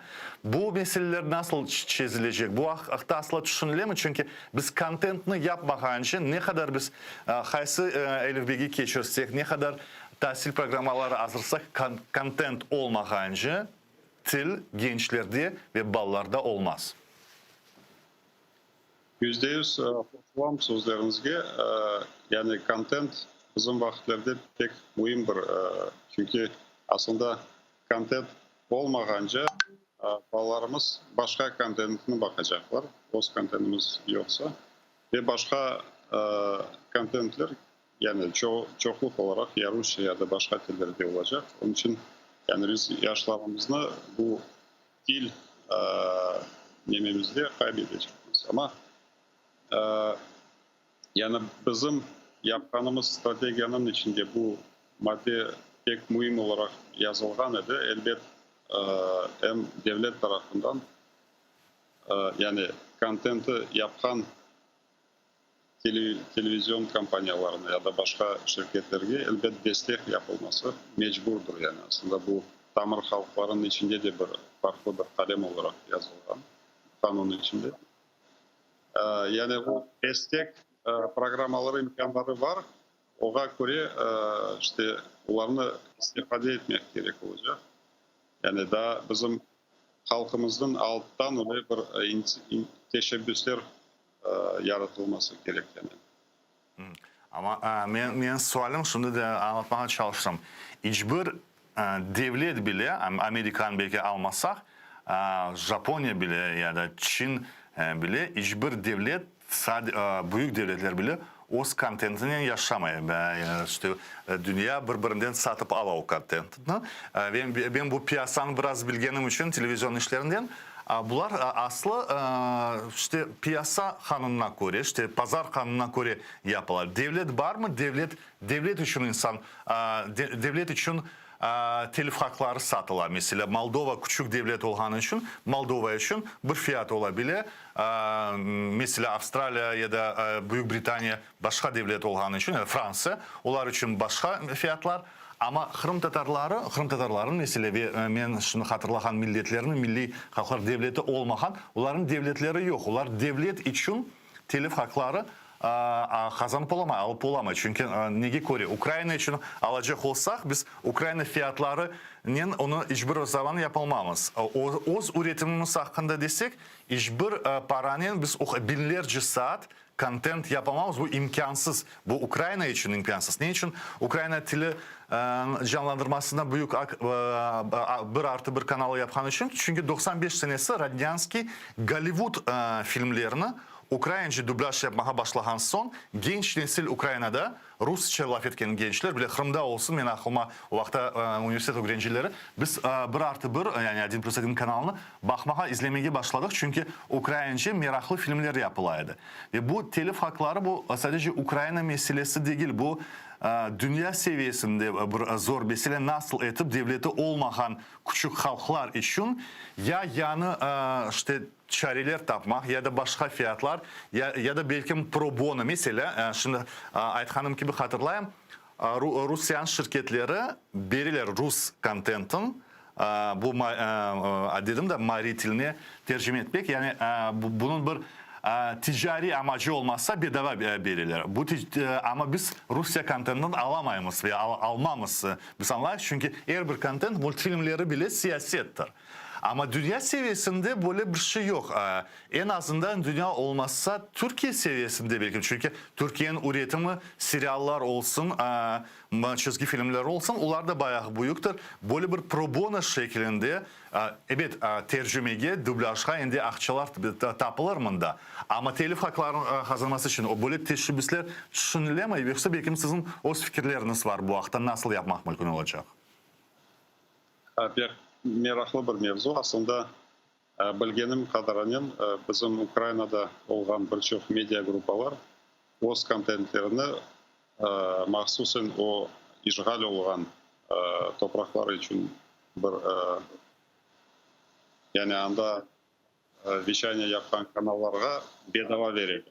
Birçok kontentlerini bedava veriyorlar. Bu yani bilgenim malumatına göre elbet sizin aytkanınız misal için bizim Kırım'da birçok adamlarımız, soydaşlarımız Türkiye'den kontentini bakarlar. Bu tarafta aslında yani koşulan belki yani milli seviyesinde, devlet seviyesinde daha çok yani öyle görüşmeler olmak gerekir ki aslında kontent mahsusen Kırım için anda yaşayan soydaşlarımız için belki farklı bir fiyatlarının verilmek yani mantıklı olurdu. Bu tarafta benim düşünceme göre daha çok yani faaliyet yapmak gerektir. Yani bu tarafın yani bizge gerek olan şekilde açmak yani anda imkan yaratmak. Bu sualga da yakın bir sualım. Bu sizge yakındır. Çünkü rakamlaştıruf işlerinin uğraşan son siz benden yaxşı bilirsiniz bu dünyanın gamizasiya vaxtın oyunlar, online oyunları bütün dünya online oyday, bütün dünyada o oyun seviyesi o türlü oyunlar peyda olur ve bu da bir kontenttir. Ballar içinde yaş ballar bile, genç ballar bile oyunlar taparlar. Onların yaşlarına işte göre oyunlar tapılar. Böyle oyunlarını Kırım Tatar dilinde yapmak pahalı, zor olacak mı yoksa bu ucuzca bir mesele mi? Aslında zor ya da kolay, ucuz mu yoksa değil bu formatında değil, bu daha çok biz misal için stratejik olarak devam etsek aslında bizim dilimizin inkişafı için bu aşamada kayısı şeylerden yani başlamak gerekir ki bu sistem olarak misal için dilimizin korpusunu oluşturmak, dilimizin gerek olan толковый словарь, öyle lügatlarını yaratmak.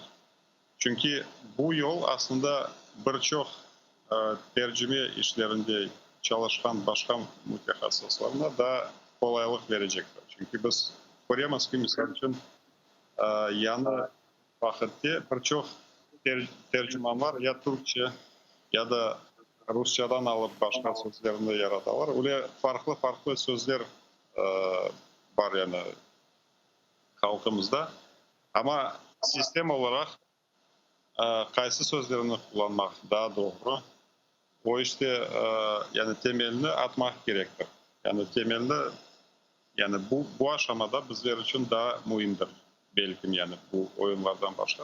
Yani ama kontentten başka dilin standartizasyası daha mühim sayasız. Yani daha mühim değil, birincilik olarak. Ondan başlamamız gerektir ki yarın kontentine kaysı sözlerini istifade etmek kullanmak bizlerge daha yardımcı olur. Yani çünkü yani öyle problemalar sadece bizde değil. Misal için Kazakistan'da, Azerbaycan'da onların da öyle problemaları var ama onların misal için dil komisyası var öz devletlerinde ve onlar pek çabuk olarak yanı sözlerini yaratarlar ya da kabul ederler kaysı dilden almak için. Ve öyle yani bütün kitaplıklarda, malumatlarda o sözlerini kullanırlar. Onun için yani birinci olarak elbet biz temellerini atmak gerektirmiz ama elbet aytkanınız hem oyunlar hem de content, videolar vesaire onlar pek mühim. Ama yani sistem olarak belki onlarına ikinci, üçüncü olarak daha mantıklı yani onlara odaklamak ama ayetmem yani bugün bunu yapmayıp öyle yani öyle mesaj vermek istemem yani onların da yapmak gerek ama yani keyifli olmak için kaçta olarak aytacak olsak yani birinci olarak temelini atmak gerek. Yayınımızın sonuna kadar bir dakikamız kaldı. Onun için tez bir cevaplar verseniz memnun olurum. Bu meselenin başında aytdım. Bu Xitay'daki yaşayan Kırım Tatarlar için, evsiz olganlar için işte konutların kurulması. Bu studiyada siz degen ediniz.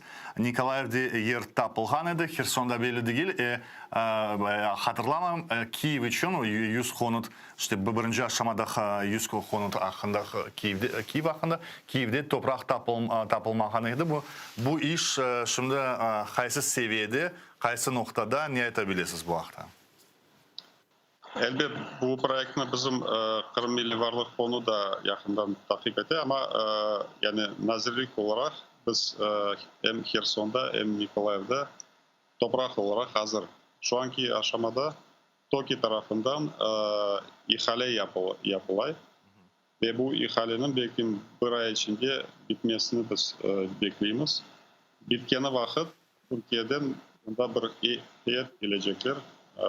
Nazir seviyesinde, bunların nazir seviyesinde. Belki Kherson ve Nikolaev şehirlerinde yani birinci taş koyma merasimini belki bu yıl yapıp oluruz. Elbette Kiev'e gelsek toprakın yani mesele biraz ağır Kiev'de ama biz farklı çözümlerini bakıyoruz. Belki Kiev Belediyesi değil de farklı nazirliklerin ya da yani Minobороны ya da Minobразования onların altında birçok topraklar var. Onların işte bakamız bu aşamada. Yani o tarafta da bir çözüm olacağını yakın vakitte bekliyoruz. Yanımızda işgal olgan topraklar nazirliginin rakamlaştıruf meselesinden muavini Snaverset Halil iştirak etti. Zamandan son yayını devam edemiz.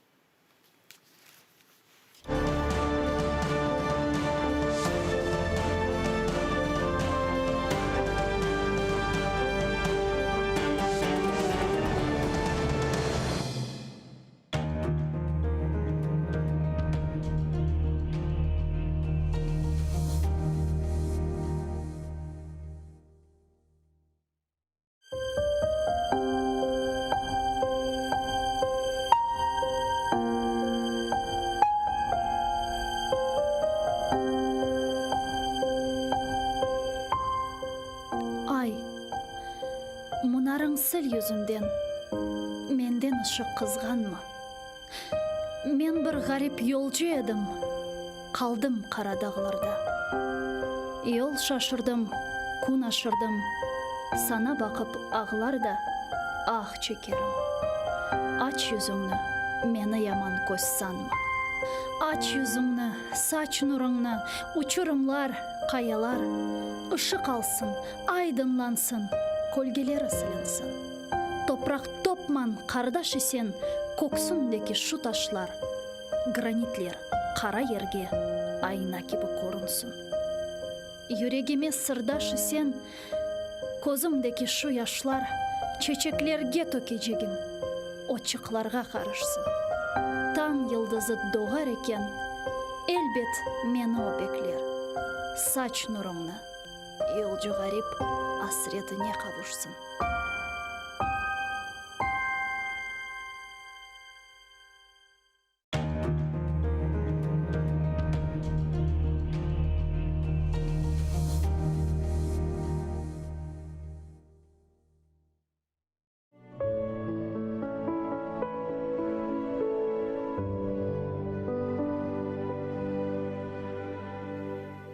Sen yaratkan her bir kunge şükür deyim, kalbim coşup seni dinleyim. Sana yalvarmak isteyim, senin aciz kulun olam. Ey Allah'ım, dört taraftan camilerge ese rüzgar, kurugan yaş divarga ete zarar.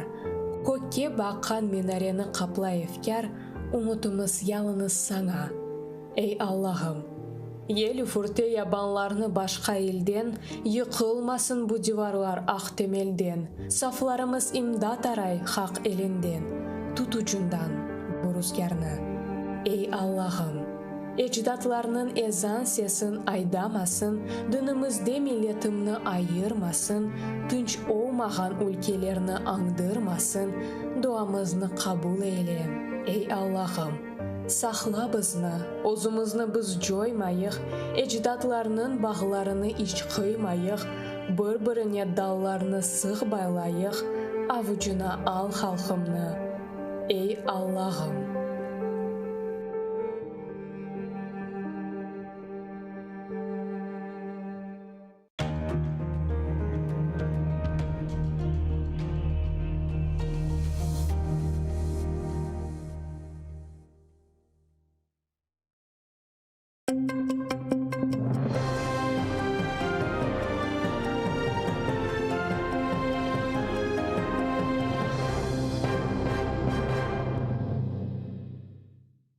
Окупанти висунули ще жорсткіші звинувачення Наріману Джелялу, першому заступнику голови Меджлісу. Тепер закидають не лише вчинення диверсії на газопроводі в Перевальному, а ще нібито придбання, зберігання та переправлення боєприпасів. Про це повідомив адвокат Микола Полозов. Погоджуватися з такими звинуваченнями бранець не збирається та відмовився свідчити на додатковому допиті. Я отказываюсь от данных ранее показаний в качестве свидетеля ввиду того, что я давал показания в тяжелом стрессовом состоянии, проведя значительную часть времени с мешком на голове под психологическим давлением и в ожидании физической расправы. И, конечно, я отказался давать новые показания уже в качестве подозреваемого. Нарімана Джеляла, а також братів Азіза та Асана Ахтемових, Шевкета Усіїнова та Ельдара Удаманова затримали 3 та 4 вересня. Окупанти удосвіта вдерлися до їх осель і вивезли в невідомому напрямку. Більше доби про 5 кримських татар не було жодної звістки. Тоді десятки людей пішли до будівлі окупаційного ФСБ у Сімферополі, щоб дізнатися про їх долю. ОМОН та Росгвардія кинулися на людей з кійками, почали хапати їх та кидати до автозаків. Обґрунтували це нібито порушенням карантину. На 58 людей склали адміністративні протоколи.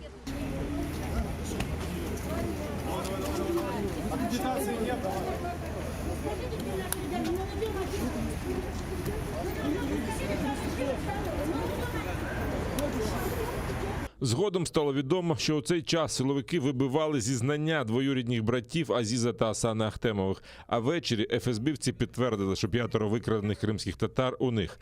Братів Ахтемових та Нарімана Джеляла вони звинуватили в диверсії на газопроводі, що живить військову частину окупантів у Перевальному під Симферополем. На перше судилище з обрання запобіжного заходу до Ахтемових не допустили незалежних захисників.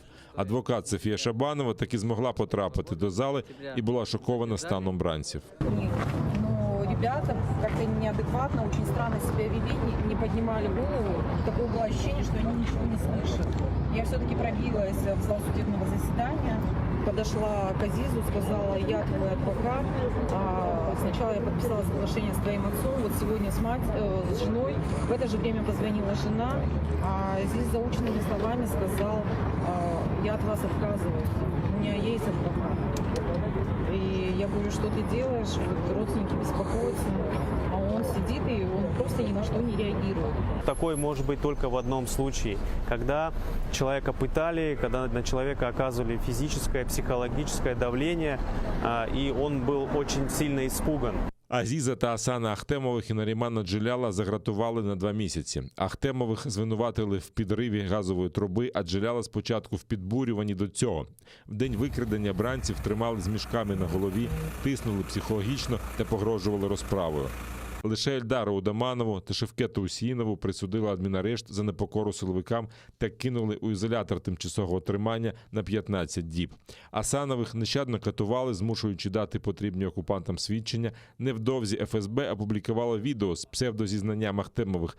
На ролику, змонтованому з клаптиків фраз, Асан розповідає про нібито співпрацю з українською розвідкою.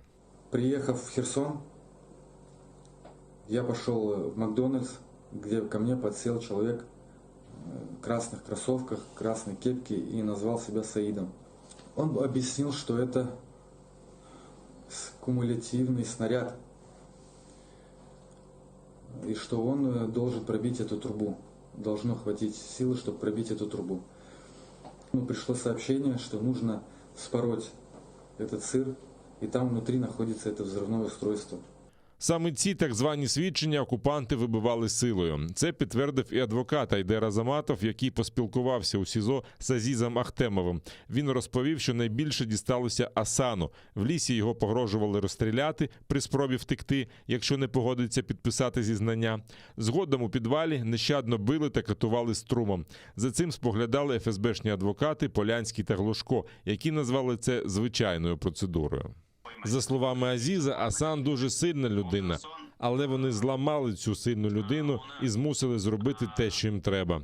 Я сказав Азізу і попросив передати Асану, щоб не переживав і не хвилювався. Про їх звірства вже знає весь світ. Хай від нас не відмовляється, ми готові їх захищати. Стан Азіза та Асана очевидний з чергового псевдозізнання, опублікованому російськими окупантами. Брати Ахтемови майже не піднімають голови, затинаючись, розповідають підготовлений силовиками текст про нібито погрози від української розвідки та Меджлісу. А Асан, ледь стримуючи сльози, промовляє те, що так нещадно вибивали з нього ФСБівці. Что подумайте хорошенько, где вы сейчас, у вас у всех есть дом, семья, работа, все хорошо. Поменяли бы вы это на то, в какой ситуации оказался я. Окупаційний голова Криму Сергій Аксьонов після викрадення кримських татар дав одразу кілька інтерв'ю, зокрема і підконтрольним окупантам телеканалу «Мілет». Він відверто глузував над бранцями та погрожував усім, хто стане на їх захист чи має зв'язки з Меджлісом. Перший заступник голови представницького органу кримських татар у день так званого підриву 23 серпня був у Києві на установчому саміті Кримської платформи. Він, як завжди, прямо говорив про репресії російських окупантів та реальне становище на півострові. Про затримання Нарімана Джеляла президент Володимир Зеленський говорив з трибуни Генеральної асамблеї ООН. На початку вересня цього року в Криму був незаконно затриманий перший заступник голови Меджлісу кримсько-татарського народу Наріман Джелялов. Російська Федерація звинувачує цього політолога, видатного журналіста, телеведучого, викладача права та історії у спробі підірвати ділянку газопроводу. Ось вам ціна свободи слова. Ось вам ціна боротьби за свої права, за права людини. Я дуже розраховую на підтримку міжнародної спільноти, кожного з вас у цьому питанні, у питанні його звільнення та звільнення близько, уявіть собі, 450 українців, які незаконно утримуються на тимчасово окупованих територіях України та в Російській Федерації. У 2016-му окупанти визнали Меджліс екстремістським, а тепер Аксьонов прямо називає представницький орган ворожою терористичною організацією. Це може бути не просто заявою окупаційного ватажка, а підготовкою до оголошення Меджлісу терористичною організацією. А це може дати старт новому витку репресій проти кримських татар. Залишили за ґратами. Окупаційний Верховний суд Криму відмовив у задоволенні апеляційної скарги на арешт Асана Ахтемова, якого ФСБівці звинувачують у диверсії на газопроводі.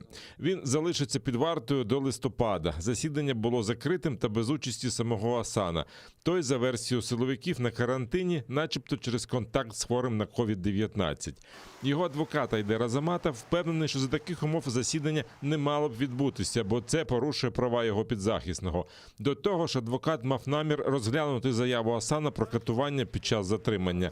На це так звана суддя витратила 30 секунд та відмовила у задоволенні скарги на арешт Ахтемова. Асан во время своего допроса 17 сентября полностью отказался от тех показаний, которые были получены незаконным путем. Он свою вину не признает и отказался давать показания в порядке статьи 47 УПК. Но несмотря на это, суд принял решение оставить без изменения постановление суда Киевского района об избрании меры пресечения, а нашу апелляционную жалобу без удовлетворения. Мы уже подготовили ряд обращений в компетентные органы для рассмотрения вопроса о применении пыток в отношении Асана, который он ранее подтвердил. Під вартою залишиться і Азіз Ахтемов, двоюрідний брат Асана. Його окупанти так само звинувачують в диверсії на газопроводі. Апеляційну скаргу на запобіжний захід окупаційний суддя того ж Верховного суду Криму Олексій Козирєв залишив без задоволення. Засідання також відбулося в закритому режимі. Як повідомив адвокат Азіза Іслам Віліляєв, його підзахисного до суду не доставили. Він брав участь в засіданні по відеозв'язку. Мы поддержали свои апелляционные жалобы, просили изменить меру пресечения на домашний арест.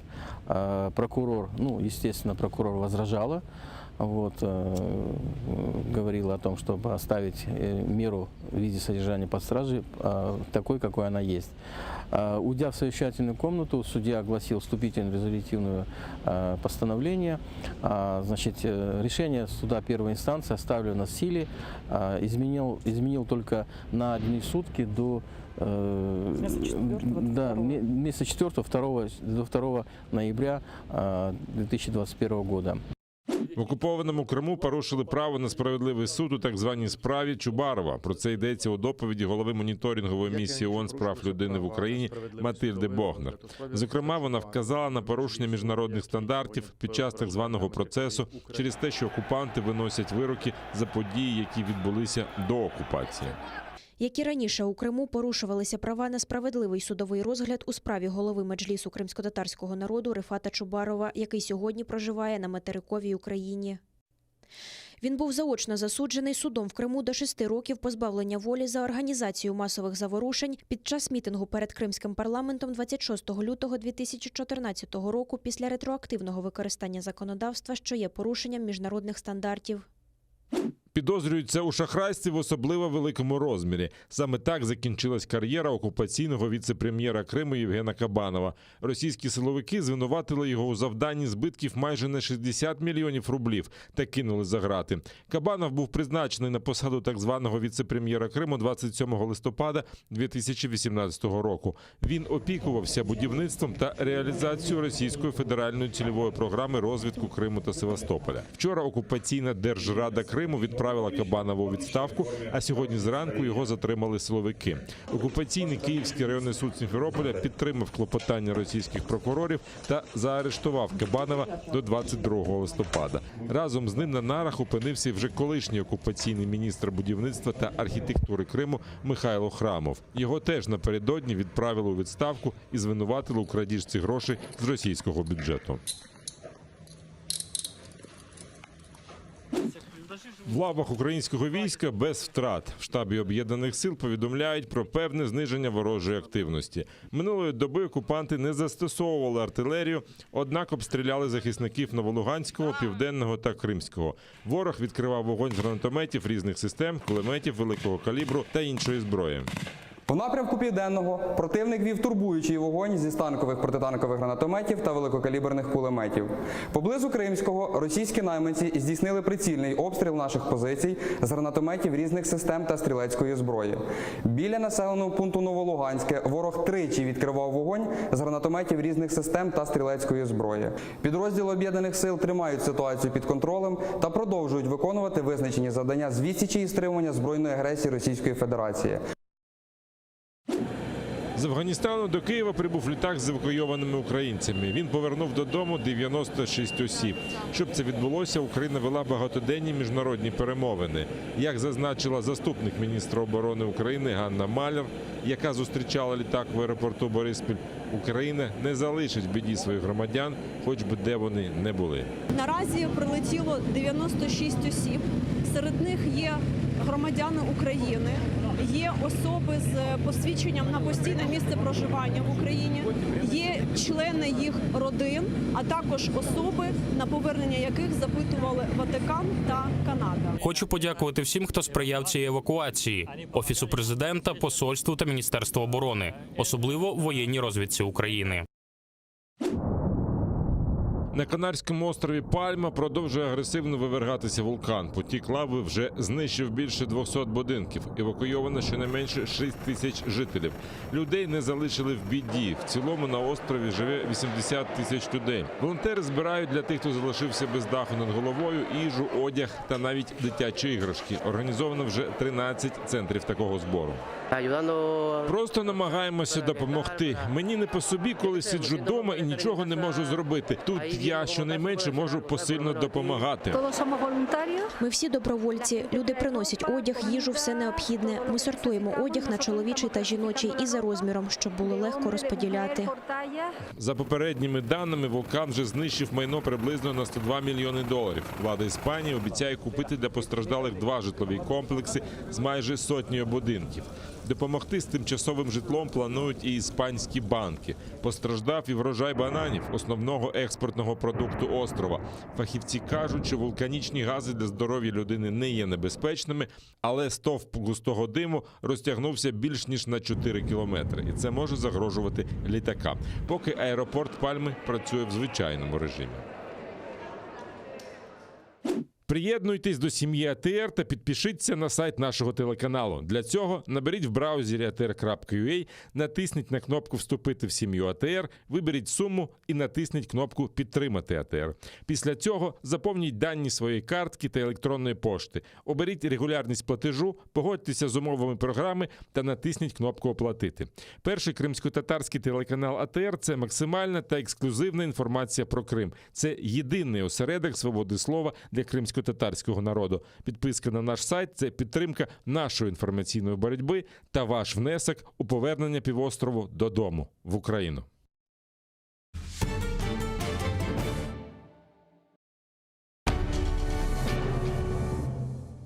Ізраїльські вчені створили унікальний засіб, що містить природні інгредієнти. Краплі імуноков покращують імунітет при коронавірусних та респіраторних захворюваннях, а також сприяють полегшенню постковідного синдрому. Імуноков – надійна допомога.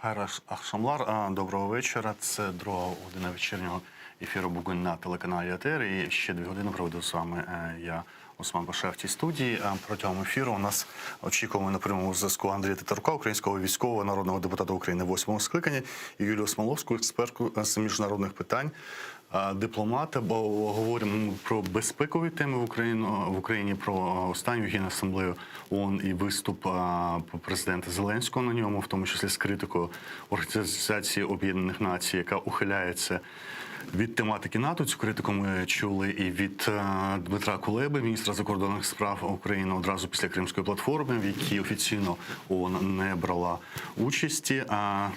І тема головна цього місяця – арешт російськими окупантами першого заступника голови Меджлісу кримсько-татарського народу Нарімана Джеляла. Я хочу почути, чи є Андрій Тетерук у нас на зв'язку. Доброго вечора. Доброго вечора. Пане Андрію, давайте почнемо з останніх новин. Це поправки, які внесли в оборонний бюджет Сполучених Штатів. І нас цікавить там 2 теми України. Стосується одна – це санкції по Північному потоку-2. Друга тема, з якої хотів би почати, це можлива передача Україні залізного куполу. І є різні думки, наприклад, з одного боку, після цього літньої кризи в Ізраїлі ми бачили, як працює залізний купол в них. З іншого боку, я читав на «Українській правді» Олександра Саєнка, який дуже критично налаштований щодо придбання цієї системи, вважає це політичним рішенням, бо вважає, що вона не вирішує тих проблем, які є. І просто Сполучені Штати розробили власну систему «Міцний щит», яка враховує недоліки залізного куполу. Давайте поговоримо про це. По-перше, я не фахівець, вам більше про це відомо. Розкажіть нам, як не фахівцям, про цю систему і чи потрібна вона Україні. На мій погляд, така система Україні взагалі не потрібна, тому що вона не буде протидіяти тій загрозі, яку мав Ізраїль, і як система протидії була побудована система «Купол». Нагадаю всім, що терористи, які обстрілювали некерованими снарядами мирні міста Ізраїлю, Вони просто тероризували їх оцими нерегулярними обстрілами житлових кварталів, просто пускаючи з елементарно зварених направляючих некерованих снарядів. І як елемент протидії була розроблена оця система залізний купол, занавес. Дивіться, Україна не потерпає від таких обстрілів. Ми потерпаємо і в перспективі можемо потерпати від використання Російською Федерацією не тільки наземних бойових підрозділів, але, наприклад, повітряно-космічних військ. І тут нам потрібно розуміти, що нам, як система протидії вже використання Російської Федерації літальних апаратів, літаків, винищувачів, бомбардувальників, потрібно будувати потужну протиповітряну ешелоновану оборону, яка б включала протиповітряні комплекси, такі як у нас, на жаль, дуже велика кількість була продана за кордон, розбазарена, і зараз ми з повітряного, скажімо, напрямку вважаємось незахищеними. Оце нам потрібно. Різного виду зенітно-ракетні комплекси нам потрібні. Залізний купол ніяк нас не врятує від літаків, які будуть атакувати, наприклад, лінію фронту або мирні міста України. Вони не зіграють ніяк, але ми втратимо, по-перше, великі кошти, ми втратимо можливості придбати справжнє нам потрібне обладнання, і ми просто введемо в оману українське суспільство, переконуючи їх, що нібито ми зробили, я маю на увазі українську владу насправді, що вони нібито зробили все можливе, щоб убезпечити їх від атак з повітря. Це буде не так, це буде марнославство, марнотратство і такий, знаєте, як то кажуть, оголтілий популізм. Я не впевнений, що оголтілий популізм найкраща складова для побудови сектору безпеки і глибокої ешелонованої оборони. І що це буде серйозною протидією використання Російської Федерації різних літальних апаратів. А якщо не потрібен залізний купол, то що, розкажіть докладніше, що потрібно тоді Україні, яка система, і тоді хто може бути виробником цієї системи, і скільки це коштуватиме те, що нам потрібно? Насправді Україні потрібні ті комплекси, які забезпечать перехоплення сучасних російських винищувачів в тому об'ємі, який вони їх мають. І тут я не можу зараз дати конкретну характеристику. Давайте купимо, наприклад, у Німеччини, чи у Сполучених Штатів, чи у Великої Британії. Для того є відповідні підрозділи нашого Міністерства оборони. Вони мають розуміти, наскільки вони готові інтегруватися. Тому що ми не можемо просто взяти зенітно-ракетний комплекс Сполучених Штатів і вважати, що ми вже маємо дієвий інструмент. Він насамперед має бути потужно інтегрований в нашу систему стеження за повітряним простором, отримання супроводу цілі і віддачі наказу на її знищення. І ми маємо, щоб всі елементи цієї протиповітряної оборони працювали злагоджено і консолідовано. Якщо ми поставимо елемент, який не поєднується з нашою працюючою системою, він просто буде, вибачте, як п'ята лапа у собаки, недієвим і просто буде грудою металу. Тому тут насамперед наші спеціалісти мають розуміти, які з діючих сучасних систем могли би бути для нас тим орієнтиром, до якого ми б могли перебудувати нашу протиповітряну оборону, розуміючи, що ми не можемо її розбудовувати елементами пострадянського або російського виробництва. І тут має свою роботу робити насправді Міністерство оборони, РНБО, замість того, щоб робити ту маячню, яку вони зараз, вибачте, роблять. Про Петріоти казав сам президент Зеленський. Чи Петріоти є тою системою, яка б задовольнила Україну? Я ще раз вам кажу, кожна та система в масштабах Збройних сил тих країн, в яких вона виготовлена, вона здатна виконувати ті завдання за призначенням, які на неї покладались при розробці і при технічних умовах. Якщо поставити Петріоти у нас, вони не будуть інтегровані в українську систему цілесупроводу, виявлення цілі. І тут потрібно зробити величезний просто обсяг роботи нашому Міністерству оборони і нашим протиповітряним військам для того, щоб адаптувати оце дуже серйозне сучасне обладнання до наших потреб. Воно просто так, поставивши на бойове чергування, не буде взаємодіяти з усіма системами наших військ. Я прошу, щоб ви з розумінням поставилися. Пахати, ще раз пахати. Я прошу, щоб ви з розумінням поставилися до моїх запитань, бо жодних проблем. Пояснюючи, що і я, і глядачі не фахівці, і тоді виникає питання, коли ви кажете про інтеграцію систем, які б співпрацювали з українськими, а що тоді може співпрацювати з українськими системами? Є системи, які виробляються в інших країнах, які здатні інтегруватися з українськими системами, чи тоді логічно випливає, що тільки виробництво щось українського, розробки українські можуть інтегруватися з українською системою в цілому військовою? Ну, і так, і не так. Тут потрібно чітке розуміння і стратегія побудови глибоко ешелонованої системи оборони нашої держави. Сектор безпеки має бути цілеспрямовано працювати на те, що ми певні зразки озброєння, наприклад, як ми робимо систему Вільха, Нептун, можемо розробити і пустити в серію силами військово-промислового комплексу нашої країни.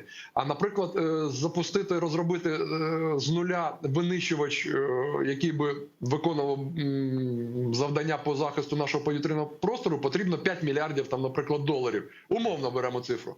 То цілком зрозуміло, що ми наразі не зможемо дозволити собі інвестицію саме в цей вид озброєння. Тому краще було б на певному етапі розуміти, що ми можемо почати закупівлю якихось сучасних винищувачів, які будуть для нас орієнтиром, як ми, віддаляючись від пострадянської, скажімо, системи Червоної армії, яка нам залишилась у спадок, будемо адаптувати наш військово-промисловий комплекс, наші наукові розробки, щоб ми прагнули досягнути вищого рівня, а не намагаючись високотехнологічне обладнання впихнути в недолугу систему пострадянського зразка, яка деякими генералами тримається як остання лінія оборони, і вони просто не хочуть перевчатись і робити нічого, щоб адаптуватись до нового. Тому тут, я ще раз кажу, потрібна якісна системна робота наших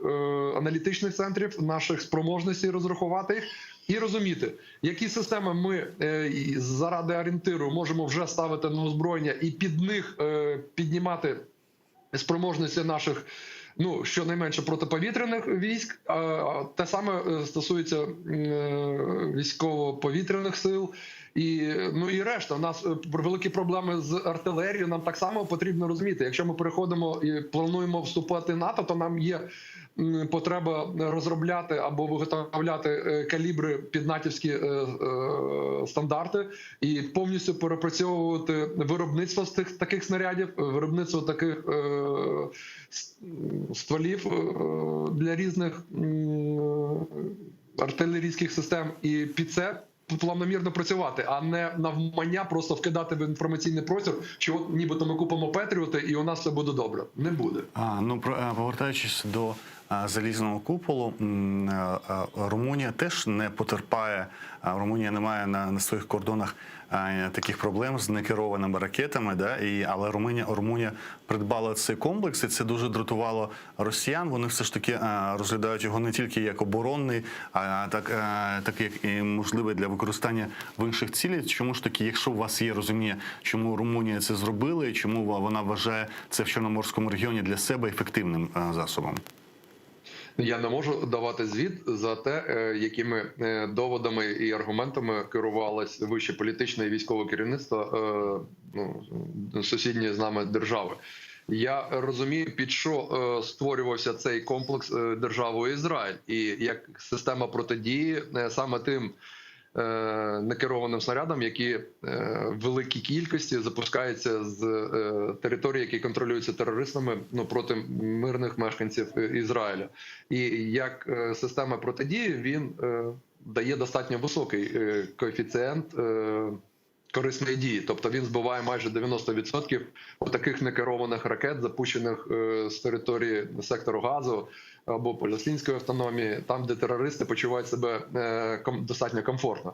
Я не розумію, яким чином цей комплекс може допомогти Румунії, якщо проти них не використовують от саме такі некеровані ракети. Я переконаний, що Україна собі такого дозволяти не буде, а інші держави не використовують цього обладнання, яке використовують собі терористи.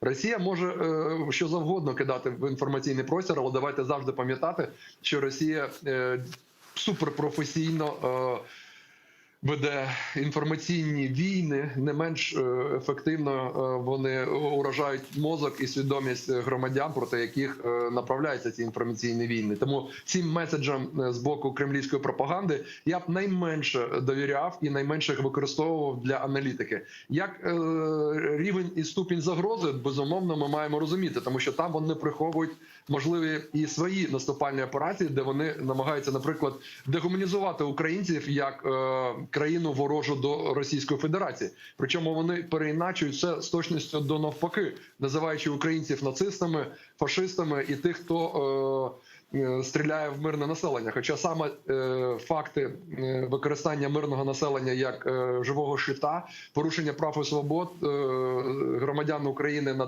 тимчасово окупованих територіях, все це ознаки порушення і військових злочинів саме Російської Федерації. Але це треба просто розуміти, серйозно до цього ставитись, але в жодному разі не використовувати це як елементи для побудови свого порядку денного. Як ви ставитеся до цього світового захоплення турецькими байрактарами і, зокрема, після цього світового захоплення, це після стали всі аналізувати після війни Азербайджану і Вірменії рік тому, де вони активно залучалися нещодавно, до речі, в Туреччині представили вже третє покоління, яке скоро має вийти на ринок. Там якісь цікаві речі, що це безпілотники, які можуть долати вже тисячі кілометрів і нести зброю. Чи знайомі ви з цією технологією, чи потрібна вона в Україні? Така технологія безумовно потрібна. Це та сучасне обладнання і озброєння, яке гарантує, знаєте, війни роботів, я би вже їх називав, тому що в більшості випадків оператор може просто виводити такі літальні апарати в район ймовірного там ураження, а далі такі системи вже повністю аналізують театр бойових дій і можуть самостійно визначати цілі, сертифікувати їх за рівнем загроз і уражати їх з надзвичайно високим рівнем ймовірності ураження, майже практично 100%. І саме такі апарати достатньо успішно використовуються і державою Ізраїль для знищення різних військових об'єктів і цілей проти тих терористів, які несуть загрозу державі Ізраїль. Сполучені Штати, Азербайджан достатньо ефективно використав їх, і я вважаю, що саме за такими технологіями і інвестиціями в такі технології майбутнє. І тому Україна не має пасти задніх, і щонайменше, якщо не брати участь у спільних розробках, то інвестувати в такі озброєння і ставити їх на постійне бойове чергування і використовувати в разі потреби. Я вважаю, що це, по-перше, гарно посилить наш ступінь обороноздатності, а по-друге, не наражатиме особовий склад для проведення точкових військових операцій для знищення, наприклад, необхідних мобільних навіть або стаціонарних цілей. А просто 2014-го, на початку війни і в активних її фазах, в Україні жартували, що безпілотники будують чи не у кожному дворі. Ми розуміємо рівень, є дрони, якими дітьми граються, є такі технології, які як у Байрактар або в Ізраїлю. Чи Україна здатна сама показати, що в цих розробках, наскільки ви знаєте цей ринок всередині України і здатність українських розробників досягати технологічних цілей таких надсучасних? Дякую. Це дуже важливе питання, тому що я насправді дійсно, як людина, яка пройшла в парламент з лінії фронту, після цього дуже цікавився, як і в який спосіб використовують різні типи малих літальних апаратів, включно з навіть цивільними, для того, щоб використовувати їх для вирішення бойових завдань. І насправді досвід бойових дій воюючих армій доводить, що навіть дешевий такий малий літальний апарат, навіть фантом, звичайний фантом за $2000, після незначного дообладнання може нести загрозу, наприклад, для потужної бойової одиниці, якою є бойовий танк. Тому що гарно навчений оператор за допомогою такого невеличкого літального апарату може з 300 метрів кинути, наприклад, гранату або постріл від підствольного гранатомета в невеликий люк танка діаметром 50 сантиметрів з 300 метрів. І виходить, що інвестиція в таку систему озброєння $2-3 тисячі, а нищується багатомільйонна бойова одиниця. 40, наприклад, можна мільйонів знищити за 3 тисячі. Погодьтеся, коефіцієнт корисної дії неймовірний. Да, але і саме головне, коли ми розуміємо, що того сплеску, я не скажу, що нема того сплеску, нема того патріотизму, а того сплеску адреналіну, який був в кожному українці, і в цьому жарті частка є правди, що чи не в кожному дворі хотіли зібрати щось, хто що вміє, хто що з радянських кружків про планування вчив, знав і застосовував свої знання. А це воно перетворилося в Україні на індустрію чи ні? Про це цікаво. Що зараз відбувається з цим? Давайте згадаємо останній парад на День Незалежності. Ми бачили, що цілі підрозділи демонстрували різні типи літальних апаратів, які призначені для виконання саме поставлених перед ними конкретних бойових завдань. Одні для ціленаведення артилерійських систем, інші для бойового ураження, інші для виявлення цілей, інші, тобто є для виявлення і спостереження за можливим театром бойових дій, інші для виконання завдань з вогневим ураженням, як живої сили, так і бойової техніки. Тому насправді тут оце різноманіття кустарщини, як ми говоримо, в розробці таких бойових систем, дозволяє викристалізовувати дійсно працюючі елементи, ставити їх на польові випробування, і після цих польових випробувань вже військові визначають, що для них буде цікавим в якості постійної системи озброєння і постановки на бойове чергування.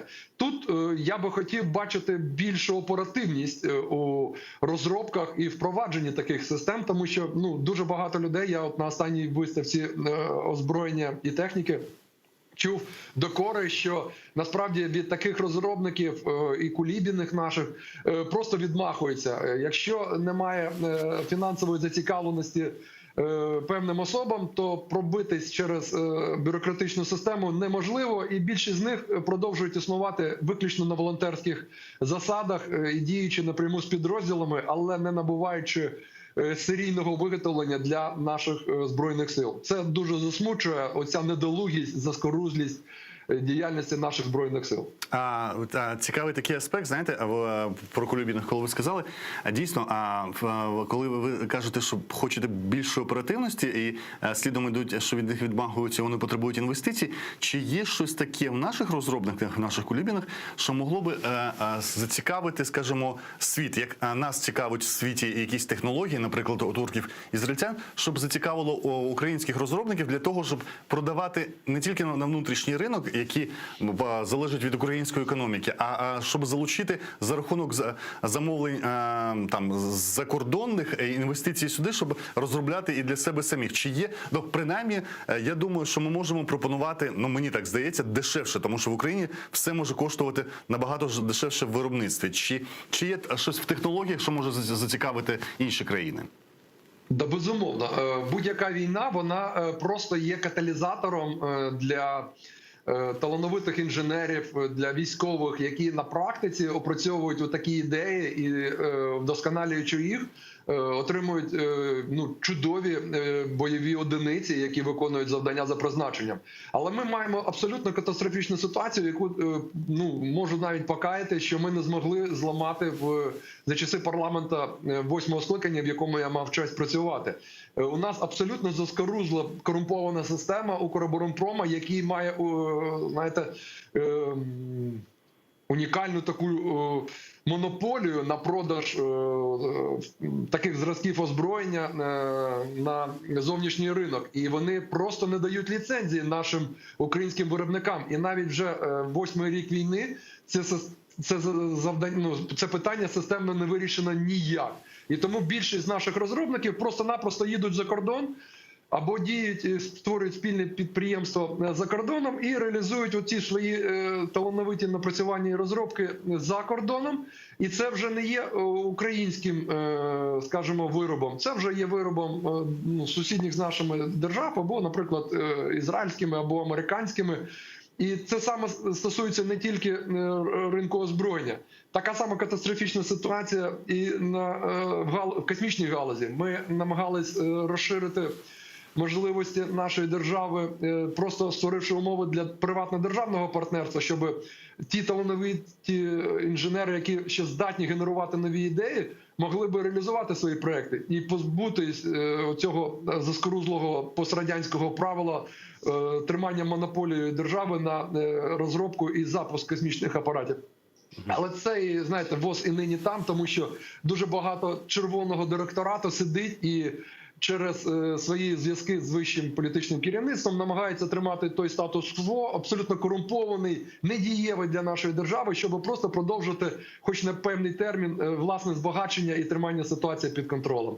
Тому ми маємо дуже повільний, на мій погляд, прогрес от саме в двох цих напрямках. Я не хочу, щоб ви сприймали зараз моє питання як провокативне, але коли ви кажете про корупцію, знаєте, я не хочу нічого сказати, але в Туреччині і відомо, що керівник Байрактару – це зять президента Ердогана, який править країною як прем'єр спочатку, як президент вже майже 20 років. І ми розуміємо, коли є такі родинні зв'язки, вони впливають на те, щоб бізнес і розвивався. І тому, можливо, навпаки для України треба буде, щоб такі технології і такий бізнес був близький для когось, хто швидко ухвалює рішення? Давайте, я розумію провокативність, і ми дійсно можемо погодитись, що там, де одноосібна людина має владу і формує вертикаль влади з особисто відданих йому людей або з близьких родичів, такі системи зазвичай дуже розповсюджені на Близькому Сході. Але ми знаємо, що це закінчується в разі ускладнень просто винищенням всіх тих, хто входив в попередні гілки влади. Їх просто за одну ніч можуть або вирізати, або просто вони втрачають зразу все. Я хотів би, щоб Україна, якщо ми обрали демократичний спосіб існування і розвитку, залишалась саме в системі демократичних координат, де влада обирається, розуміє свої мету і повноваження на певні терміни і робило все можливе в демократичний прозорий спосіб, який і дає, наприклад, потужний розвиток Сполученим Штатам, багатьом європейським країнам, Великої Британії.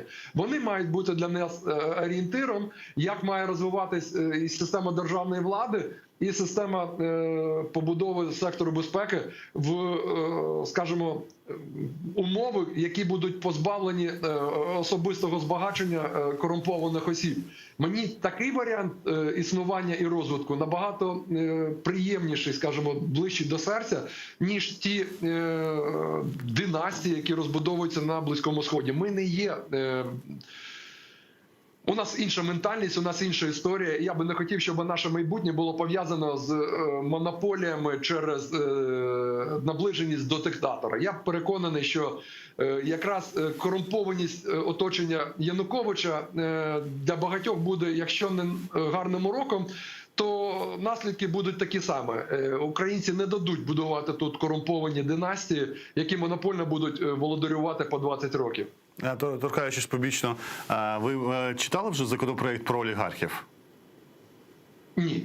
Ні, ще не цікавилися, тому... Не цікавився, тому що цей проект є маячнею від першої до останньої букви, і процедура його не затвердження... читаючи, вважаєте його маячнею, да? Тому що я його читав... Я бачу, що принципи, які закладаються в цей законопроект, вони є неконституційними і такими, що недієвими.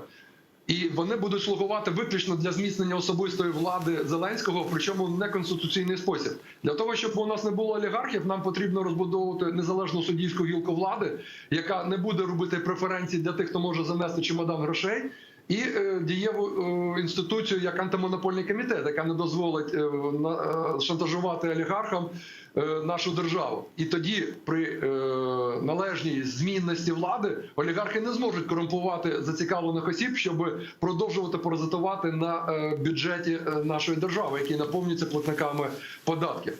Тому що цей законопроект може прийматися там з оплесками, скептицизмом, але насправді, давайте, можете мене там перед Новим роком запросити, Андрій. От пам'ятаєш, ти коментував це про антиолігархічний законопроект. Давайте підведемо підсумки. Ви побачите, що він не зменшить ані кількість олігархів, а не їх вплив. Тому що насправді на телеканалах, які належать олігархам, Зеленського продовжують просто тримати в теплій інформаційній ванні. І це перша ознака, що для них жодної загрози цей законопроект не несе. Дуже вам дякую. Це був Андрій Тетерук, український військовий, народний депутат України попереднього скликання. Обговорювали насамперед про можливість закупівлі Україною залізного куполу, про що внесли поправку в Палаті представників Конгресу Сполучених Штатів Америки про законний бюджет на 2022 рік. Далі ми будемо чекати на зв'язку Юлію Осмоловську, експерту з міжнародних питань і дипломата. Будемо говорити про візит Зеленського і його зустрічі на полях Організації Об'єднаних Націй. Просто нагадаю, що Зеленський дуже яскраво виступив в ООН з критикою, і критикував він в тому числі за те, що Організація Об'єднаних Націй не долучилася до Кримської платформи, дорікнув за те, що нікому немає нікого з обраних. Давайте послухаємо, що сказав Зеленський з цього приводу. Участь 46 держав та міжнародних організацій у першому саміті Кримської платформи про деокупацію Криму – ось це відданість основним принципам ООН. Я дуже вдячний кожній з цих країн. А те, що ООН проігнорувала майданчик для вирішення проблем міжнародного права та окупації – це якісь нові, мені здається, ніким не схвалені принципи. Якщо ми хочемо оживити ООН, давайте згадаємо, що тут немає обраних, яких не можна ображати. ООН – це всі ми, це 193 країни. І я запрошую приєднатись всі ці країни до спільної декларації учасниць Кримської платформи, засудивши окупацію і показавши, що ви проти силової зміни кордонів у світі.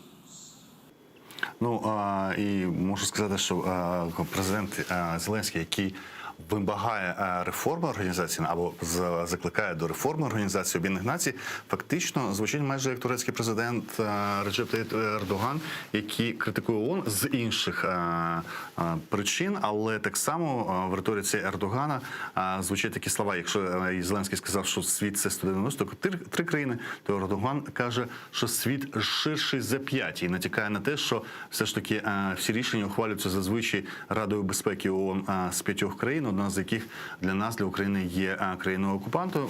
Але окрім цього, я хочу, щоб ми послухали, зокрема, слова президента і про Нарімана Джелялова, першого заступника голови Меджлісу кримськотатарського народу, якого російські окупанти схопили 4 вересня.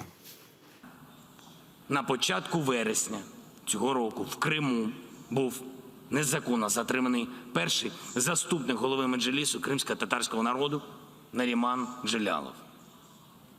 Російська Федерація звинувачує цього політолога, видатного журналіста, телеведучого, викладача права та історії у спробі підірвати ділянку газопроводу. Ось вам ціна свободи слова. Ось вам ціна боротьби за свої права, за права людини. Я дуже розраховую на підтримку міжнародної спільноти, кожного з вас у цьому питанні, у питанні його звільнення та звільнення близько, уявіть собі, 450 українців, які незаконно утримуються на тимчасово окупованих територіях України та в Російській Федерації. І в нас вже є на зв'язку Юлія Осмоловська, експертка з міжнародних питань. Доброго вечора, пані Юлія. Доброго вечора. Давайте про дві теми: і про ООН, і про Кримську платформу. Про ООН, коли йдуть заклики до реформування ООН. І це звучить вже, я сказав, що багато років про це каже Ердоган, коли каже, що світ більший за 5, а Зеленський каже, що світ – це 193 країни. І коли звучить слово «реформа», одразу хочеться почути, а як тоді має виглядати реформована Організація Об'єднаних Націй? Чи є розуміння, ну скажімо, політичне, і чи є, можливо, в експертному середовищі для тих, хто, наприклад, як ми, не читає спеціалізованих експертних видань з цього приводу? Так, ну тоді потрібно зазначити, що взагалі питання реформування ООН не нове і не в перший раз лунає з майданчиків Генеральної асамблеї. Вже 30 років точаться дискусії довкола цього питання, яким чином реформувати ООН, щоб зробити систему прийняття рішень більш дієвою і впливовою. Дійсно, перша сфера, яка викликає критику, це те, що в Раді безпеки ООН є так званий клуб обраних. Це 5 країн постійних держав Ради безпеки ООН, які мають право вето на будь-які рішення. І друге, це те, що окрім дійсно Ради безпеки ООН, жодна інша формат в рамках Генеральної асамблеї, в рамках Організації Об'єднаних Націй, окрім Міжнародного суду правосуддя, в принципі, немає рішень, які несуть зобов'язуючу природу, які мають бути виконані в будь-яких випадках. І ось ці дві проблеми, вони, в принципі, є предметом критики держав-членів і є предметом постійних дискусій щодо того, яким чином реформувати, чи позбавляти країни права вето, чи вводити ще до цього клубу обраних ще якусь кількість країн. Якщо так, то що це мають бути за країни? Тому що світ у порівнянні з 45-м роком минулого століття він значно змінився. Виникають нові центри впливу з різних регіонів. Яким чином презентувати ці країни в рамках Ради безпеки ООН? Скажімо, кожен регіон має бути представлений, Африка має бути представлена, якщо так, то якою країною? Європа, Німеччина, питання Німеччини як постійного члена Ради безпеки ООН так само порушується. Тобто ці дискусії точаться постійно. Зазначу, вже понад 30 років були декілька спроб, навіть на рівні генеральних секретарів, які свого часу обіймали цю посаду. Перша відома така ініціатива Кофі Аннана щодо того із закликом «давайте реформувати». Але, як ми бачимо, на сьогоднішній день за ці 30 років ситуація суттєво не змінилася. А хіба питання введення нових членів Ради безпеки вирішує питання, ну, скажімо, право вето? Ну, будуть не 5 членів, а 15 або 30 мати право вето. І, ну, скажімо, якщо ми кажемо про нашу ситуацію, як з окупантом Росією, країна-агресор має право вето, і вона може зробити будь-які рішення, і скільки б там не було, 5 чи 15 членів. Да, ну я ж не сказала, що там питання права вето залишається, але які країни можуть мати це право вето, розширяти чи розширювати цю виборку тільки за межі цих 5 країн, якщо так, то які країни долучати. Я маю на увазі навіть питання самого принципу права вето. Чи може якась країна мати це право вето? Це так само предмет дискусій, на який на сьогоднішній день жодні з цих дискусій, жодна з груп мудреців, які збиралися і обговорювали це питання, поки що якихось напрацьованих рекомендацій, які були покладені в основу рішень і були затверджені всіма учасниками Організації Об'єднаних Націй, такого немає. В принципі, на сьогоднішній день навіть і перспективи того, що будуть віднайдені такі дієві рішення з реформування Організації Об'єднаних Націй, поки що так само немає. Тому це проблема, можна сказати, хронічна і поки що без жодних натяків на те, що вона вирішиться в ближчому майбутньому. І тоді виникає інший діагноз для ООН, що це буде розвиватися як з Лігою націй, і в разі якоїсь чергової кризи організація помре власною смертю, і треба буде з нуля створювати нову, а не реформувати стару. Ну, до речі, такі ідеї так само лунають, такі припущення лунають від окремих країн. І дійсно, через те, що немає на сьогоднішній день якогось механізму, який би забезпечував гнучкість і життєздатність Організації Об'єднаних Націй і спроможність їй ефективно працювати в новітніх умовах, то якраз така версія того, що може статися з долею Організації Об'єднаних Націй, вона досить поширена і дійсно висловлюється окремими країнами. Повертаючись до питання, яке оголосив на початку, це Кримська платформа. Я не можу назвати, ми не можемо назвати, що це організація. Да? Ми навіть не маємо розуміння, це організація, це механізм, це платформа, куди вона буде розвиватися, але просте питання, її поки не треба реформувати. Все залежить від того, як вона буде створена. І цей арешт Нарімана Джеляла, який виступав від Криму, був єдиним учасником на цій Кримській платформі, це фактично був виклик перед платформою, в яку залучені, скажімо, найуспішніші всі країни НАТО і всі країни Євросоюзу. На вашу думку, чи просто не було часу ще розробити все, що потрібно для Кримської платформи, щоб вона дієво відповідала? І як взагалі має виглядати це? Вона має перетворитися на організацію, чи це буде просто час від часу саміт, де будуть згадувати Крим? Це залежить від того задуму, який українська влада закладала, коли створювала цю платформу. Якщо ми говоримо про її інституційне оформлення, то має бути певне приміщення, де буде розташований секретаріат цієї Кримської платформи, має бути забезпечено бюджетне фінансування. Якщо ми говоримо про цю інституцію як міжнародну структуру, то має бути зрозумілим, яка кількість країн бере участь в створенні в засадничих принципах і буде формувати цей якраз скелет країн-засновниць цієї Кримської платформи. Поки що з того, що було зроблено українською владою, ми знаємо, що зроблені спроби запровадити в окремих державних інституціях України відповідального співробітника, який буде представляти якраз Кримську платформу. Але це поки що знаходиться на стадії напрацювання. Дуже мало часу, я вас просто перерву, щоб навести приклад двох організацій.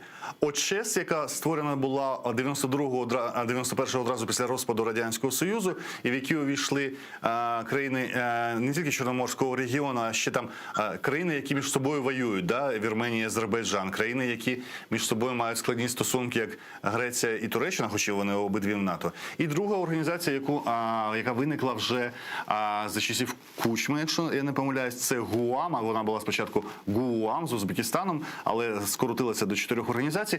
Ці вони мають секретаріати, вони мають якісь фінансування.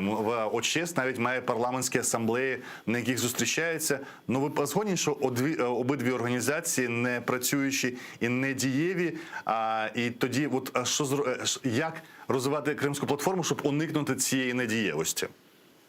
По-перше, по Кримській платформі поки що немає історії із залученням інших держав, які б стали засновниками цієї Кримської платформи. Потім є питання фінансування знов-таки цієї міжнародної інституції, а значить мають бути якісь внески від країн-учасниць.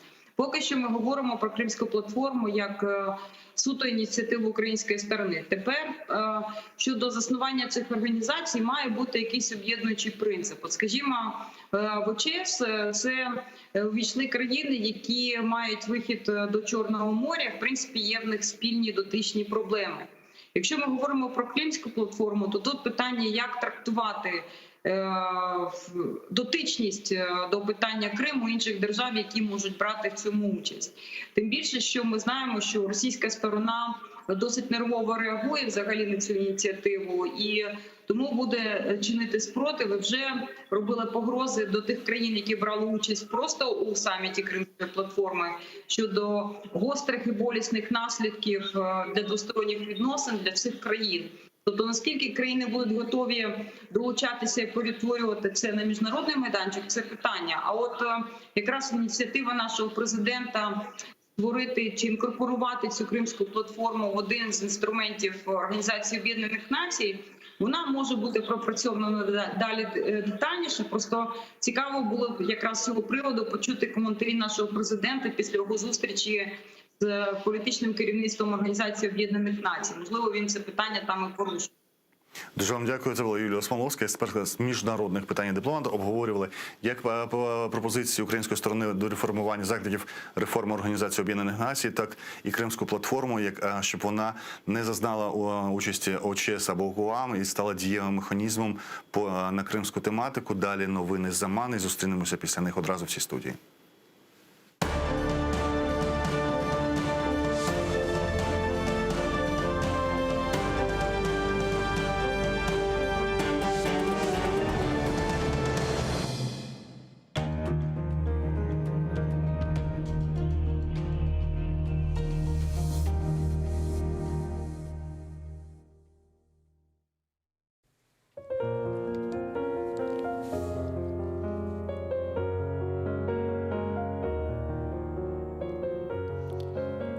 Дерендір деңізін, суында қайық. Не güzel адасың, мақтауға лайық. Yüksектір дағларын, серіндір аван. Білмейм, не вақыт, бақылыр даван. Саварма туманым, башында чатырдақ. Көрерма окунны, менің башым сақ.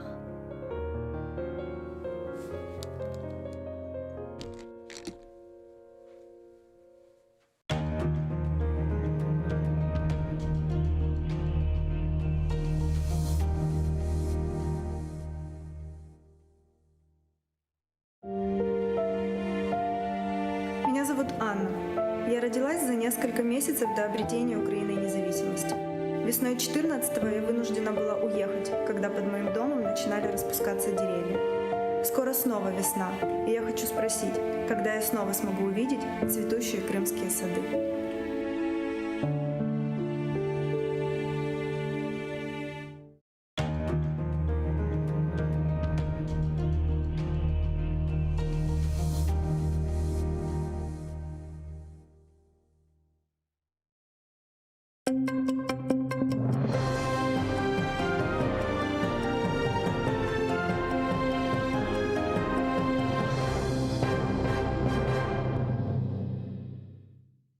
Окупанти висунули ще жорсткіші звинувачення Наріману Джелялу. Першому заступнику голови Меджлісу тепер закидають не лише вчинення диверсії на газопроводі в Перевальному, а ще нібито придбання, зберігання та переправлення боєприпасів. Про це повідомив адвокат Микола Полозов. Погоджуватися з такими звинуваченнями бранець не збирається та відмовився свідчити на додатковому допиті. Я отказываюсь от данных ранее показаний в качестве свидетеля ввиду того, что я давал показания в тяжелом стрессовом состоянии, проведя значительную часть времени с мешком на голове под психологическим давлением и в ожидании физической расправы. И, конечно, я отказался давать новые показания уже в качестве подозреваемого. Нарімана Джеляла, а також братів Азіза та Асана Ахтемових, Шевкета Усіїнова та Ельдара Удаманова затримали 3 та 4 вересня. Окупанти удосвіта вдерлися до їх осель і вивезли в невідомому напрямку. Більше доби про 5 кримських татар не було жодної звістки. Тоді десятки людей пішли до будівлі окупаційного ФСБ у Сімферополі, щоб дізнатися про їх долю. ОМОН та Росгвардія кинулися на людей з кійками, почали хапати їх та кидати до автозаків. Обґрунтували це нібито порушенням карантину. На 58 людей склали адміністративні протоколи.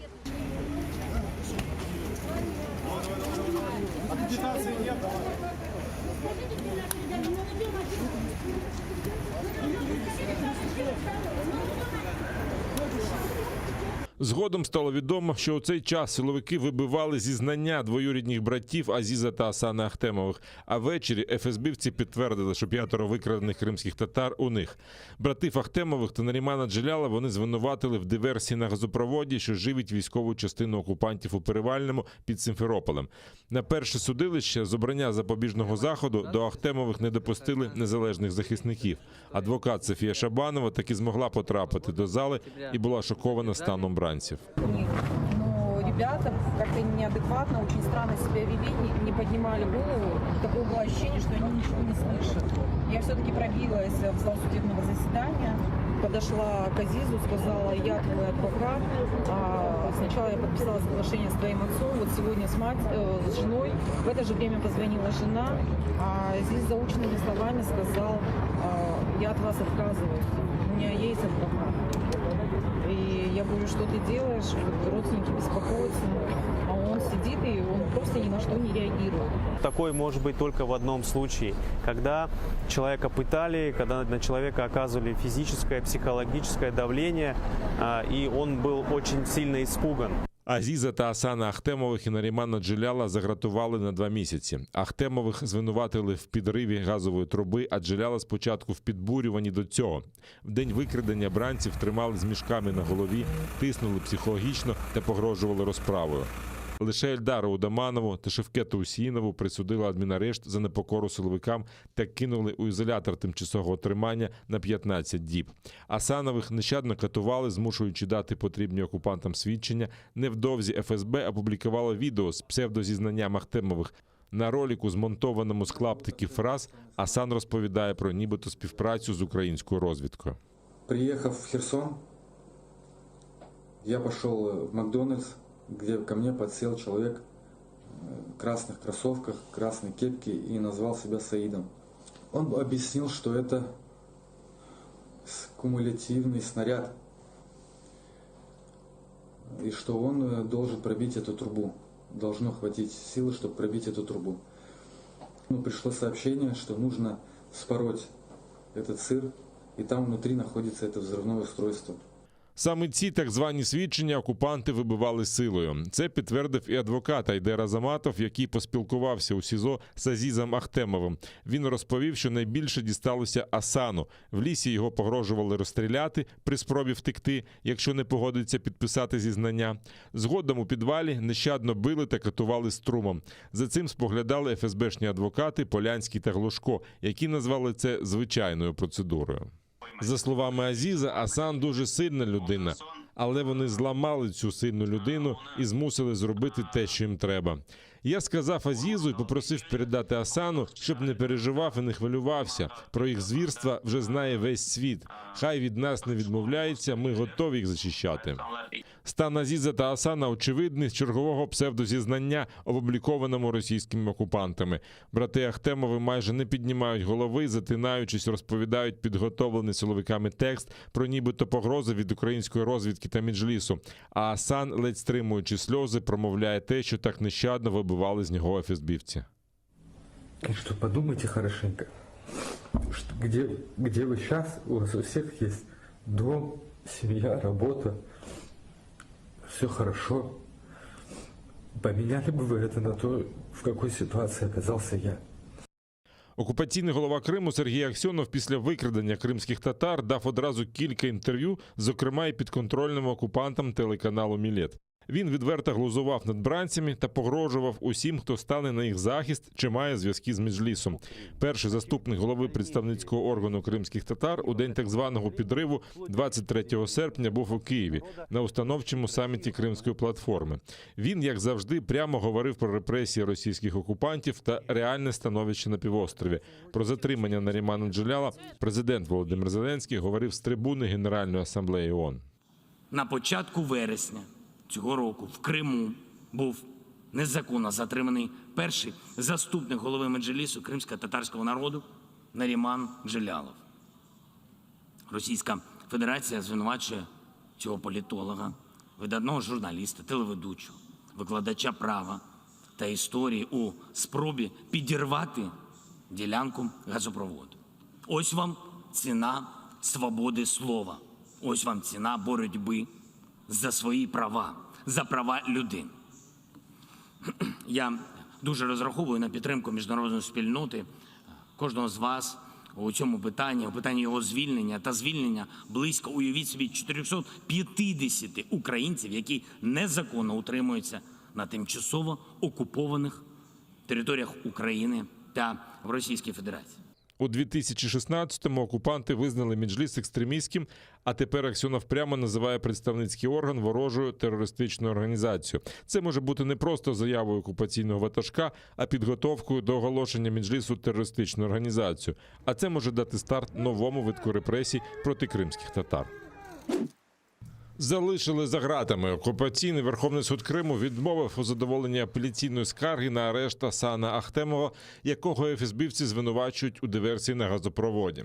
Він залишиться під вартою до листопада. Засідання було закритим та без участі самого Асана. Той, за версією силовиків, на карантині, начебто через контакт з хворим на COVID-19. Його адвокат Айдер Азаматов впевнений, що за таких умов засідання не мало б відбутися, бо це порушує права його підзахисного. До того ж, адвокат мав намір розглянути заяву Асана про катування під час затримання.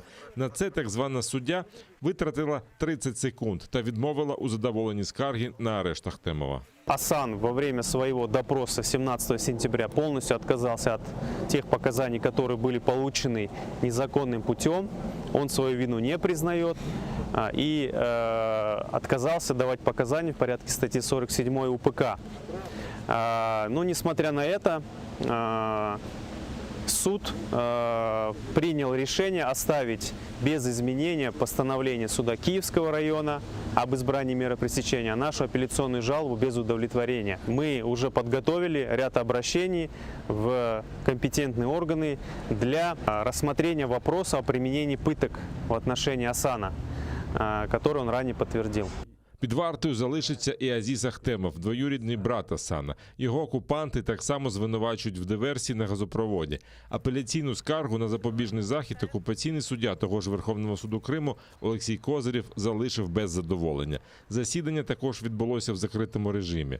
Як повідомив адвокат Азіза Іслам Віліляєв, його підзахисного до суду не доставили. Він брав участь в засіданні по відеозв'язку.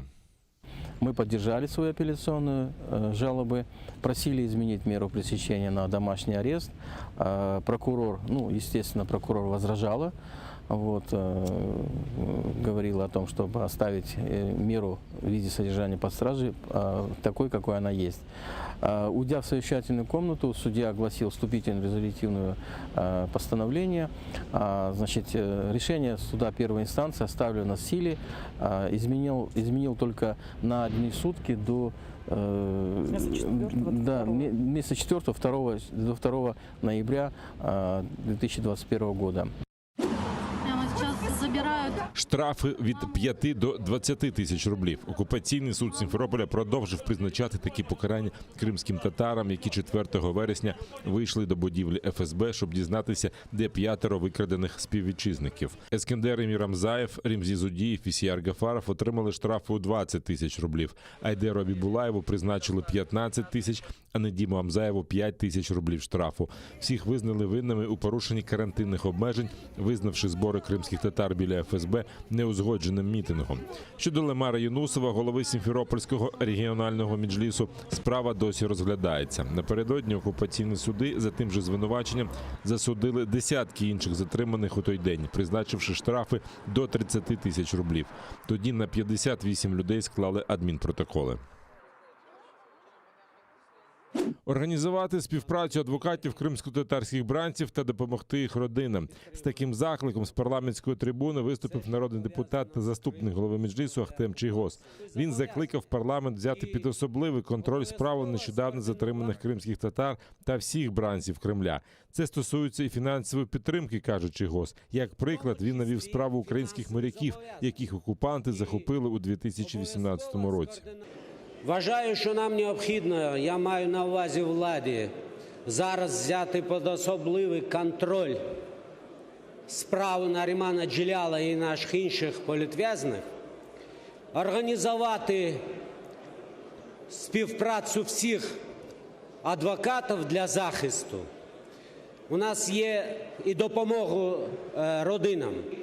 Обов'язково скоординувати і тиснути на Росію. І от ця синергія, про яку ми багато кажемо, її треба над цим працювати, щоб оцей тиск наших партнерів і нашої держави дала швидше результат. Негайно звільнити Нарімана Джеляла та братів Ахтемових закликав представник місії США в ОБСЄ. Ендрю Шепард під час виступу на засіданні Постійної ради у Відні заявив, що Сполучені Штати підтримують суверенітет, незалежність та територіальну цілісність України, а також залишать санкції проти Росії. Ми не визнаємо і ніколи не визнаємо анексію Криму Росією. Як сторона, що підписала спільну декларацію Кримської платформи, ми підтверджуємо те, що Крим є частиною України. Ми приєднуємося до наших європейських та інших партнерів і підтверджуємо, що наші санкції проти Росії через Східну Україну залишаться чинними доти, поки Росія повністю не виконає свої мінські зобов'язання. Санкції через Крим залишаться чинними. Окупанти затримали братів Ахтемових та першого заступника голови Меджлісу Нарімана Джеляла 3 та 4 вересня. Вони звинувачують їх у диверсії на газопроводі у селі Перевальне Сімферопольського району. Через своїх адвокатів Асан та Азіз Ахтемови розповіли про погрози та катування у застінках ФСБ. Так окупаційні силовики вибивали в них зізнання у диверсії. У Меджлісі цю сфабриковану справу розцінюють як помсту Росії за саміт Кримської платформи, який відбувся у Києві 23 вересня. В окупованому Криму порушили право на справедливий суд у так званій справі Чубарова. Про це йдеться у доповіді голови моніторингової місії ООН з прав людини в Україні Матильди Богнер. Зокрема, вона вказала на порушення міжнародних стандартів під час так званого процесу через те, що окупанти виносять вироки за події, які відбулися до окупації. Як і раніше, у Криму порушувалися права на справедливий судовий розгляд у справі голови Меджлісу кримськотатарського народу Рифата Чубарова, який сьогодні проживає на материковій Україні. Він був заочно засуджений судом в Криму до 6 років позбавлення волі за організацію масових заворушень під час мітингу перед кримським парламентом 26 лютого 2014 року після ретроактивного використання законодавства, що є порушенням міжнародних стандартів. Підозрюються у шахрайстві в особливо великому розмірі. Саме так закінчилась кар'єра окупаційного віце-прем'єра Криму Євгена Кабанова. Російські силовики звинуватили його у завданні збитків майже на 60 мільйонів рублів та кинули за грати. Кабанов був призначений на посаду так званого віце-прем'єра Криму 27 листопада 2018 року. Він опікувався будівництвом та реалізацією Російської федеральної цільової програми розвитку Криму та Севастополя. Вчора окупаційна Держрада Криму відправила Кабанова у відставку, а сьогодні зранку його затримали силовики. Окупаційний Київський районний суд Сімферополя підтримав клопотання російських прокурорів та заарештував Кабанова до 22 листопада. Разом з ним на нарах опинився вже колишній окупаційний міністр будівництва та архітектури Криму Михайло Храмов. Його теж напередодні відправили у відставку і звинуватили у крадіжці грошей з російського бюджету. В лавах українського війська без втрат. В штабі Об'єднаних сил повідомляють про певне зниження ворожої активності. Минулої доби окупанти не застосовували артилерію, однак обстріляли захисників Новолуганського, Південного та Кримського. Ворог відкривав вогонь з гранатометів різних систем, кулеметів великого калібру та іншої зброї. У напрямку Південного противник вів турбуючий вогонь зі станкових протитанкових гранатометів та великокаліберних кулеметів. Поблизу Кримського російські найманці здійснили прицільний обстріл наших позицій з гранатометів різних систем та стрілецької зброї. Біля населеного пункту Новолуганське ворог тричі відкривав вогонь з гранатометів різних систем та стрілецької зброї. Підрозділи Об'єднаних сил тримають ситуацію під контролем та продовжують виконувати визначені завдання з відсічі і стримування збройної агресії Російської Федерації. З Афганістану до Києва прибув літак з евакуйованими українцями. Він повернув додому 96 осіб. Щоб це відбулося, Україна вела багатоденні міжнародні перемовини. Як зазначила заступник міністра оборони України Ганна Маляр, яка зустрічала літак в аеропорту Бориспіль, Україна не залишить в біді своїх громадян, хоч би де вони не були. Наразі прилетіло 96 осіб. Серед них є громадяни України, є особи з посвідченням на постійне місце проживання в Україні, є члени їх родин, а також особи, на повернення яких запитували Ватикан та Канада. Хочу подякувати всім, хто сприяв цій евакуації: Офісу президента, посольству та Міністерству оборони, особливо воєнній розвідці України. На Канарському острові Пальма продовжує агресивно вивергатися вулкан. Потік лави вже знищив більше 200 будинків. Евакуйовано щонайменше 6 тисяч жителів. Людей не залишили в біді. В цілому на острові живе 80 тисяч людей. Волонтери збирають для тих, хто залишився без даху над головою, їжу, одяг та навіть дитячі іграшки. Організовано вже 13 центрів такого збору. Просто намагаємося допомогти. Мені не по собі, коли сиджу вдома і нічого не можу зробити. Тут я щонайменше можу посильно допомагати. Ми всі добровольці. Люди приносять одяг, їжу, все необхідне. Ми сортуємо одяг на чоловічий та жіночий і за розміром, щоб було легко розподіляти. За попередніми даними, вулкан вже знищив майно приблизно на 102 мільйони доларів. Влада Іспанії обіцяє купити для постраждалих 2 житлові комплекси з майже сотнею будинків. Допомогти з тимчасовим житлом планують і іспанські банки. Постраждав і врожай бананів, основного експортного продукту острова. Фахівці кажуть, що вулканічні гази для здоров'я людини не є небезпечними, але стовп густого диму розтягнувся більш ніж на 4 кілометри. І це може загрожувати літакам. Поки аеропорт Пальми працює в звичайному режимі. Приєднуйтесь до сім'ї АТР та підпишіться на сайт нашого телеканалу. Для цього наберіть в браузері atr.ua, натисніть на кнопку «Вступити в сім'ю АТР», виберіть суму і натисніть кнопку «Підтримати АТР». Після цього заповніть дані своєї картки та електронної пошти. Оберіть регулярність платежу, погодьтеся з умовами програми та натисніть кнопку «Оплатити». Перший кримсько-татарський телеканал АТР – це максимальна та ексклюзивна інформація про Крим. Це єдиний осередок свободи слова для кримсько-татарського народу. Підписка на наш сайт – це підтримка нашої інформаційної боротьби та ваш внесок у повернення півострову додому, в Україну.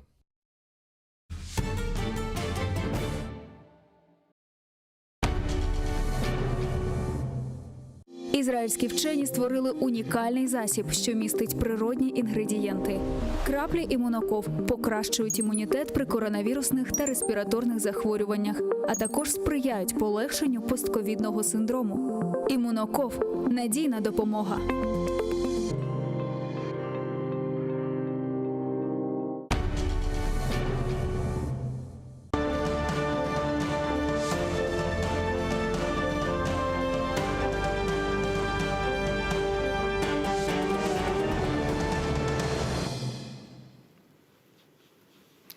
Доброго вечора, хайырлы акшамлар. Бұл бүгін яйынын соңғы саты, соңғы бүгінгі атерін яйында, бұл українська алып барачамыз. Це остання година ефіру бүгін на телеканалі АТР на сьогодні. І наш гість в студії Юрій Кочевенко, директор Міжнародного центру протидії російській пропаганді. Так, правильно?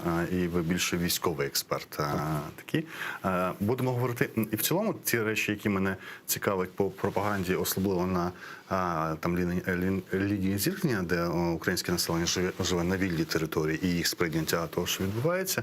Але давайте почнемо з цих новин двохденних про поправки, які до бюджету Сполучених Штатів винесли в Палаті представників Конгресу з можливою передачею або продажем, не знаю, як це буде, системи «Залізний купол».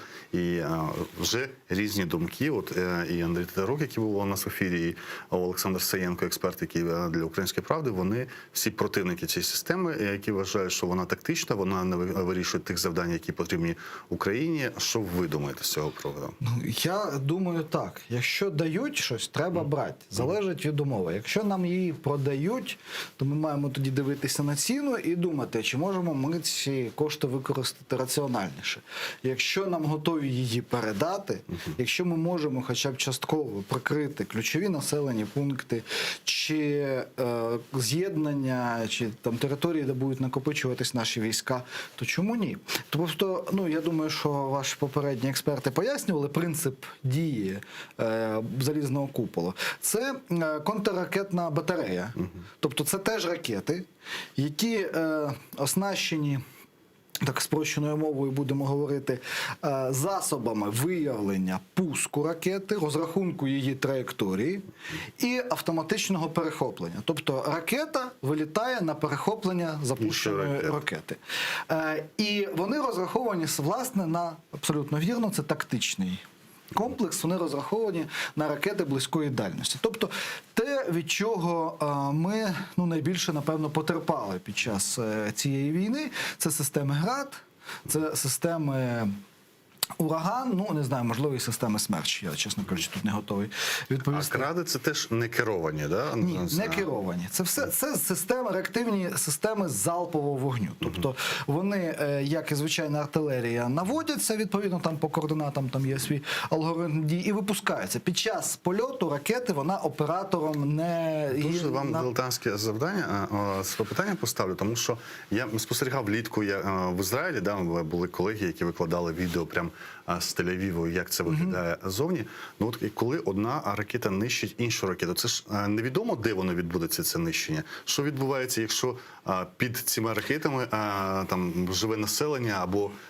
Звичайно, дивіться, оскільки сам вибух відбувається на досить високій висоті, то поки уламки долітають до землі, вони вже свою, в принципі... Безпека набагато менше стає від того, що вона потрапить кудись, долетиться. Звичайно. Теоретично я не можу припустити, що може комусь там дуже попаде і буде неприємно. Але я як мінімум не знаю жодних випадків, коли б відбувалося якісь травмування уламками збитої ракети.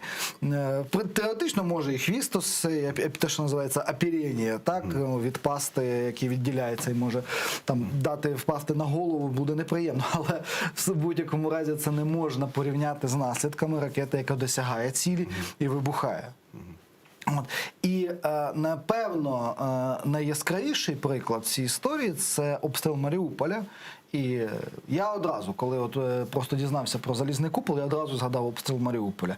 Якщо б Маріуполь прикривала така батарея, то, звичайно, ми б не мали те, що мали. А на той момент Маріуполь був однією з ключових точок, до якої рвався ворог. І взагалі це... Завдяки великій жертовності і героїзму наших воїнів вони Маріуполь не захопили, тому що мета була саме така. І, власне, Іловайська операція російських військ, вона мала кінцевою метою взяття Маріуполя. Тобто не самим Іловайськом і околицями не мало завершитися. Але, знову ж таки, повертаючись до залізного куполу, я ще раз повторю, це досить сучасна, ефективна тактична система протиракетної оборони, якої, звичайно, ми не можемо захистити весь простір України. Ми не Ізраїль, у нас занадто велика територія, і ніякі нормальні гроші тут, це, я не знаю, навіть може хтось так чисто з математичної теорії може з експертів порахувати, а скільки би коштувало, враховуючи ціну, власне, однієї системи залізний купол, враховуючи, що вона може собою прикривати площу 150 квадратних кілометрів, а скільки ж нам їх потрібно, щоб убезпечити Україну? Звичайно, ні. Але навіть кілька їх одиниць, використовуючи точково, з великим, звичайно, розумом, комбінуючи як нормальні військові з іншими силами та засобами, звичайно, це посилить нашу боєздатність. Питання, знову ж таки, випливає в тому. Тобто, питання тільки в тому, ми їх маємо купляти, чи нам їх передадуть. А щодо патріотів, про які казав президент, що Україна потребує патріотів, це теж протиракетна оборона, але це щось інше, ніж... Це вже проти ракет середньої дальності. Звичайно, потрібно розуміти, в якій ситуації опинилася Україна. В випадку повномасштабної російської агресії, якщо ми враховуємо, що Росія може, а насправді може застосувати всі свої сили та засоби, авіацію, ракети, типу «Іскандер» того ж самого, всі реактивні системи залпового вогню, засоби радіоелектронної боротьби, то, звичайно, ми маємо хоч робити все, що в нашій силі, щоб бути максимально готовими. Інша справа, що недостатньо отримати якесь обладнання, я це завжди підкреслюю. Ним має хтось управляти, хтось з цих ракет має стріляти. Це мають бути дуже висококваліфіковані фахівці, які пройдуть і підготовку досить ґрунтовну, так і матимуть певний досвід уже якогось і бойового настрілу з цими ракетами.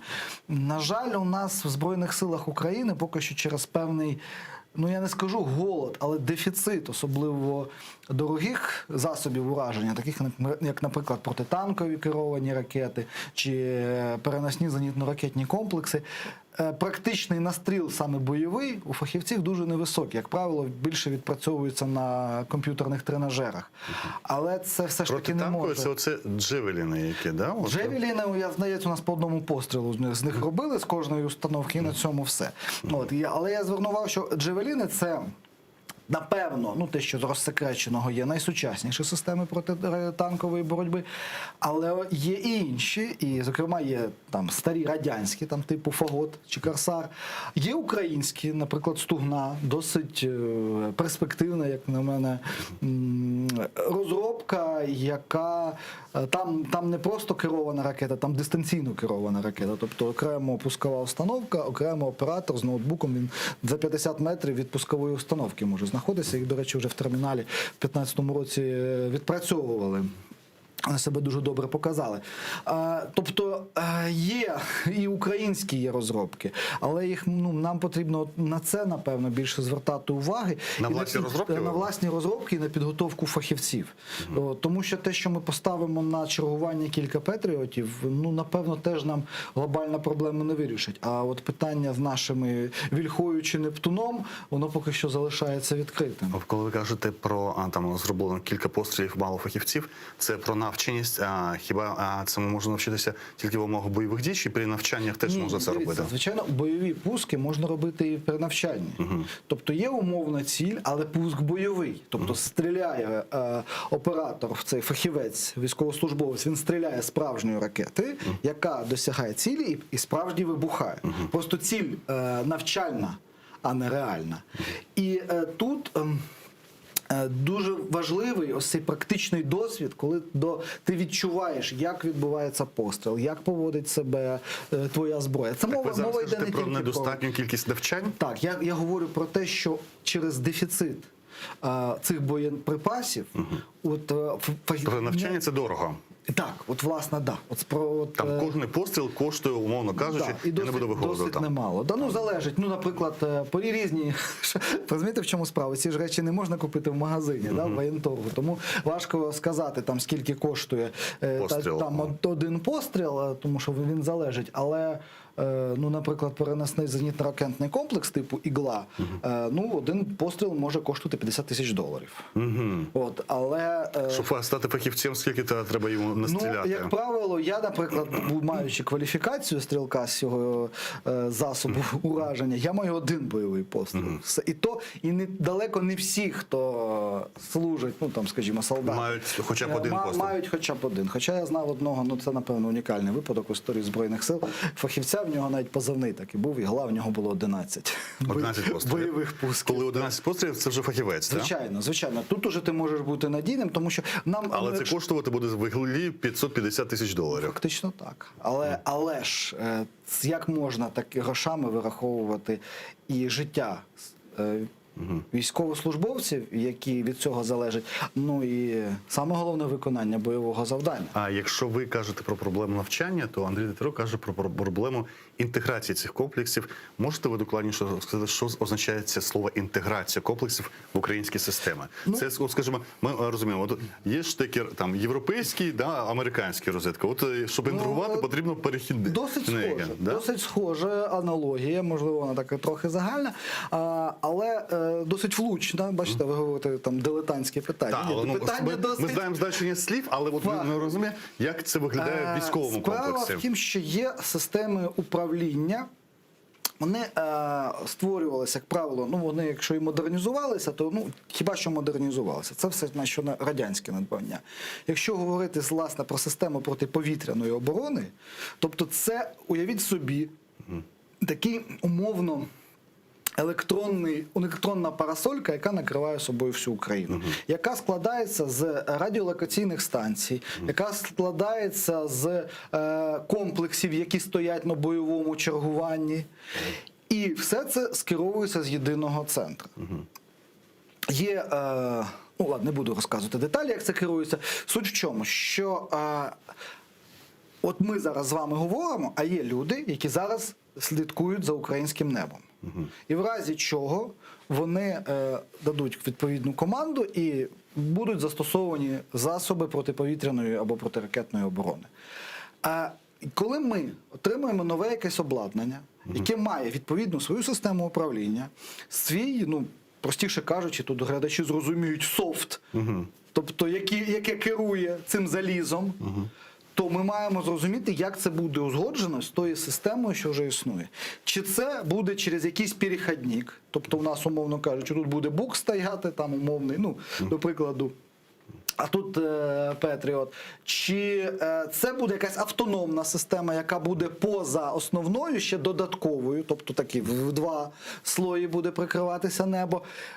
Чи ми взагалі міняємо всю нашу систему, переходимо тільки на ці нові розробки? Ну, ось тому тут пан Тетерук, він цілком слушно ставить це питання, оскільки, ну, і це в цілому, звичайно, коли ми говоримо про протиповітряну або протиракетну оборону, то тут це, звичайно, очевидне питання, яке потрібно ставити. Але повірте, що і в застосуванні таких тактичних засобів, як ти ж залізний купол, чи навіть Джевелін, це питання теж виникає.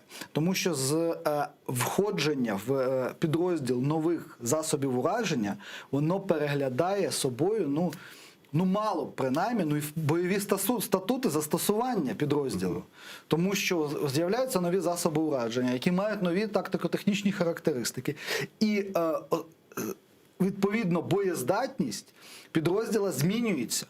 А отже, вся система застосування військ, вона має бути переглянута з врахуванням зміни цієї боєздатності. Що йому вже не потрібно, щоб уражати танки противника, ну, я зараз, знову ж таки, дуже спрощую, але що йому не потрібно висуватися умовно на 3 кілометри до умовних цілей, а достатньо знаходитися на 5. А отже, це і всю логістику змінює, і система, і прикриття, і підтримки вогневої, і боєпостачання, і так далі, і так далі. От. Тому це постійна і досить кропітка робота для штабних офіцерів. Часто люди, хто не слабо розуміється на цих речах, там думають, ну що там, від солдатів можна часто почути, що там роблять в Генеральному штабі? Та нічого не роблять, там штани протирають, каблуками щелкають. Та, власне, ось це і роблять. Вони створюють алгоритми, взаємоузгоджені, це дуже складна система, за якими потім війська мають діяти, не задумуючись, там, не думаючись, яка там це, тому що в нього є чіткий порядок і послідовність дій. От. Тому проблема інтеграції, проблема фахівців, так вона існує. І точково дуже важко це вирішити. І в ідеалі, звичайно, хотілося б мати, якщо Сполучені Штати надають нам цю підтримку, мати якусь довгострокову програму повного переозброєння Збройних сил України, яка буде враховувати, які сили та які засоби ураження там, чи підтримки, чи технічні засоби ми отримуємо, як це змінить боєздатність підрозділів, на якому етапі, що у нас буде замінено, як ми це будемо застосовувати і так далі. А коли це так, вони поїхали, домовились, щось привезли, знаєте, тут, от маємо вам, доброго дня військові, ми вам з Америки гостинця привезли, військові, о, супер, дякуємо, так, будемо думати зараз, що з ним робити. І кожен раз це питання перед вищим військовим керівництвом виникає. Коли йде знову мова про залізний купол, і це звучить, що це тактична зброя, тактична, знову таки, питання не від фахівця. Це від дальності, на якій воно працює, від цього звучить тактичність чи стратегічність? Ні, стратегічність і тактичність, вона, напевно, розрізняється рівнем застосування з точки зору тому, хто може приймати рішення, застосовувати чи ні. От, а це, звичайно, випливає з таких показників, про які ви говорите, тобто дальність, площа і тому подібне. Якщо залізний купол – це 150 кілометрів, то в умовах, наприклад, операції Об'єднаних сил, тут рішення, думаю, може приймати начальник сектору, а то може і командир бригади. на цьому рівні. Хоча, знову ж таки, вона ж, там не треба приймати рішення, стріляти чи не стріляти, якщо говорити про залізний купол. Вона стає на бойове чергування, прикриваючи певну територію, і має спрацювати автоматично, якщо в цьому напрямку летять ракети ворога. Ну, тому що в Ізраїлі ж треба враховувати, що вони все ж таки воюють з партизанами. І їхні ракети, вони часто недосконалі. Я не пам'ятаю, як там арабська назва певна є аналог, умовно, саморобний аналог ракети «Град». От такий... Я знаю тільки одну назву «Касами», які вони називали «Касамами». Коли я був в Ізраїлі на Вітому Свінці операції 9-го року, це нам показували музей здоров'я, «Касами» саморобні. Так. Ну, от вони зроблені за зразком «Граду» і пускаються одиночними. Тобто це не на шасі автомобіля система, а вони, як, ну, мабуть, з сторони, можна сказати, схожа на міномет, тільки такий, який повністю улітає. Тобто вони встановлюють її на певну основу і запускають. Ну, напевно, що і якість, і точність, і скільки їх розривається, взагалі не злетівши, важко сказати. Але якісь і долітають. І ось подібну систему використовують і російські окупанти проти наших військ, але вона називається «Партизан». Тобто це теж одиночні постріли градом, тому що саму батарею легше відслідкувати, і можна і її уразити, та і пред'явити, власне. В ОБСЄ про порушення, тому що не має бути такого типу озброєння на лінії зіткнення, от одної легко замаскувати, а й від одної ракети, вибачте, ураження досить серйозне, більше, ніж, наприклад, від міни. Ну, підсумовуючи частину, ваша думка, якщо дають безкоштовно, і якщо ще й навчать, як цим користуватися, а якщо ще й допоможуть тим, щоб навчання профінансувати, бо кожен постріл коштує купу грошей, від цього не треба відмовлятися. Ну чому? Все, що хоч і ржавий набой, все давайте, все, що дають безкоштовно, що може нам зарадити, допомогти, ну, звичайно, треба брати. Тому що, ну, попри справді те, що зроблено дуже чимало в реформуванні і забезпеченні Збройних сил за всі ці роки, ще важко назвати щось, чого б у війську було достатньо. Ну, в всьому все одно залишається потреба, тому що це ж постійно щось зношується, щось ламається, а чогось і зовсім не було, і досі волонтери. Пропоную перейти до частин загроз, небезпек. Це і про Чорне море, і про навчання навколо нас, України, білоруське, а навчання російсько-білоруське. Це загрозливо для України, оці вересневі, які відбулися? Звичайно. Ну, будь-які активні пересування значних з'єднань противника біля наших кордонів, це завжди загрозливо. Ці навчання, власне, які називаються «Захід», російською «Запад», 2021, відповідно, до року, вони що 4 роки проходять. Вони ще з радянських часів були, тобто, здається, там наймасштабніші були в 1980 році, здається, до 1,5 мільйона солдат брали в ньому участь. Це традиційна штука для Радянського Союзу і нинішньої Росії. Так, і тепер вони їх перевели в такий формат. Тоді в тих радянських навчаннях це брали участь всі країни радянського блоку, умовно, Варшавського договору. І вони проходили не тільки на території Білорусі, а на території України теж. Вони проходили на території всього Західного воєнного округу. А ці навчання, вони вирішили їх таким чином, ніби реанімувати. І в рамках так званого союзного договору між Росією і Білоруссю раз на 4 роки мають проходити такі великі спільні військові навчання білоруських і російських військ. Попередні були, відповідно, в 2017-му. І тоді це були перші такого масштабу навчання після початку російсько-української війни, окупації Криму і частини Сходу України. І тоді вони, звичайно, теж викликали з боку України велику увагу і занепокоєння. І ми, в принципі, і тоді, і зараз, я вважаю, відповідаємо цілком слушно і прагматично, так, з холодною головою, але в готовності. Ми проводимо свої навчання, зокрема, в 2017-му ми проводили навчання «Могутній тризуб» 2017 з залученням і наших партнерів іноземних, і з залученням резервістів. На той момент вже відбулася демобілізація всіх 6 хвиль мобілізації. І всі, хто пройшов АТО, вони є резервістами першої черги. І ось ці люди, які вони одразу йдуть в бойові бригади в разі оголошення часткової чи повної мобілізації. І ось ми показали, що ми зробили? Ми показали росіянам, що ми відмобілізовані по факту, тому що резервісти прийшли нібито на навчання. Ну, якщо буде потрібно, вони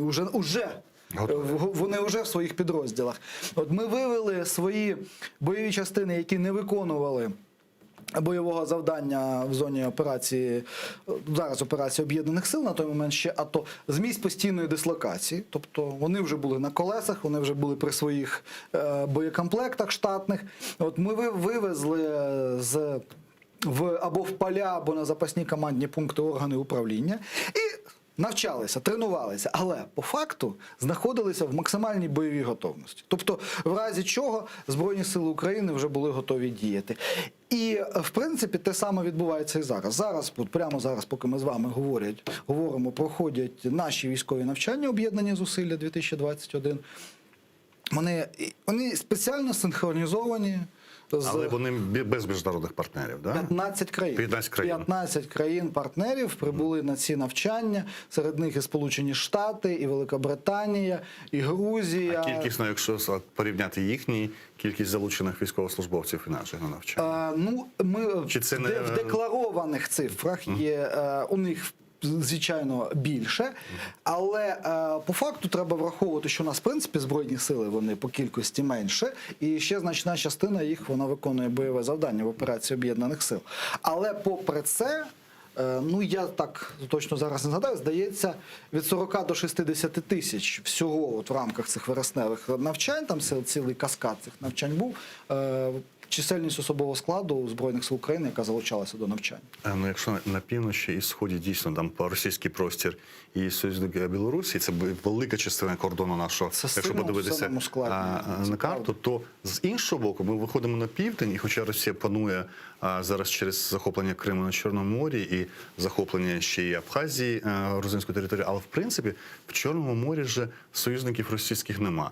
Є 3 країни НАТО, Туреччина, Болгарія, Румунія, і 2 партнери, які обидва постраждали від російської агресії. Точно, найближчим часом ніякого партнерства і дружби від Грузії, від України нема. Чи на Чорному морі достатня присутність і посилення противників Росії? Знову ж таки, ми часто можемо захопитися рахуванням танків і кораблів. Просто якимись кількісними показниками. І от ми можемо сказати, а Туреччина перевищує Росію. І що це дає Україні, до прикладу, так, з практичної точки зору. Насправді, тут, знаєте, ми бачимо, що практично весь цей рік, все-таки там в 2020 році пандемія, вона трошки десь в чомусь охолодила мілітаристські настрої в Росії, а весь 2021 рік Росія дуже активно бряцає зброєю. От від того, як вона почала стягувати війська на кордоні з Україною, ми пам'ятаємо, так? Це було... Ні, це було в березні почалося це. І це все не припиняється. Потім навчання Кавказ 2021, навчання в Криму, перекидання значних сил, власне, на територію окупованого Криму, перекидання кораблів Балтійського флоту, Каспійської флотилії. Тобто і з одного боку, це бряцання зброєю. Це на військовій мові називається демонстраційні дії. Коли вони демонструють свою готовність. Вони дуже нервово Російська Федерація, Кремль, російська пропаганда, зокрема, сприймали навчання Сібриз.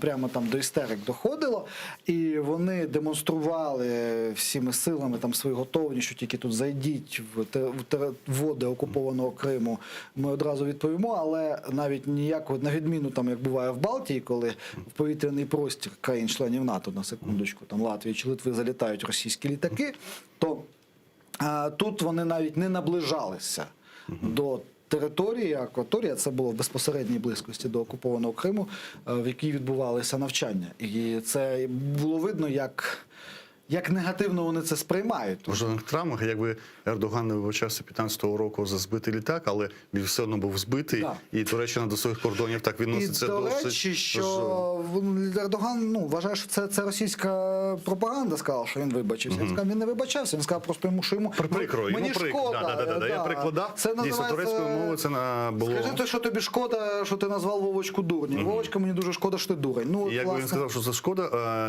небезпека, що Туреччина відповість в будь-якому разі на такі дії, може бути. Звичайно.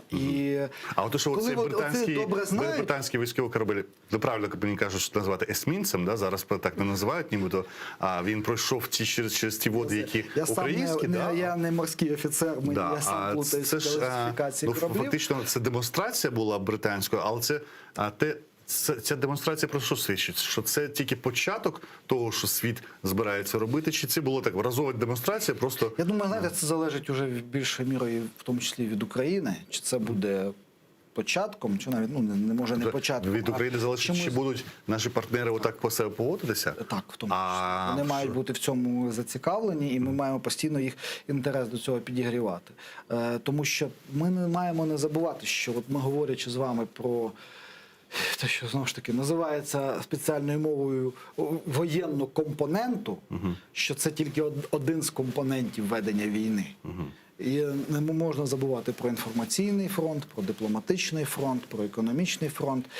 І Росія, вона прагне використовувати всі сили і засоби, якими вона володіє, в тому числі своїх агентів впливу в західних країнах, які з різним ступенем успішності там діють, намагаючись, в тому числі в інформаційному просторі, це тема окремої великої розмови, ми, зокрема, там якось на вашому ефірі з Айдером про це говорили, впливати на суспільну думку в своїх країнах в інтересах Росії, купуючи там журналістів, експертів, політиків.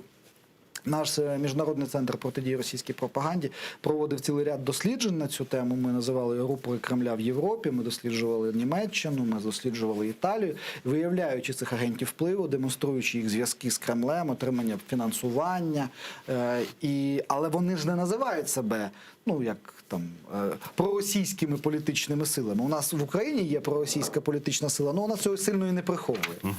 А там вони просто свої, там національні, там десь ліві, десь праві, але фактично діють в інтересах Кремля. І якщо ми будемо на це закривати очі, то потім ми можемо не дивуватися, що деякі політики, приходячи до влади, вони починають говорити, що з Кремлем треба домовлятися, що їм потрібна сильна Росія. Я вам про дослідження.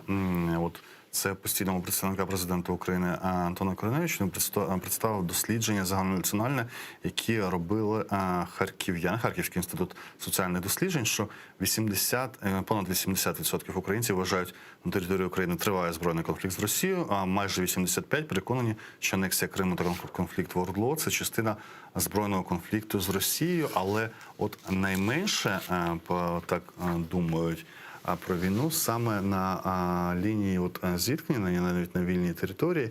І соціологи по іншій тематиці, коли вимірюють політичні симпатії, кажуть, що цей регіон вільних територій Донецької, Луганської області, він в такий субрегіон окремий навіть по політичних настроях. Він відрізняється зараз від настроїв, скажімо, Сходу, які раніше казали в цілому Сход від Харкова, Запоріжжя.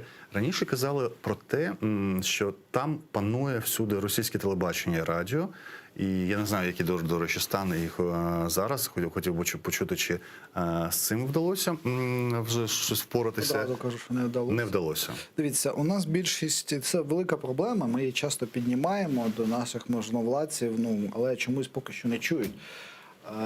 Більшість населення України, ті, що дивляться телевізор, вони його дивляться через що? Через тарілку, через супутникову тарілку.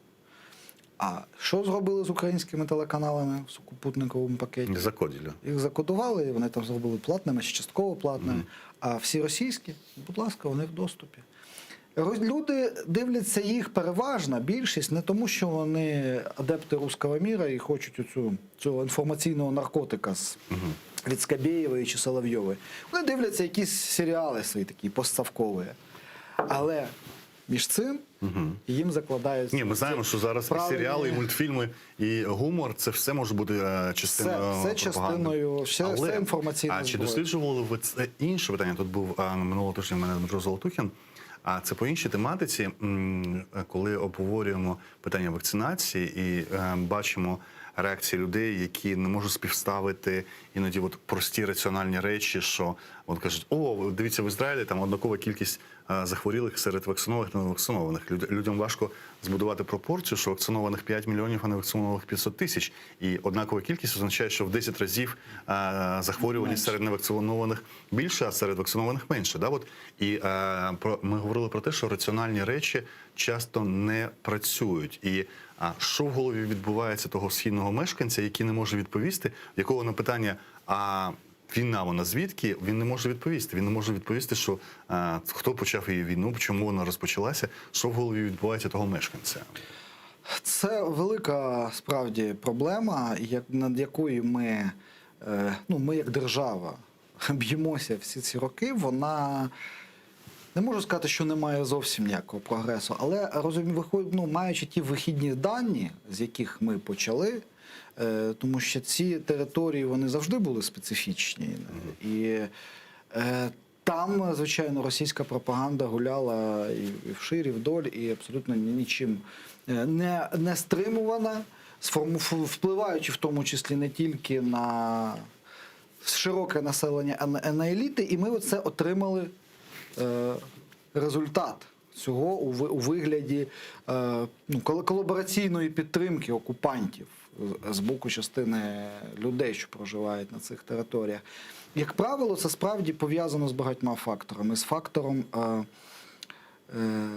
низького матеріального достатку, з фактором низької рівня освіченості. Тому що чим менш освічена людина, тим легше нею маніпулювати. Росіяни це дуже добре знають, тому у них, зверніть увагу, як вони намагаються і свій народ в тому числі отуплювати, в тому числі зараз спроба в російському законодавстві регуляції будь-яких освітніх програм, це фактично введення цензури в освіті, вона в тому числі направлена і на це. І боротися з цим ми можемо, ми тут радикальними чи якимись там революційними шляхом важко. Я не скажу, що неможливо, важко. Навіть якщо ми уявимо, що ми відключимо повністю їх від каналів комунікації Росії, підключимо тільки до українських, це не вирішить цієї проблеми. Потрібні будуть тривалі зусилля і роки. Але головне, що ми можемо робити, це стратегічно, про тактичний і стратегічний рівень, це підвищувати медійну грамотність населення цих територій. Це не агітуючи їх за Україну, умовно кажучи, але в різний спосіб, такий, щоб він був доступний, роз'яснювати їм взагалі, як працюють ці пропагандистські інформаційні технології, технології маніпуляції, щоб вони поступово вчилися їх ідентифікувати, розрізняти, а тоді розуміти, навіщо, хто і чому хоче закласти їм ту чи іншу думку. Тому що це, знаєте, як такий промінь ліхтаря, що маніпулятора направлений на тебе, щойно ти усвідомлюєш, що тобою намагаються маніпулювати, ти ніби виходиш з-під нього. І маніпуляція не працює, щойно ти усвідомив, що тобою маніпулюють. У нас 2 хвилини до кінця ефіру, якщо встигнемо про це. Ми до ефіру говорили про те, що ви є чому навчатися в азербайджанців в цій війні, в якій вони виграли рік тому, в тому числі в питанні протидії пропаганді або власній контрпропаганді.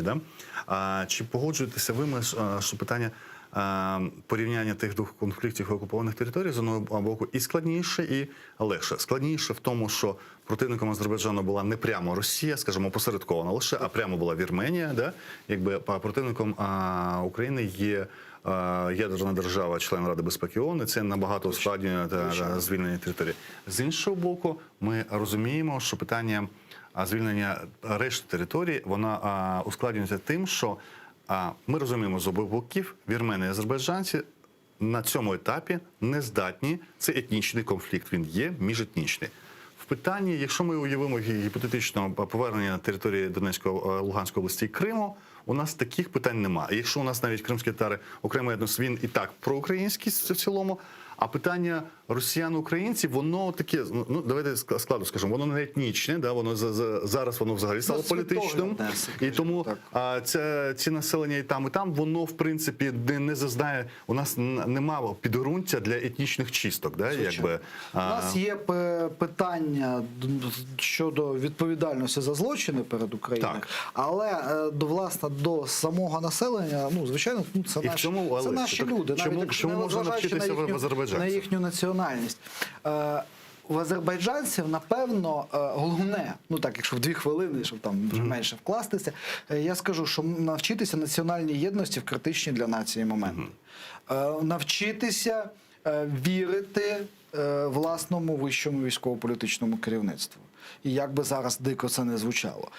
Тому що от вся єдність, ця стійкість до будь-яких, в тому числі інформаційних атак, вона дала свій результат. 85%, які вважають, що окуповані території – це війна з Росією, це достатньо говорити про національну єдність? Це насправді дуже хороший показник, тому що він зростає. Але не маємо не забувати, що залишається ще 15, які вважають по-іншому.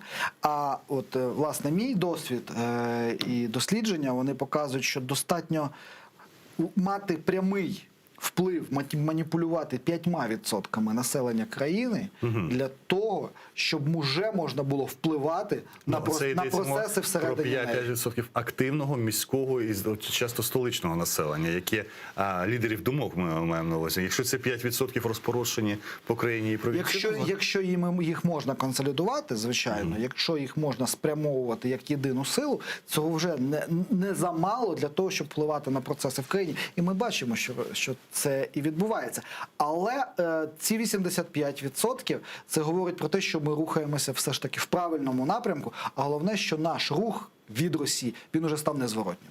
Дякую. Це був Юрій Кочевенко, директор Міжнародного центру по російській пропаганді. Підсумовуючи про те, що говорили, якщо залізний купол, якщо безкоштовний навчать брати, якщо навчатися, то навчатися в тому, щоб довіряти вищому військовому керівництву своєї країни. В першу чергу, щоб довіряти один одному. Дякую. А далі Заман. Я зустрінусь з вами вже наступного тижня.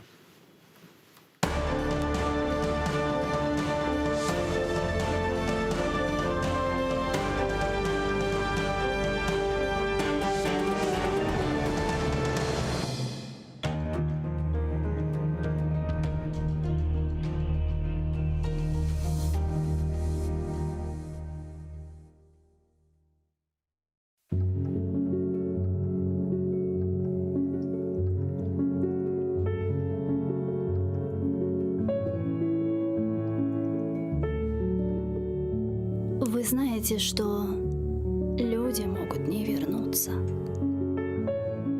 Зажав всю волю в кулаке, вас отпустить. И как-то утром с мыслями, но не о вас проснуться. И больше вас не ждать, и не о вас грустить. Вы знаете, что люди могут не вернуться. Не выдержав свой мир, сломав, вас не простить. И со слезами на глазах от вас на 1000 ключей замкнуться. И понимая, что нет сил вас навсегда забыть. Вы знаете, что люди могут не вернуться. И могут не писать, не волноваться, не звонить. И никогда вам больше к ним не прикоснуться. Задумайтесь. А кто еще вас сможет так же полюбить?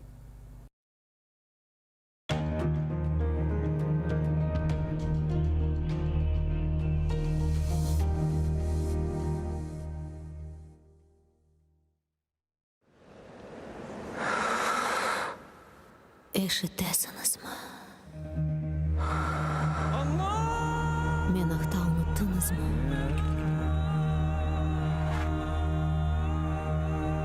Men bundan. Bu mening toprog'im. Mening Qrimim.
Уралдағы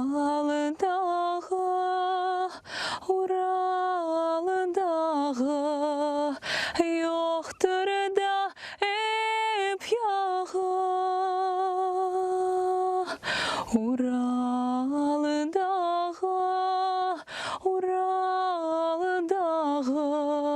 yoxdur da ep yağı. Şuharımdan taş toprağı, yüreğim yağı. Şuharımdan taş toprağı, yüreğim yağı. Yansın da yansın, Ural'da yansın, yansın da kul olsun. Yansın da yansın, Ural'da yansın, yansın da kul olsun. Biz naharımdan çıkargana, gözlerim kör olsun. Biz naharımdan çıkargana, gözlerim kör olsun. Huvanım anas sas yavrular, Tatar'nın malına. Huvanım anas sas yavrular, Tatar'nın malına. Biz haytırmız, siz ketersiz Ural'nın dağına. Biz haytırmız, siz ketersiz Ural'nın dağına.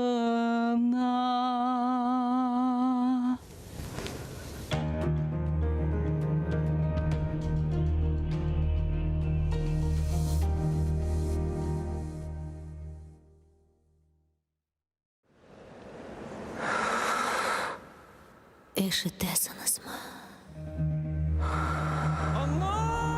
Meni hata unuttunuz mu?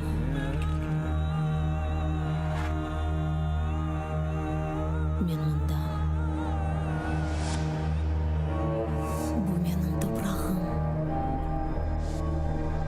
Menin hırımım.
Меня зовут Нияра. Моя семья вынуждена была покинуть Крым. Это было утро после дня рождения моего двоюродного брата. После этого мы с ним больше не виделись. Я хочу знать, когда я еще смогу поиграть со своими братьями и сестрами.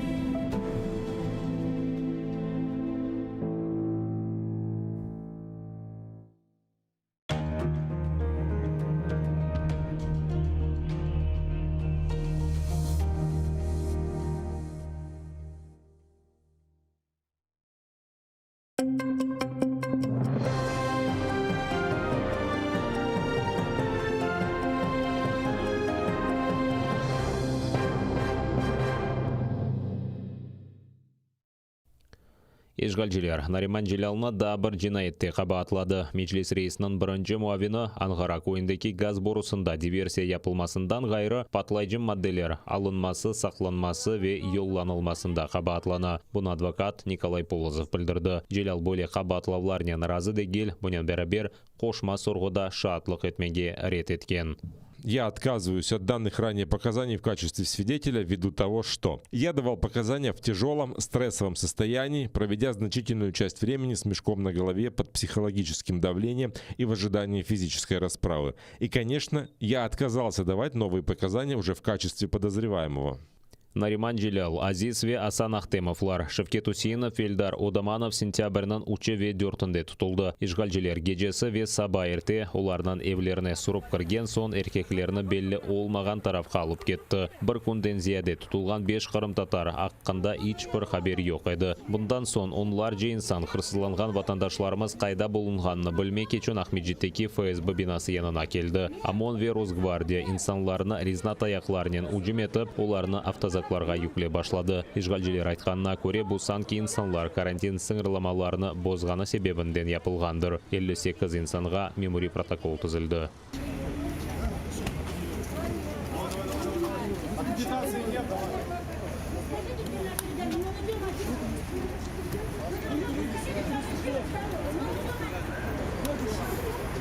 Біраздан мәлім олғаны кібі о вақыт құветшілер Азиз ве Асан Ахтемовларыны азапларға чектіріп, аға қардашларға оларының тарафындан yapılмаған жинайетіні бойына алдырды. Ақшам ісе Ишгалжилер хырсыланған 5 қырым татары ФСБ бинасында болынғанını таздықлады. Аға қардаш Ахтемовлар ве Нариман Жилял Ахмеджеттеки Анғара койындaki Ишгалжилер арби бөлігіні газнен темен еткен боруда диверсия yapmasында қабатланды. Ахтемовлар үшін жеза сайланған бірінші махкеме отырышына мұстақылы майжилеріні ебермеділер. Адвокат София Шабанова махкеме салонына кіре білді. Умабустерінің алыны көріп, шок алдайды.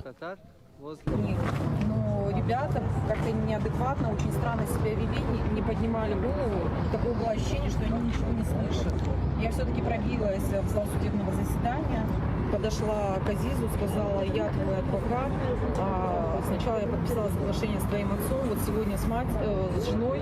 В это же время позвонила жена, а Азиз заученными словами сказал: я от вас отказываюсь, у меня есть адвокат. И я говорю: что ты делаешь? Вот родственники беспокоятся. А он сидит и он просто ни на что не реагирует. Такое может быть только в одном случае, когда человека пытали, когда на человека оказывали физическое, психологическое давление, и он был очень сильно испуган.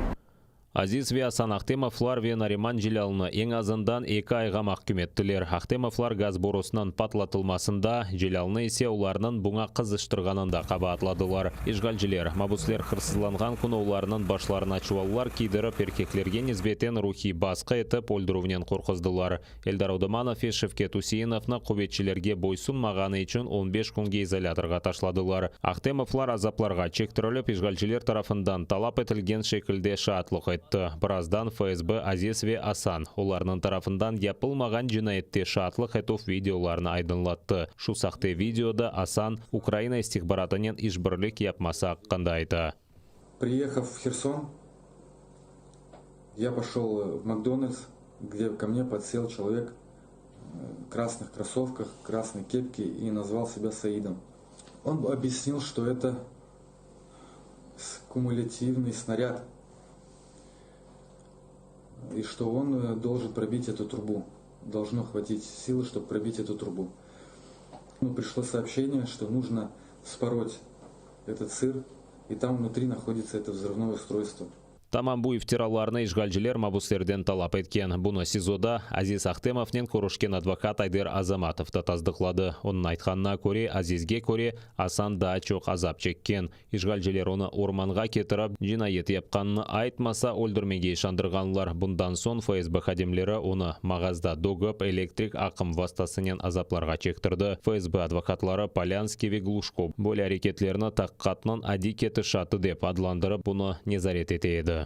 За словами Азіза, Асан дуже сильна людина. але вони зламали цю сильну людину і змусили зробити те, що їм треба.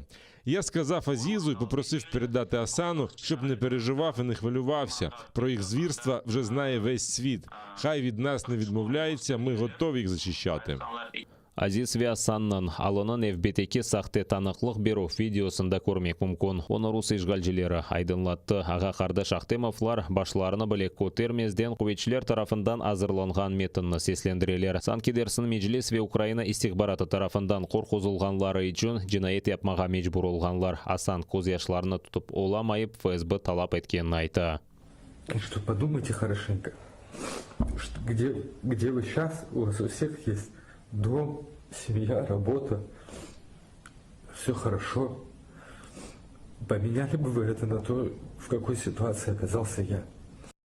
Қырымнан ишгалчылар ел башчысы Сергей Аксенов 5 қырым татары қырсызланған сон бірден бір қач интервью берді. Бұл сырада ишгалчылар незаретінде ұлған Миллет телеканалына. Оя Қаланов ве азапларға чектров бойынша шақалашып мабуслерге қол тұтажақлары ве Меджлиске алақасы олғанларына қорқыты башлады. Меджлис рейсінің муавина сөзде Патлав олған күні августның 23-інде Киевде еді. Оқырым платформасының саммитінде вақыт олғаны кібі ишгалчылар тарафындан кечірілген репрессиялар ве Қырымда олған Керчик вазиет аққында тариф етті. Президент Володимир Зеленский Бірлескен Миллетлерінің Баш Ассамблеясы сессиясында Нариман Джелялның апс етілмесі аққында хатırlatты.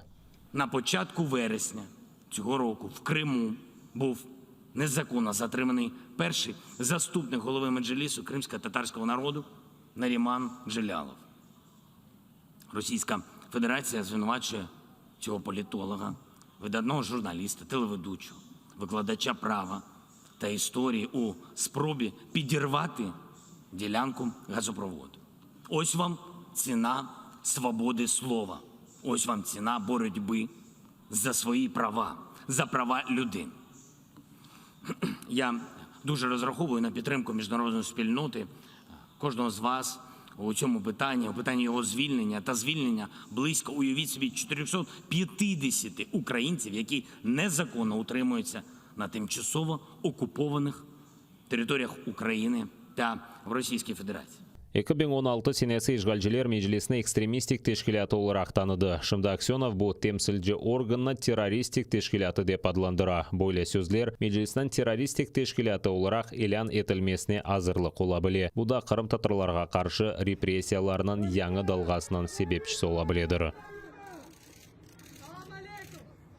Апсте қалдырылды. Қырымның юқары Рус махкемесі ФСБ тарафындан газ борусында диверсия yapılmasында қабатланған Асан Ахтемов апске алынмасына қаршы берілген шикаятына кері қайтарды. О апсте ең азындан ноябрь айына қадар қалажақтыр. Отыруш қапалы еді. Көветчілер айтқанына көре, Асан ковид хастасынан қонышқаны үшін карантинде болуна. Бұны үшін махкеме отырушында иштирак етмеді. Оның адвокаты Айдар Азаматов боле шарайтте отыруш кечірілмелі, чүнки бұл Асанның ақларыны боза деп қайдетті. Бұнен бәрабер адвокат махкемеде Асанның тұтылмасы вақтында азапларға чектірілмесі аққында аризасы бақылмасын істеді. Ама махкемеде ариза бақылмасына тек 30 сәния айырып, Ахтемов апске алынмасына қаршы берілген шикаятны кері қайтарған. Асан во время своего допроса 17 сентября полностью отказался от тех показаний, которые были получены незаконным путем. Он свою вину не признает и отказался давать показания в порядке статьи 47 УПК. Но несмотря на это, суд принял решение оставить без изменения постановление суда Киевского района об избрании меры пресечения, а нашу апелляционную жалобу без удовлетворения. Мы уже подготовили ряд обращений в компетентные органы для рассмотрения вопроса о применении пыток в отношении Асана, который он ранее подтвердил. Асанның екі доғмыш қардашы Азиз Ахтемовта СИЗОда қалдырылды. Ишгалчылар оны да газ борусында диверсияда қабатлай. Сыңырланов тедбіріне қаршы берілген шикаятны Қырымның юқары Рус махкемесінің махкемежесі Алексей Козырев кері қайтарған. Махкеме топлашуы қапалы режимде кечірілген. Азизның адвокаты Ислам Юлиляев қабер еткеніне көре, ишгалчылар мабусны махкеме салонына кетірмеген, о СИЗОда бұлынып видео бақ бастасынан иштирак еткен. Мы поддержали свои апелляционные жалобы, просили изменить меру пресечения на домашний арест, Прокурор, ну, естественно, прокурор возражала. Вот, говорила о том, чтобы оставить меру в виде содержания под стражей такой, какой она есть. Уйдя в совещательную комнату, судья огласил вступительное резолютивное постановление. Значит, решение суда первой инстанции оставлено в силе, изменил только на одни сутки до месяца 4 до 2 ноября 2021 года. Бештен 20 рублеге қадар пара жазасы. Ишгалжилер махкемесі сентябрынан 4-інде ФСБ бинасы огыне чықып, қырсыланған 5 ватандашымыз не ерде ұлғанны білмеге тұрышқан Қырым татарларға пара жазаларыны белгілемеге девам етті. Ескендер Эмирамзаев, Ремзи Зудиев, Есияр Гафаров 20 рубле. Ахмеджит региональ меджлисінің рейсі Лемар Юнусов 10 рубле. Недем Амзаевке 5 рубле жаза белгіленді. Эпсі карантин қайделері бұзылмасында қабатлы оларақтанылды. Кеченлері айны қабатлақ бойынша ишгалжилер махкемесі да онларже инсанға 30 қадар пара жазаларыны белгіледі. Шукуны ишгалжилер уммен алғанда 58 инсанға низбетен мемори протокол түзген еді.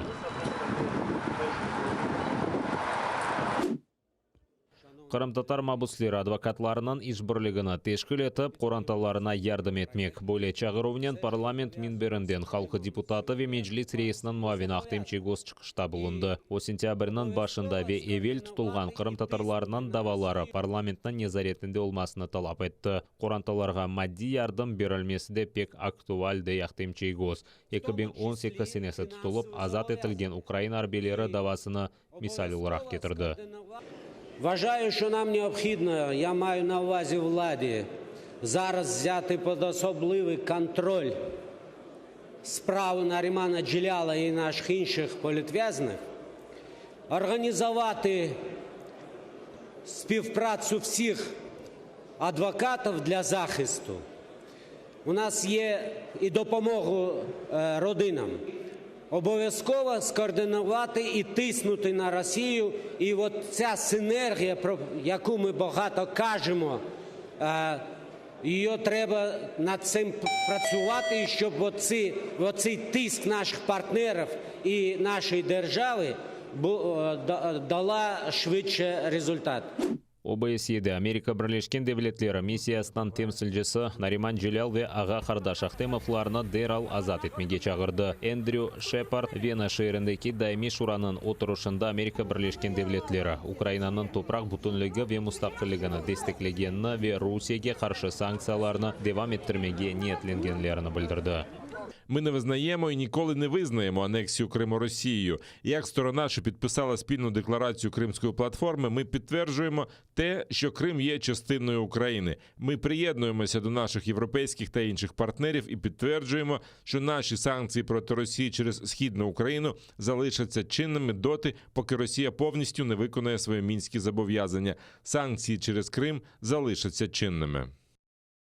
Ишгалжилер, аға қардаш Ахтемовлар ве меджлис рейсінің бірінші муавина Нариман Джелялны сентябрінің учы ве 4-інде яқалады. Олар Ахмеджет районындаки Анғара койынде газ борусында япылған диверсияда қабатлана. Асан ве Азиз Ахтемовлар өз адвокатларына олар ФСБ қадемлері тарафындан насыл азапларға чектірілгеніні тариф етті. Более етіп, ишгалжы қоветчілер Асан ве Азизге диверсия япылмасыны бойына алдырды. Меджлисте бұл сақты даваны Русияның Киевде августның 23-інде кешірілген Қырым платформасы саммиты үшін интиқам оларақ саялар. Бұйық мигдарда олған доландырыжылықта қабатлана. Тамам бойле етіп, ишғал етілген Қырымнан баш назир муавина Евгений Кабановның карьерасы битті. Русқовечілері оны 60 миллион рубле зарар кетірілмесінде қабатлап, апске ташлады. Кабанов ишғал етілген Қырымнан үкіметінде 2018 сенесі ноябрінің 27-сінде чалушы башлады. О Қырым ве Ақиярынан интишаф етілмесі бойынша федераль программасына незарет етіп, құружылық лейхаларынен ұғрашайды. Түневін Қырымнан ишғалжилер парламенті Кабановны истифаға йоллады. Bir kaç saatten Rus kuvvetçileri onu tuttu. Ахмеджеттeki ишгалжилер махкемесі Rus прокурорларының мұрajatını қабыл етіп, Кабановны ноябрдің 20-сіне қадар апс етті. Ишғал етілген Қырымнан сабық құружылық ве мемаржылық назирі Михаил Храмов та апсханеге атылды. Оны да истифаға шығарып, Rus бюджетінден пара қырсызлығанында қабатлайлары. Телеканалымыздың сайтында абоне олып АТР қорантасына қошылыңыз. Бұның үшін браузерде atr.ua адресіне yazып сайтқа кіре білесіңіз. Анда есе АТР қорантасына қошылмақ үшін АТРге қол тұтмақ догмені баса білесіңіз. Бұндан соң өз банк картаңыз ве электрон адрес аққанда мәліметіні толдырыңыз. Төлеулер насыл мұнтазам тарзда олажағыны қайдетіп, программаның шартларына қабыл етіп, төлемек догмесіні басыңыз. Бұрынже ве екене Қырым-Татар телеканалы бұл Қырымда олған керчекні көстерген телеканалдыр. Қырым-Татар халқы үшін есе екене сербестлік мейданы. АТР сайтына абоне олып информацион күреште бізге ярдым етіп, ярмада işgalcilерден азат етілмесі үшін өз иссеңізні қоша білесіңіз.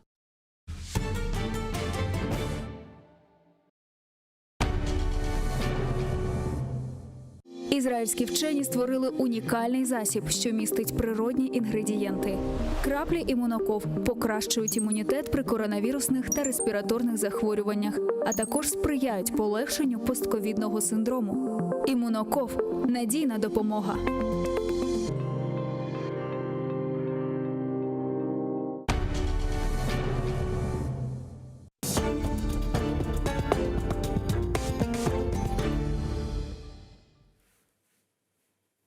Добрый вечер. В эфире телеканала АТР. Вы смотрите программу «Прайм Мацарский». В студии я, Юрий Мацарский. Сегодня я не один. Ко мне сегодня пришла гостья Марьяна Присяжнюк, журналистка издания «Главком». Марьяна, приветствую вас. Спасибо большое, что пришли. Добрый день. Спасибо. Марьяна не так давно была с нами на связи из Кишинева по скайпу, несколько недель назад. Мы тогда, я напомню, обсуждали прошедшие в Молдове парламентские выборы. Вот сейчас Марьяна пришла, что называется, живьем, потому что есть что обсудить, есть, например, много таких похожих историй, связанных с мирным урегулированием приднестровской проблемы и того, что идет у нас в Минске, вернее, вот сейчас это виртуально, минские переговоры по вопросу деоккупации украинского Донбасса. Но начать я бы хотел не с вот этих вот каких-то мирных инициатив, не с попыток деоккупации украинской территории и сравнения происходящего у нас с тем, что происходит в Приднестровье, в Молдове. А хотел бы начать с...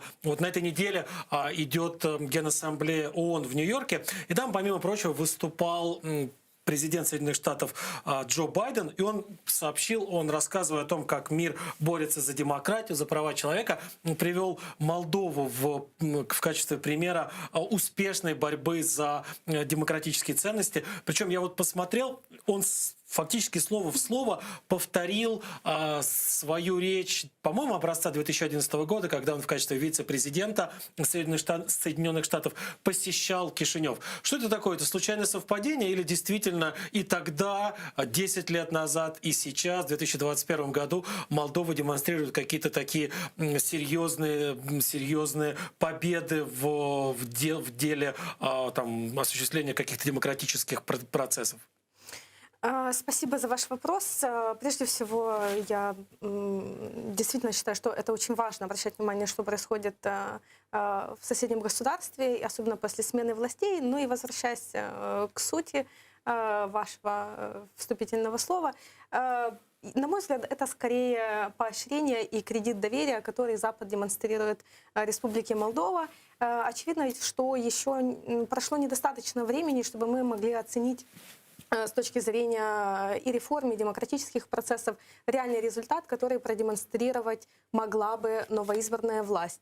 Да, Майя Санду была избрана в конце 2020 года, я напомню, но вот к такой реальной работе коалиция, которая пропрезидентская коалиция, которая пришла в конце концов власти по итогам июльских парламентских досрочных выборов, она только начала какие-то делать шаги. Да, некоторые вопросы, как реформа юстиции, сейчас очень активно продвигаются, и даже звучит критика о том, что власть Майи Санду очень демонстрирует жесткую политику, нарушая определенные стандарты и игнорирует гражданское общество. Я думаю, мы обсудим более подробно это дальше. Но я бы сказала, что все-таки речь Байдена — это демонстрацией готовности и лояльности Запада к власти Майи Санду и хороший сигнал для Молдовы. Ну вот 10 лет назад это же тоже был сигнал. Кому тогда был сигнал? Владу Филату или кому-то еще в власти? И я так понимаю, что, наверное, американцы потом, увидя, кто пришел дальше в Молдове к власти, наверное, были в чем-то разочарованы, когда увидели откат от каких-то таких общепризнанных демократических ценностей, когда увидели разворот в сторону России, когда увидели попытки, как-то так переиграть те достижения, которые, тем не менее, в Молдове были все-таки те достижения, к которым Молдове удалось прийти. Безусловно, я могу сейчас ошибаться в каких-то временных рамках, но если вы уже вспоминаете Влада Филата, безусловно, это считалось проевропейское управление, проевропейская власть. Более того, даже при власти господина Воронина, когда коммунисты имели большинство в парламенте, вот сейчас, кстати, проводят параллели, что только Воронину удавалось при его каденции сконцентрировать мощь и президентскую в своих руках, и иметь полную поддержку в парламенте. Но даже при коммунистах, которые традиционно в нашем регионе считаются левыми партиями, у нас все перевернуто доктринально, то господин Воронин сделал очень много для европейского курса, для сближения с НАТО. Но это уже детали. Кстати, извините, давайте, коммунисты, Воронин, человек, который активно эксплуатировал там всю вот эту вот, как у нас какие-нибудь ОПЗЖ, а до них КПУ, активно эксплуатировал такую вот ностальгическую волну, использовал тягу части населения к чему-то советскому. А оказывается, он все-таки занимался разворотом страны в сторону Европы. Как это вообще возможно? Я бы не вешала ярлыки по поводу разворота в Европу, потому что у Молдовы немножко другое геополитические обстоятельства, геополитическая удавка, нежели у Украины. И Молдова, будучи такой по размеру, почти как Киевская область, чуть больше, конечно, я утрирую, ей гораздо тяжелее лавировать. Но вот я вам наведу конкретный пример, что это именно господин Воронин не подписал, не повелся на известный меморандум Козыка о федерализации Молдовы, если мы вспоминаем фактически главную проблему, приднестровский вопрос, то это заслуга господина Воронина. Да, в то же время он эксплуатировал тему про российской ностальгии, советской ностальгии. Но если говорить с точки зрения политических технологий, возможно, в этом есть какой-то смысл. Но мы журналисты, мы смотрим на факты, поэтому факт в этом. Наверное, стоит искать общий язык со своими избирателями, а не рассказывать им, каким языком разговаривать. Но я думаю, это уже другой уровень. А это вот такая любимая фишка, да, любимый конек, российских властей, оккупационных властей, федерализация. Вот они ко всем приходят, кого только не захватили, кого только не убивают, кого только не насилуют, где только не мародерствуют, и говорят, давайте федерализацию. В Грузию вошли, в лаптях, давайте федерализацию. Ведь они же тоже на этом настаивали. И там действительно были планы федерализации. Они настаивали еще, по-моему, при Шеварднадзе на какой-то широкой автономии для целых частей Грузии. Вот они пришли с этими планами федерализации в Молдову. Они даже вот этих убийц и насильников в Украине поначалу называли сторонниками федерализации. Это, в общем, достаточно часто было определение. То есть это явные были бандиты, но их российские политики, российские так называемые журналисты называли сторонниками федерализации. Как далеко удалось продвинуть вот эту вот идею федерализации россиянам в Молдове? И вообще удалось, они не отказываются до сих пор от этой идеи? Я не думаю, что они отказываются, но я знаю, что в Молдове это все-таки имеет негативную коннотацию. Согласитесь, если говорить в принципе о федерализации, тут имеет значение и размер государства, и как устроена власть конституционно. То есть, возможно, в каких-то случаях это имело бы какой-то эффект. Но если говорить конкретно о Молдове, куда уже дальше федерализировать? Страна очень маленькая, и за 30 лет не удалось, к сожалению, сформировать управляемые эффективные государственные институты. И еще Россия предлагает разбить, дробить и то, что есть, учитывая то, что у нас есть и Приднестровье, на этой базе, собственно говоря, и Гагаузия, которая имеет автономный статус. То есть это фактически просто размыть все существующие вертикали власти. И этому очень, кстати, к этому способствовал бы при негативном развитии референдум 2016 года, если не ошибаюсь, после которого президент стал избираться всенародно. То есть фактически это привело к затяжному политическому кризису, потому что когда Конституция была выписана таким образом, что президент назначался парламентом, и таким образом обеспечивался баланс властей. Поэтому сейчас мы и наблюдаем, что когда президента избирают отдельно, парламент избирается отдельно, они не могут прийти к консенсусу очень долго, и каждый раз страна оказывается в такой ситуации. Теряется время, теряются деньги, радикализируется общество. Это все эффект вот такой долгосрочной стратегии России в отношении Молдовы, пунктом Б, который есть, конечно, федерализация. Ну, я желаю нашим соседям, чтобы им удалось построить такую страну, которую они хотят. Вот если мы посмотрим на то, как ведет себя Россия по отношению к оккупированным украинским территориям, хочу потом сравнить с тем, как она ведет себя по отношению к оккупированным территориям Молдовы. Вот есть оккупированный Крым, и Россия, ну, если вот так утрированно говорит, ну да, мы оккупировали, мы забрали, и не хотим это обсуждать. Есть оккупированный Донбасс, и Россия говорит, ну, мы оккупировали, но делаем вид, что мы не оккупируем, и готовы обсуждать. А это вот два таких полюса украинской проблемы украинских оккупированных территорий. А где между этими двумя полюсами или на каком-то из этих полюсов позиция России по отношению к Приднестровью? Как она себя ведет? Кем она себя изображает в истории с оккупированным Приднестровьем? Очень сложный вопрос, комплексный. Ну, начну с того, кем изображает себя Россия. Кремль позиционирует себя как миротворца. То есть, естественно, это, учитывая, что там находится оперативная группа войск, российских? Да, российских, помимо миротворческой миссии. То есть этот момент очень важно понимать. Если Россия говорит, что мы миротворцы, мы обеспечиваем мир между двумя берегами, речь идет о миротворческой миссии. Но как можно говорить о том, что Кремль выступает миротворцем, если там еще стоит 14-я армия 30 лет? То есть вот я подвожу к тому, что Россия целенаправленно ведет политику двойных стандартов в Молдове.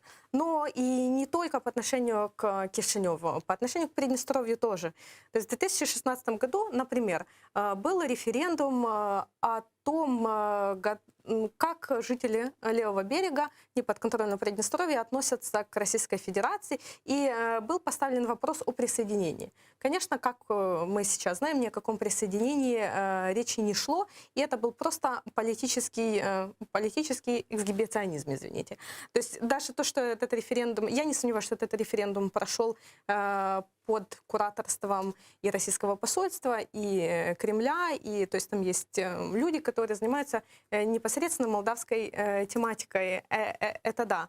Но даже во время недавнего визита господина Козака в Кишинев в конце лета, я, к сожалению, не назову точную дату. Но это не так важно. Да, то есть... он отметил, что Приднестровье является внутренней проблемой Молдовы. Но они, как Россия, готовы способствовать ее разрешению. Пожалуйста, способствуйте. В 1999 году вы были частью декларации Стамбульского саммита, где говорится о том, что российские войска, я имею в виду оперативную группу войск, Россия должна вывести до 2002 года. Меня удивляет, почему в Молдове не звучит этот вопрос от моих коллег. То есть... Информационное освещение Приднестровья, оно проигрывает по поводу... Вот мы с вами уже это обсуждали, кстати, вы правильно заметили, что вот мы держим на повестке и Крым, и Донбасс, это очень правильно. Мы продвигаем в мир наше видение, нашу позицию, которая основана на международном праве. У Молдовы есть... огромная база аргументов правовых, которыми она может апеллировать к России и требовать каких-то реальных шагов. Этого не происходит, потому что и СМИ, и политический класс, они пассивны в отношении этой темы. Возможно, это связано тоже с информационной кампанией. Я бы не хотела так возлагать ответственность. Конечно же, мы многих вещей не знаем и не понимаем, будучи не гражданами этой страны, как минимум. Но Приднестровскую тематику двигают единицы, это правда. И попасть в какой-то процесс, увидеть его своими глазами, просто получить доступ к информации очень сложно. Если позволите, я здесь хотела бы рассказать о своем опыте. Конечно, да. Аккредитации в ОКК. ОКК — это объединенная контрольная комиссия, которая как раз и осуществляет надзор, мониторинг, управление миротворческой миссией и зоной безопасности. То есть, согласно принципам приднестровского урегулирования, ОКК обеспечивает этот мир, о котором говорит Россия. Есть миротворцы, да. И вот эта вот комиссия следит за тем, чтобы миротворцы не мародерствовали, а действительно занимались миротворческой какой-то деятельностью. Да. При комиссии есть пресс-центр, и при нем нет ни одного журналиста. А зачем нужен пресс-центр, если там нет ни одного журналиста? Что это за такая вещь в себе? Вы знаете, я этим вопросом тоже задалась, когда вот последняя моя командировка началась в Молдове, и я попыталась аккредитироваться в ОКК. Вот сразу на вас, как на журналиста, вот давление оказывается. Зачем вам это надо? 30 лет, там ничего не происходит. Это неправда. Даже если там ничего не происходит, мы должны показать процесс с лицом, каким он есть. Дальше вот у нас есть регламент. По регламенту пресс-центра центр создается сторонами. И, внимание, делегат, который управляет пресс-центром от России. То есть и Россия управляет информационной политикой в отношении ОКК. То есть я хочу понять.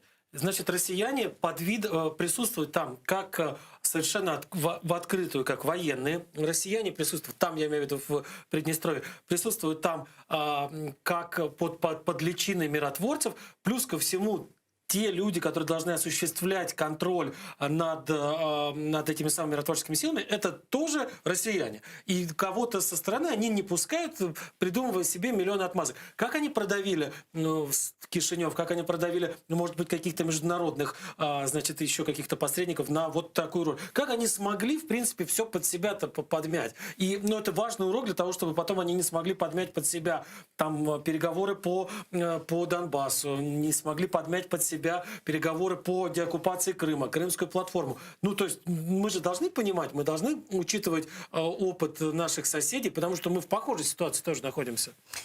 Главная договоренность стороны конфликта, а я напомню, это Кишинев, Тирасполь и Россия, хотя она не всегда называет вещи своими именами, были заключены в 90-х годах.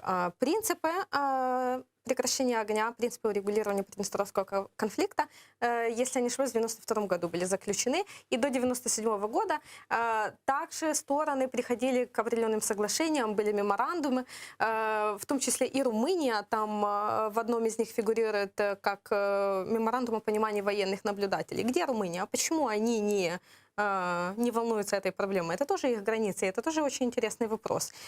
Поэтому я думаю, что такого опыта, как сейчас, на то время не было. И если говорить об опыте Молдовы, который могла бы Украина для себя извлечь, безусловно, это отправные точки. Но сейчас, в настоящее время, мне кажется, что и Молдове есть что почерпнуть из украинской проблематики, из грузинской проблематики. Дело в том, что мы застряли на процедурах. Я говорю, как мы граждане этого региона, которых касается вопрос безопасности и Приднестровья, и Донбасса, и Крыма. Вот процедура, и мы исследуем. Но подождите, давайте, чтобы, как говорится в философии, закон должен отвечать духу, а не букве. То есть россияне очень сильны в этих буквах.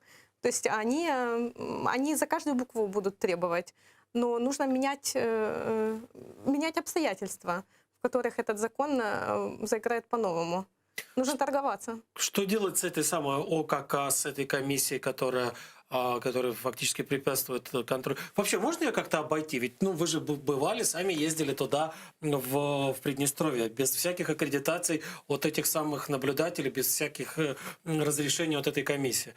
Может быть, и не нужно тогда пытаться к ним туда влезть? Почему не нужно? Нужно. Нужно оказывать нужно показывать, что это интересует журналистов, нужно показывать, что это интересует прессу.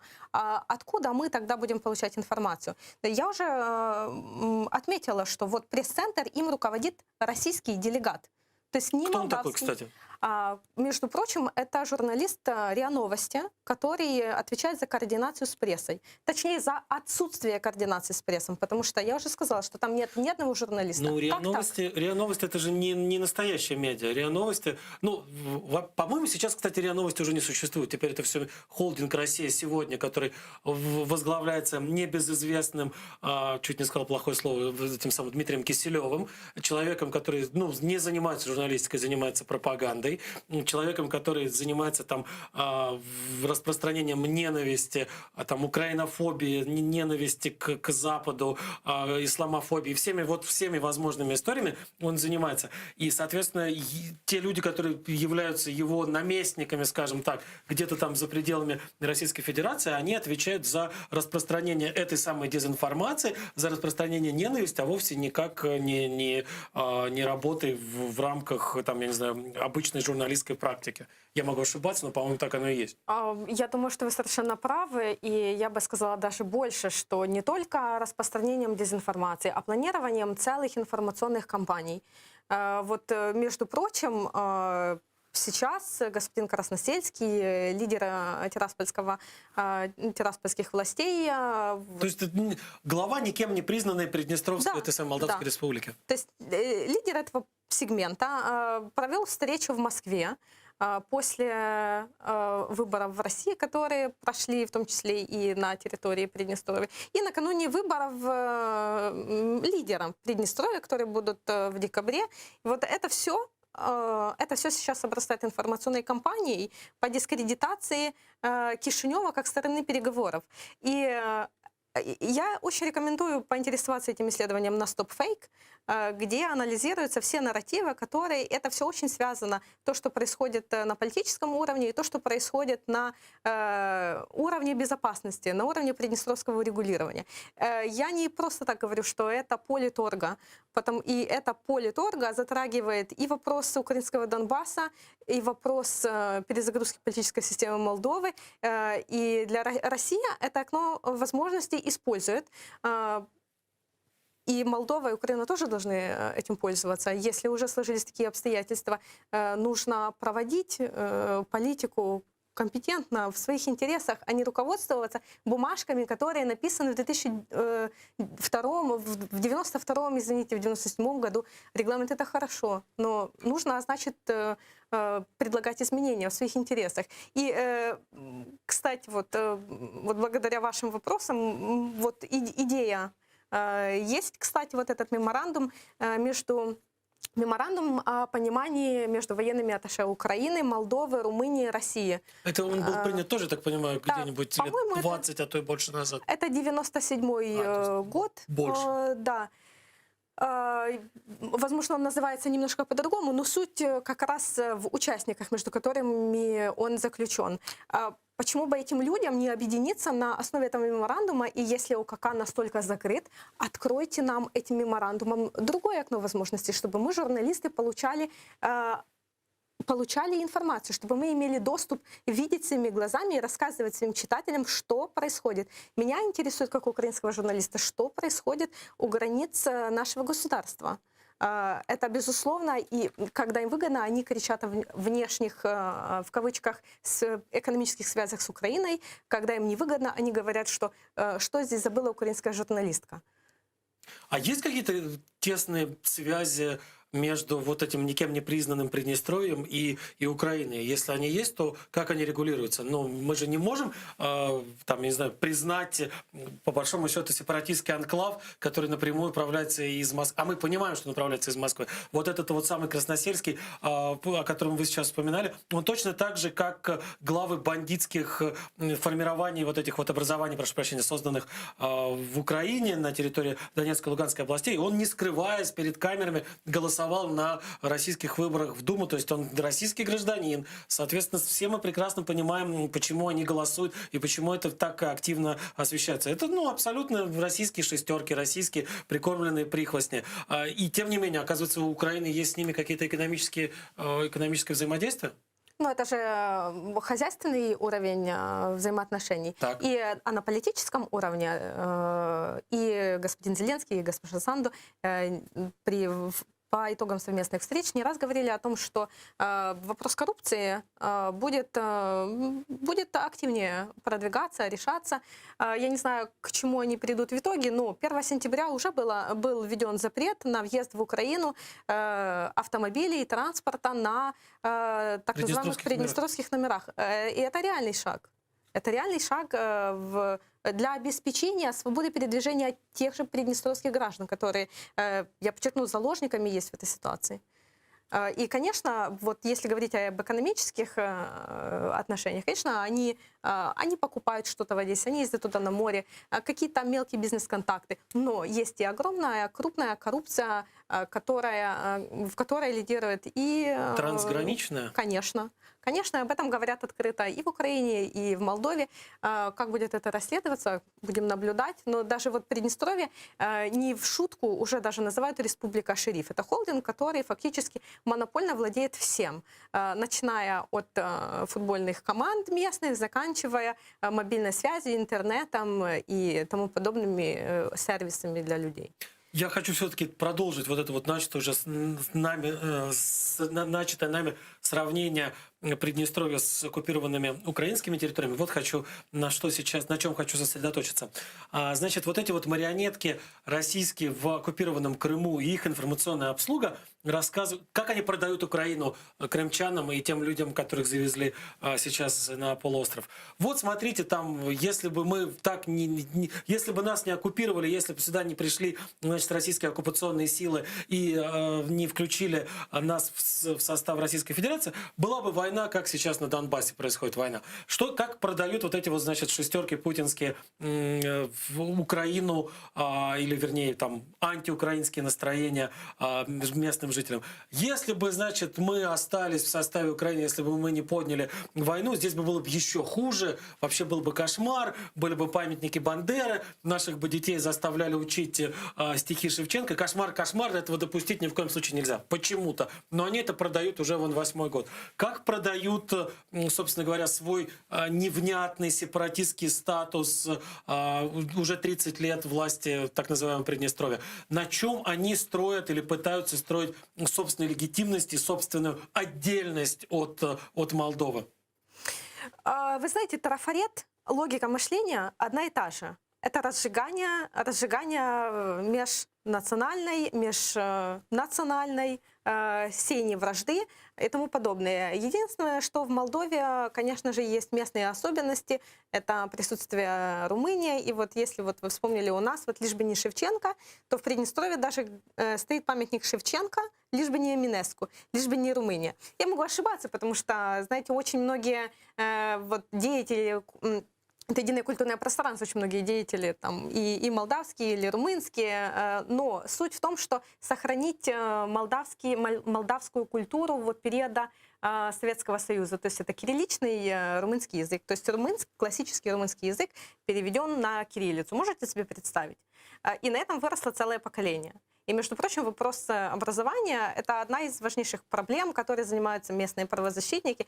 И, насколько я знаю, там не один скандал был по поводу школ, по поводу закрытия школ со стороны режима, где есть возможность обучаться нормальной грамоте. Все делается, чтобы выдавить румыно-молдавскую культуру. То есть русифицировать. И если вы приедете в Приднестровье, да, туда можно заехать, но начнете говорить на румынском, а можно по-русски. Никто с вами не будет говорить на румынском. В селах, да, люди знают, сохраняют каким-то образом. Вот так это передается. Культура через партизанщину. То есть как на оккупированных Россией территориях сделано все возможное для того, чтобы просто вот зачистить культурное пространство от всего украинского, и памятники уничтожаются, и учебники убираются куда-то, и непонятно, и книги изымаются. Тут похоже, или вообще прям точно такое же действия, но уже такие же действия, но уже в отношении румынской культуры происходят на территории Приднестровья? Да, логика та же. Я бы здесь вот два ключевых фактора выделила бы. Это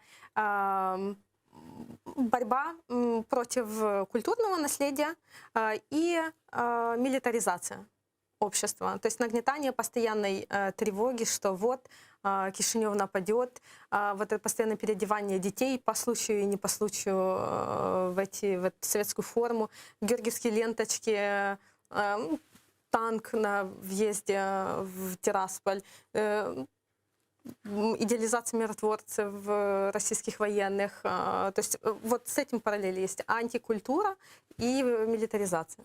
30 лет они продают вот эту вот историю о том, что в кольце врагов сейчас на нас нападут. И 30 лет люди верят в это, покупаются на это? Вы понимаете, это если общество нормально функционирует, со здоровыми институтами всеми, есть СМИ, есть процедура, как себя защитить, работает судебная система, и вам что-то такое говорят, конечно же, вы подумаете, что, да, боже, какой ужас, неужели кто-то на это ведется.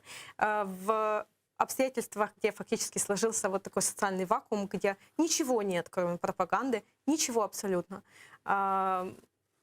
Это единственное, что остается, вот, поглощать на уровне мозга. Человек должен что-то поглощать в информационном плане. В голове не может быть пустота. То есть если этим не занимается само общество, этим занимается пропаганда. И таким местом она достигает сердца.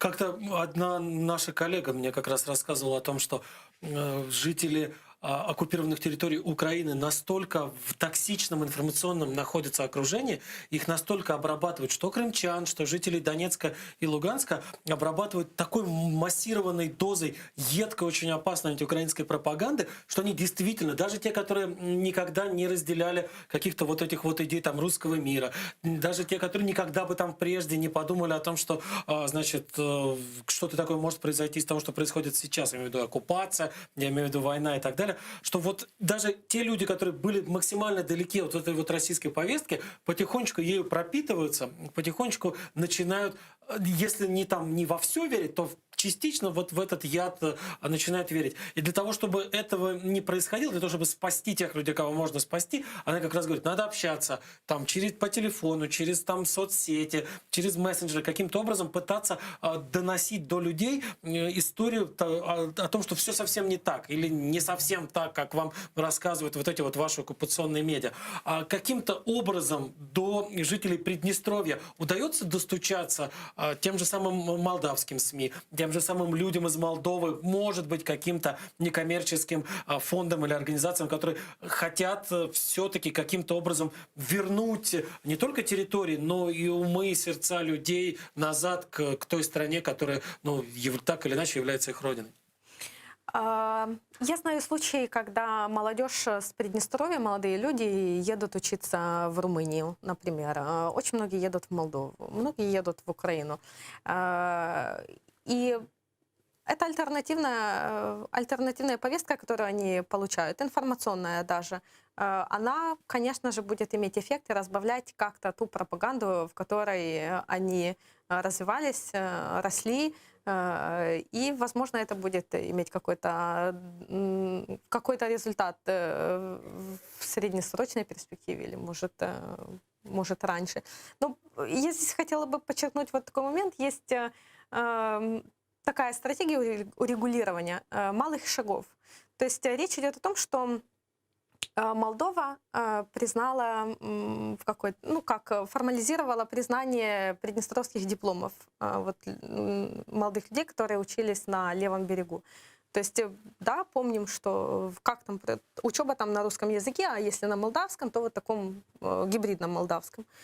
Это, конечно же, облегчает молодым людям выезд на подконтрольной части Молдовы и в дальнейшем куда-то в Европу или куда-нибудь. Признание помогает, признание дипломов помогает. То есть регистрация вот этих же нейтральных номеров, которая дает людям возможность легально ездить в Украину, в Молдову, дальше в Европу. То есть вот такая политика мелких шагов, которая на законодательном уровне как бы поглощает, растворяет изоляцию, которую создает приднестровский режим. Извините.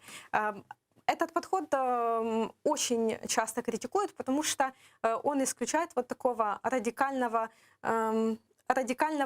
требования, взывания к справедливости, я бы сказала, в такой медийной форме, потому что все-таки очень много людей чувствует несправедливость по отношению к себе вот в сложившихся ситуациях, и они не понимают, а почему мы должны признавать эти дипломы, почему мы должны давать им нейтральные номера, мы должны их блокаду, и все, пусть там как живут, так и хотят.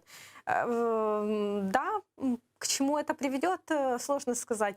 Но вот эта стратегия, о которой я говорила выше, вот она есть. И, на мой взгляд, это, если мы обсуждаем, как побороть вот такую информационную изоляцию, это был бы выход. Потому что, во всяком случае, часть людей, более активных, которая может себе это позволить, поехать посмотреть, поехать воспользоваться какими-то услугами, напитаться альтернативными источниками, какими они хотят получить другую информацию, пообщаться с новыми людьми. Это может наполнить новыми смыслами застоявшуюся ситуацию, в которой они живут 30 лет. Это страшно. И это приоткрывает окно возможностей для людей, которые являются заложниками, как и люди на Донбассе являются заложниками. То есть здесь кто-то должен быть просто выше. Скажите, пожалуйста, как вообще, насколько сильно отличается свободная территория Молдовы от территории оккупированной, от этой самой Приднестровской Молдавской Республики? Самый вот простой момент. Как туда попадают? Есть какие-то там, не знаю, шлагбаум стоит, какие-то стоят, там есть какая-то разделительная полоса, есть какая-то нейтральная полоса, которая никому не принадлежит. И, ну, понятно, что она принадлежит Молдове, но вот сейчас формально никем не контролируется. Если ехать...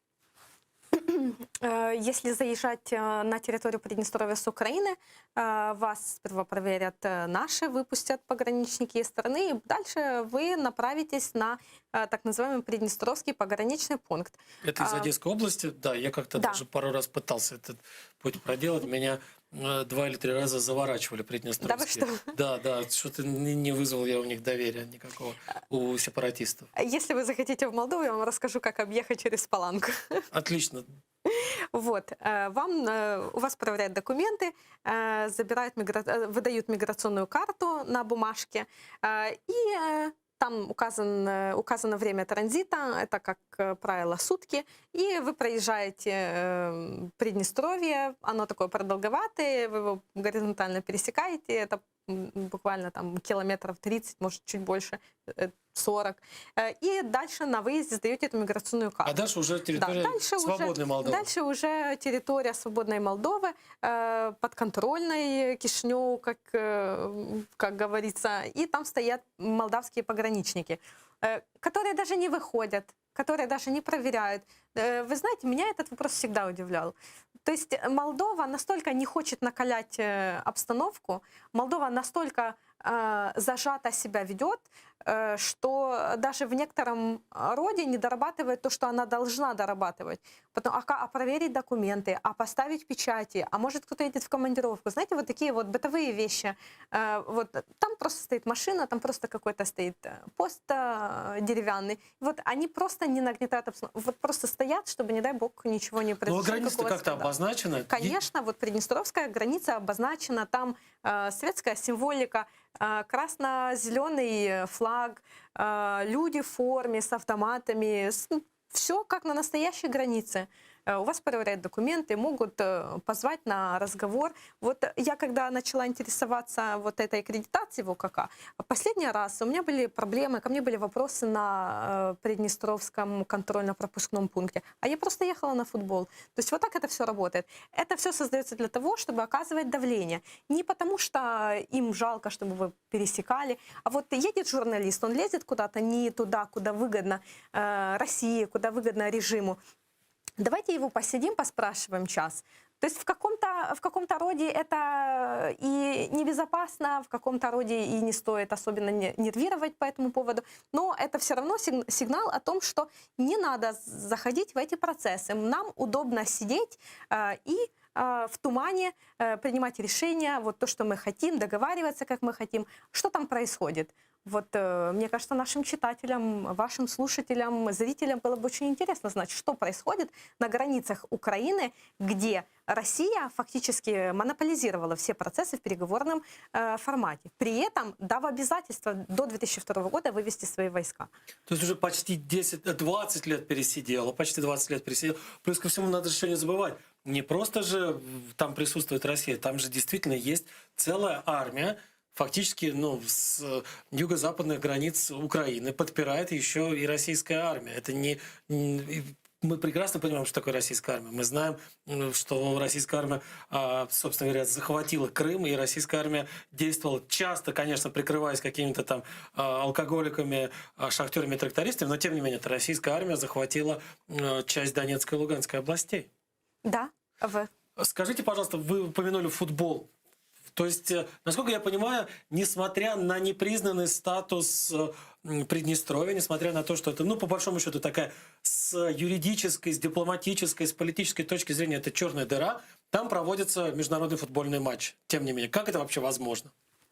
Я бы, с вашего позволения, разделю на две части мой ответ. Как это воспринимать с точки зрения УЕФА, с точки зрения футбольной дипломатии? Это, наверное, лучше объяснит спортивный журналист, который знает эти организации глубоко. С точки зрения реинтеграции, то, что в Молдове, в Тирасполе прошел матч такого уровня... Давайте разделять. Мы не будем разделять, просто давайте пояснять. Тирасполь — это территория Молдовы, но временно сейчас не подконтрольная Молдове. Это, собственно, город, который сепаратисты считают, и Российская Федерация, и российские, значит, спонсоры сепаратистов считают столицей вот этой самой Приднестровской Молдавской Республики, которая никем не признана. Прошу прощения, что перевел. Спасибо за уточнение. И там есть футбольная команда «Шериф». Одноименная холдингу, бизнес-холдингу, который фактически заправляет всем. На стадионе, который называется тоже «Шериф», недавно состоялась игра нашего донецкого «Шахтера» с тираспольским «Шерифом». И я по этому поводу опубликовала пост у себя на Фейсбуке. И вы знаете, коллеги, некоторые мои читатели сравнивали, что вот как так можно, это все равно, чтобы в оккупированном Донецке вот прошел такой матч. Нет, не все равно. Внимательно здесь нужно, потому что «Шериф» играл как молдавская команда. Понимаете суть? Они представляли на игре такого уровня, как Молдову. То есть это и есть вот реализация вот политики вот таких вот мелких шагов, когда Приднестровье называет себя Молдовой, принимает правила игры, которые основаны на принципах территориальной целостности.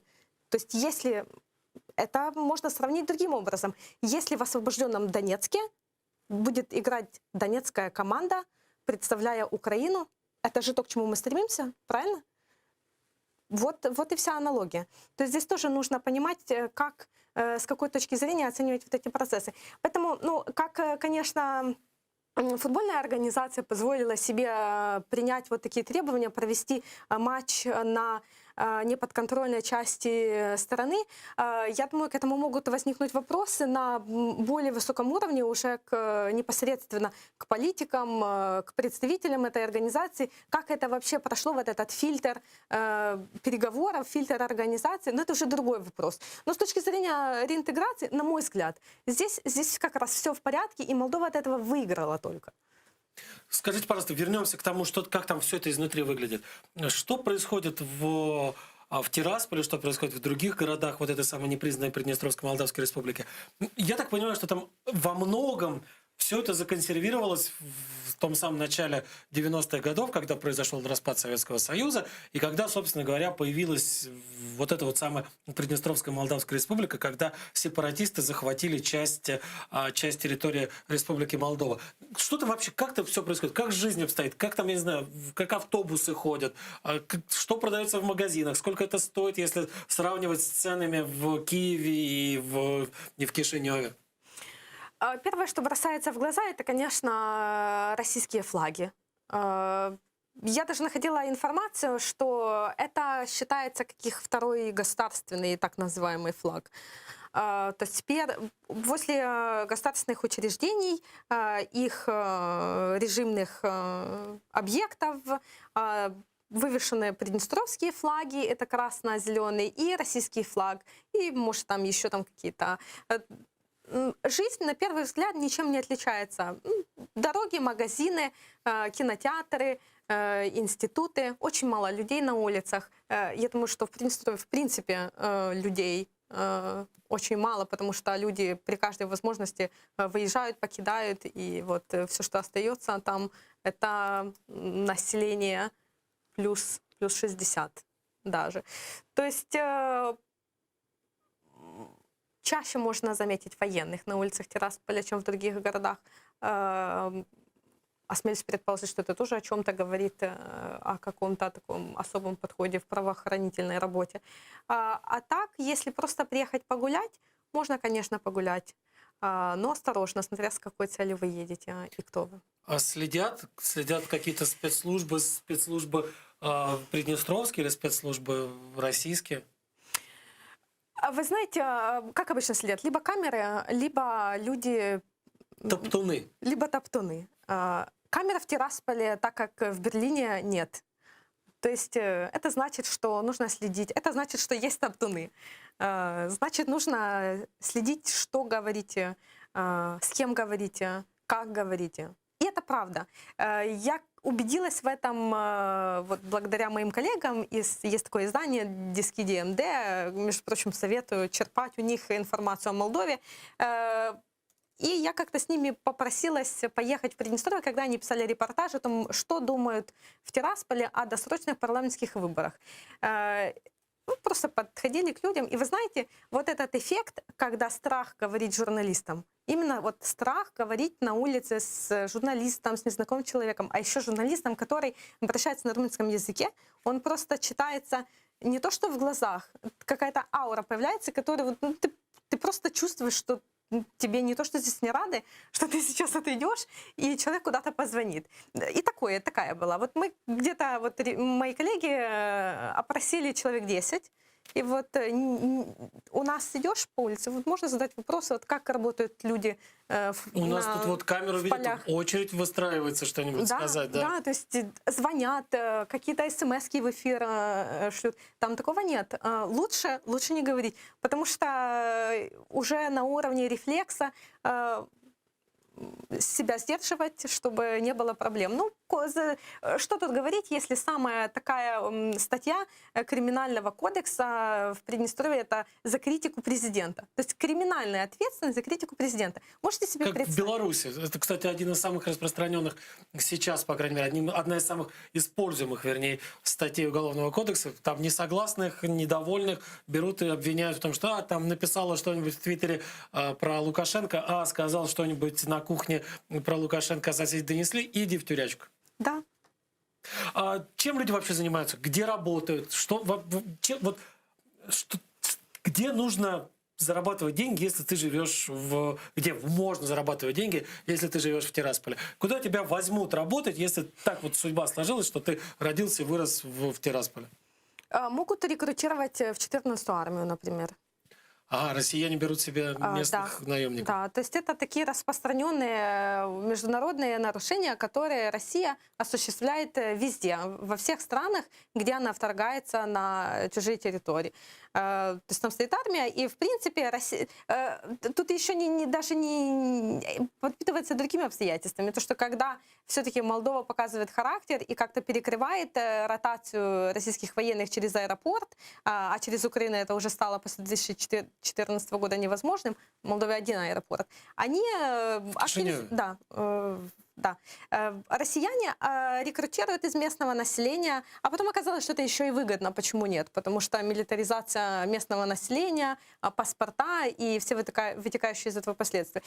Где еще можно работать? Можно работать в магазине. Макдональдсов там нет, извините. Вот как у нас любят шутить на эту тему, что получил диплом, идешь в Макдональдс. Даже этого там нет.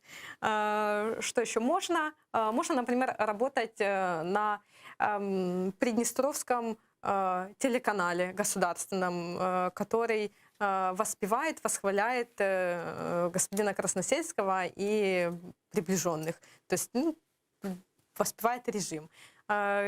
Можно работать, такая базовая инфраструктура, которая необходима для какой-то минимальной жизнедеятельности, магазины, какие-то больницы, это есть, вот там можно работать. Ну, а если, конечно, ты хочешь заработать каких-то денег, тебе нужно как-то продвигаться, наверное, по карьерной лестнице в шерифе, в правоохранительных органах, ехать в Европу. Но для этого надо сначала выучить сначала румынский, а потом английский.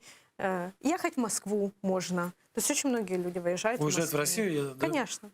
Я вот сейчас, как раз вы начали рассказывать, я залез на сайт, собственно говоря, Первого Приднестровского телеканала, посмотреть, какие там программы есть. Есть программа, которая называется «Великая Отечественная война».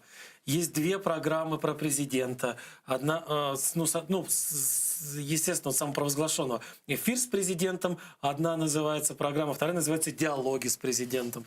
Что еще есть? Есть да. Есть программа, сейчас скажу, «Приднестровье наше все». Есть программа «Русское Приднестровье». Ну да, я могу себе представить, собственно говоря, качество.